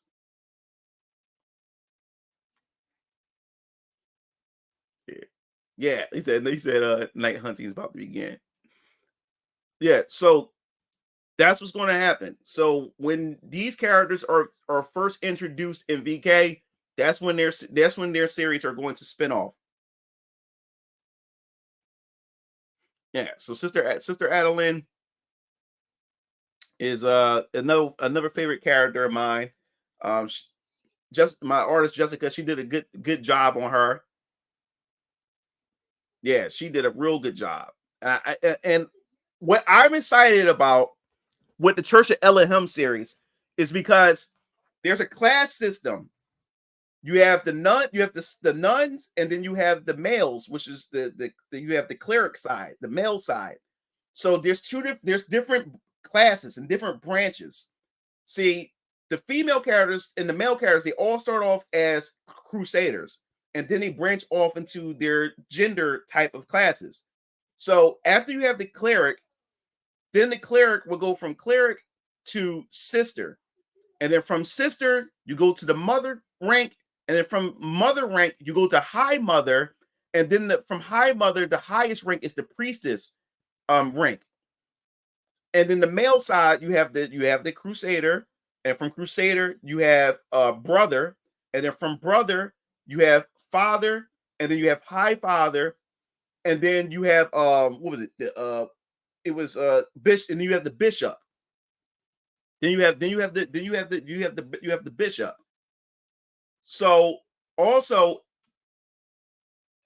these nuns all use this special arts called spirita arts. Now, like I said, in my universe, I have a mechanic called the wave essence mechanic, which I won't explain it, is because VK is going to explain a lot of that, and other comics going to explain what wave essence is. This is what balances everything out. This would also handle the power scaling and stuff like that. But you also have spirita arts, and in my universe, people are put on a wave spectrum, and this was the term where people are placed on the spectrum. So you have people who are classified as gifted. You have people classified as prodigies and stuff like that. So even the nuns can cast spirita arts. Now, Sister Adeline, for her to be the sister rank, she's like almost like a prodigy, and the type of like hard hitting or some of these spiritual arts she can use sets her apart from a lot of even some of these high rank nuns that's within this hierarchy and stuff. Now the thing is, also in the Church of Elohim, they're going to be using spiritual hand signs to cast these spells or cast these type of arts. So you're going to be seeing a lot of hand signs. It's kind of like how Naruto has the ninja hand signs. Well, there's going to be spiritual hand signs that these people are going to be using within the Church of Elohim to use spiritual arts and stuff like that, fighting against demons. And oh man, I can't wait. This is another series that I'm looking forward to, man. Like I can't wait to really talk about this and get into this. Yeah, thanks. Yeah, man, Jessica, she just keep evolving as an artist. Definitely keeps evolving. And I always get excited when every time that she draws, because when like we draw in different phases. She does the rough, as she does the rough, she does the line art, and then after the line art, she does the flat coloring, and then after that, she does the actual detail coloring with the shadow and stuff as the final. So I get excited every time. She would hit me up like 2 in the morning. Like I said, we have a 13-hour time difference because she lives in the Philippines. So I get excited when I wake up in the morning, or when she hits me up like 3 a.m. When I wake up, I get excited because I say, "Yo, she about to show me a character. She about to show the character or whatever like that." And man, I get so excited. And this is another fan favorite, Yan Yu Chang, the Jade Enchantress. Well, I'm changing her to the Jade Sorceress, but the Jade Sorceress or whatever like that. Yeah, I can't wait to actually get into this series as well. There's so much to do, and of course, if you hear the name Yan Yu Chang, it's gonna be a lot of magic, sorcery. There's gonna be a lot of Asian type of inspiration in this series. And Jessica did a good job because Jessica, she's Chinese. So I told her, I said, listen, I really want you to go out. I want you to make her outfit kind of like modern and traditional Chinese in a sense. And I let her go to work. I'll let her go to work. Yeah, yeah, yeah. I know that they're Buddhist hand signs. Yeah. So spiritual hand signs we'll be doing with the Church of Elohim. Yeah. Yep. I agree, man. I agree. But yeah, Yan Yu Chang is it. I didn't expect you guys to respond the way y'all did with her as well. I was really surprised when y'all guys was really coming out, showing some love for this character. So I can't wait to get into her series as well. And like I said, man, like I'm only one person right now. All I have is one artist under my belt that's working with me and stuff. I eventually want to grow into a full blown business where I have a bunch of different things or whatever like that. A bunch of different people working under me, different projects going on and stuff like that. So it's going to take time to see some of these characters.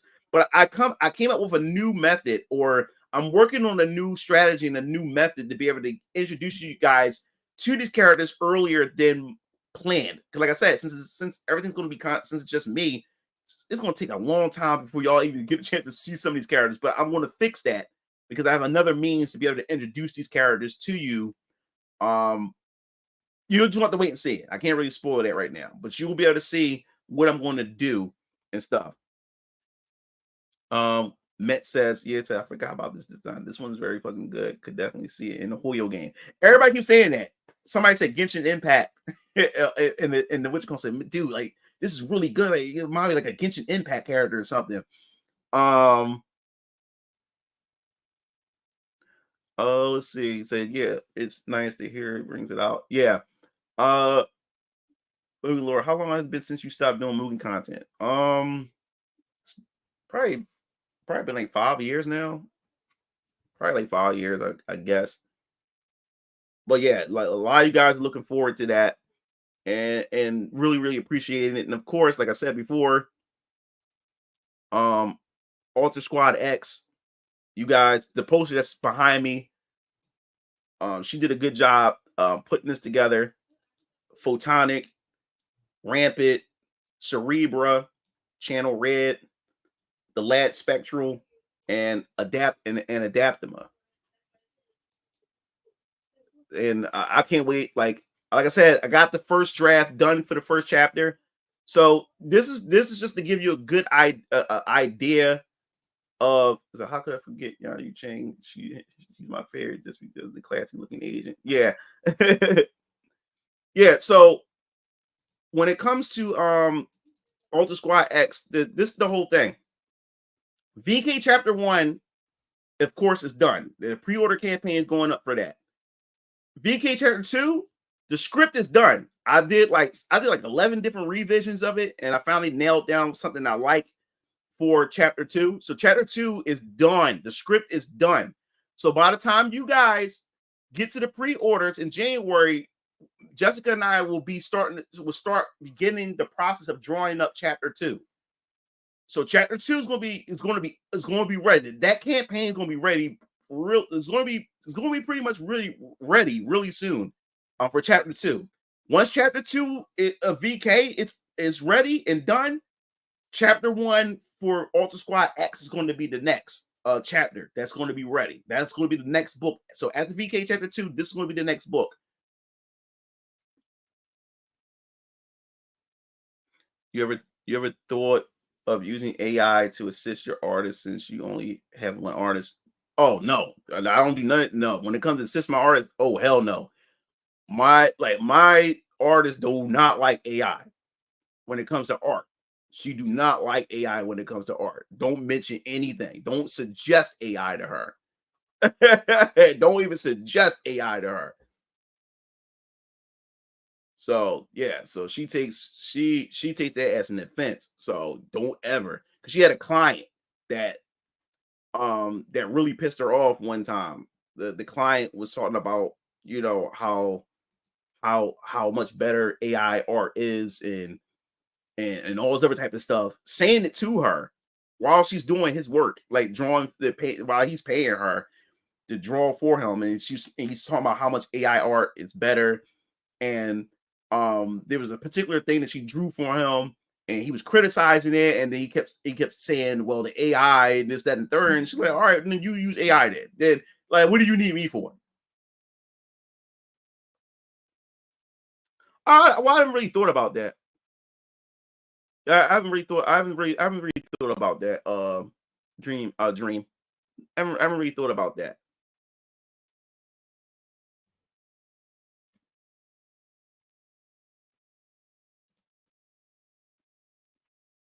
But yeah, so I that's why. Oops, I knew I forgot. And then of course everybody's favorite.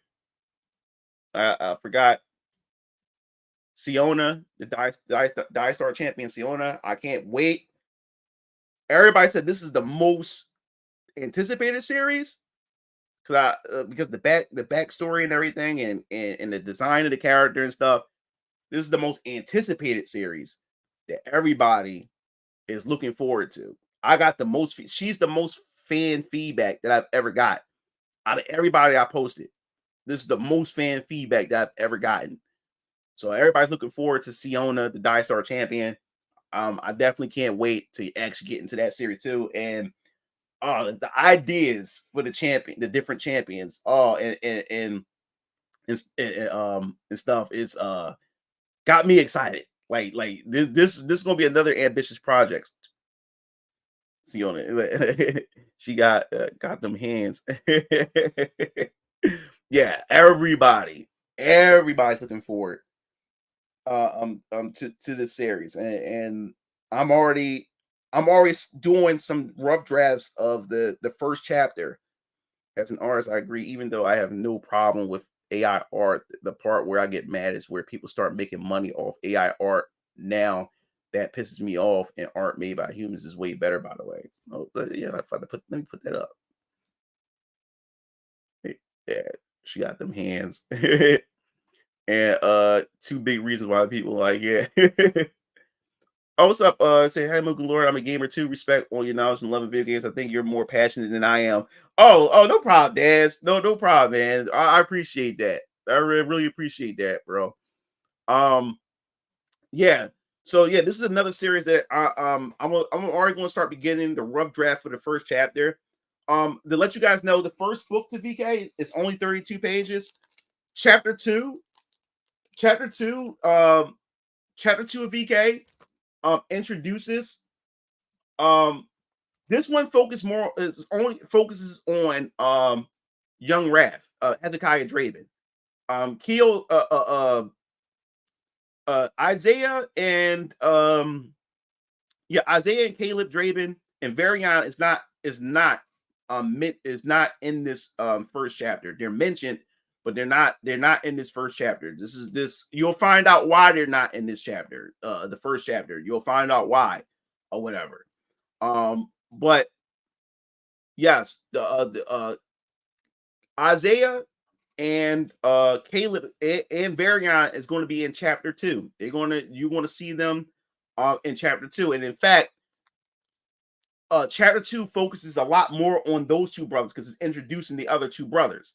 So Hezekiah is in it because it still leads with him, but it's gonna focus more on Isaiah and Caleb Draven. Just letting you guys know that. Varian more chapter 3 is gonna be a more Varian focused. All of them's gonna be in it, but it's gonna be more Varian focused because it's gonna be introducing his character more and fleshing him out more and stuff like that. So you'll see how it works out. But chapter 2, that's when you're going to see the other two brothers in action. You will be able to see their personalities and everything like that. And you will see why the brothers or Varian is not in this first chapter. They're mentioned and everything, but you're going to find out why in this first chapter. There's a reason why. But yes, this is 32 pages. Chapter 2, since it's fleshing out Caleb and Isaiah, and it's also this is where you're going to get a introductory, a somewhat of an introductory to the wave mechanics that I have, the wave essence mechanics, which it has to have some explanations and stuff.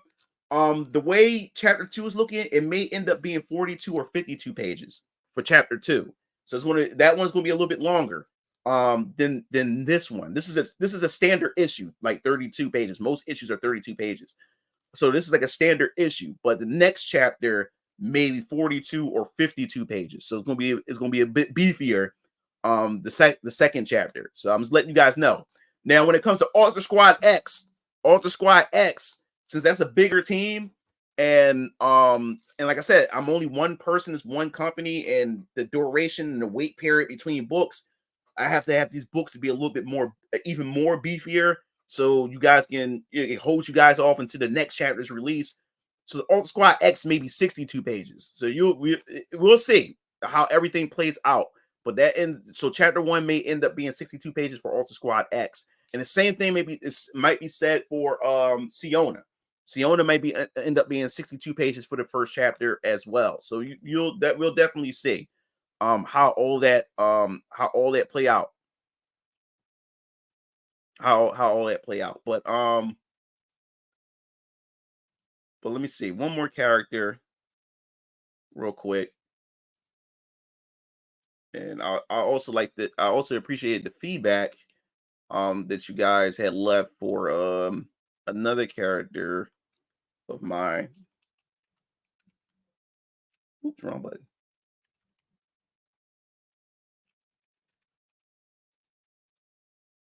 And I can't spoil her significance to VK. You just have to wait. But a lot of you guys, I got positive feedback from her too. Esmeralda Keldev as well. So Jessica did a good job with her. I love me a woman with glasses, and that was just a nice little nice style. I love her look and everything. She did a good job. And I gave her like concepts of different outfits, like classy outfits, like I would say like office or teacher outfits that I looked up on Google and stuff like that and everything, and what I wanted to go for this character, for the character design for this character. But yeah, she's another like favorite design of mine as well. I like how she turned out and everything. But yeah, let me take this. There we go. But yeah, that's essentially it for this stream. I hope you guys enjoyed the stream. We had got so much, we talked about so much. It's been like 4 hours, a 4-hour stream. Yes, I'll definitely be streaming again sometime this week. So stay tuned. We'll talk about a lot of other topics within the gaming space, within the culture war space, and all kinds of other stuff we'll be talking about and everything. So I really hope that you guys have a good night. And I'll definitely be seeing you Game Fiends later, man. Like, peace out.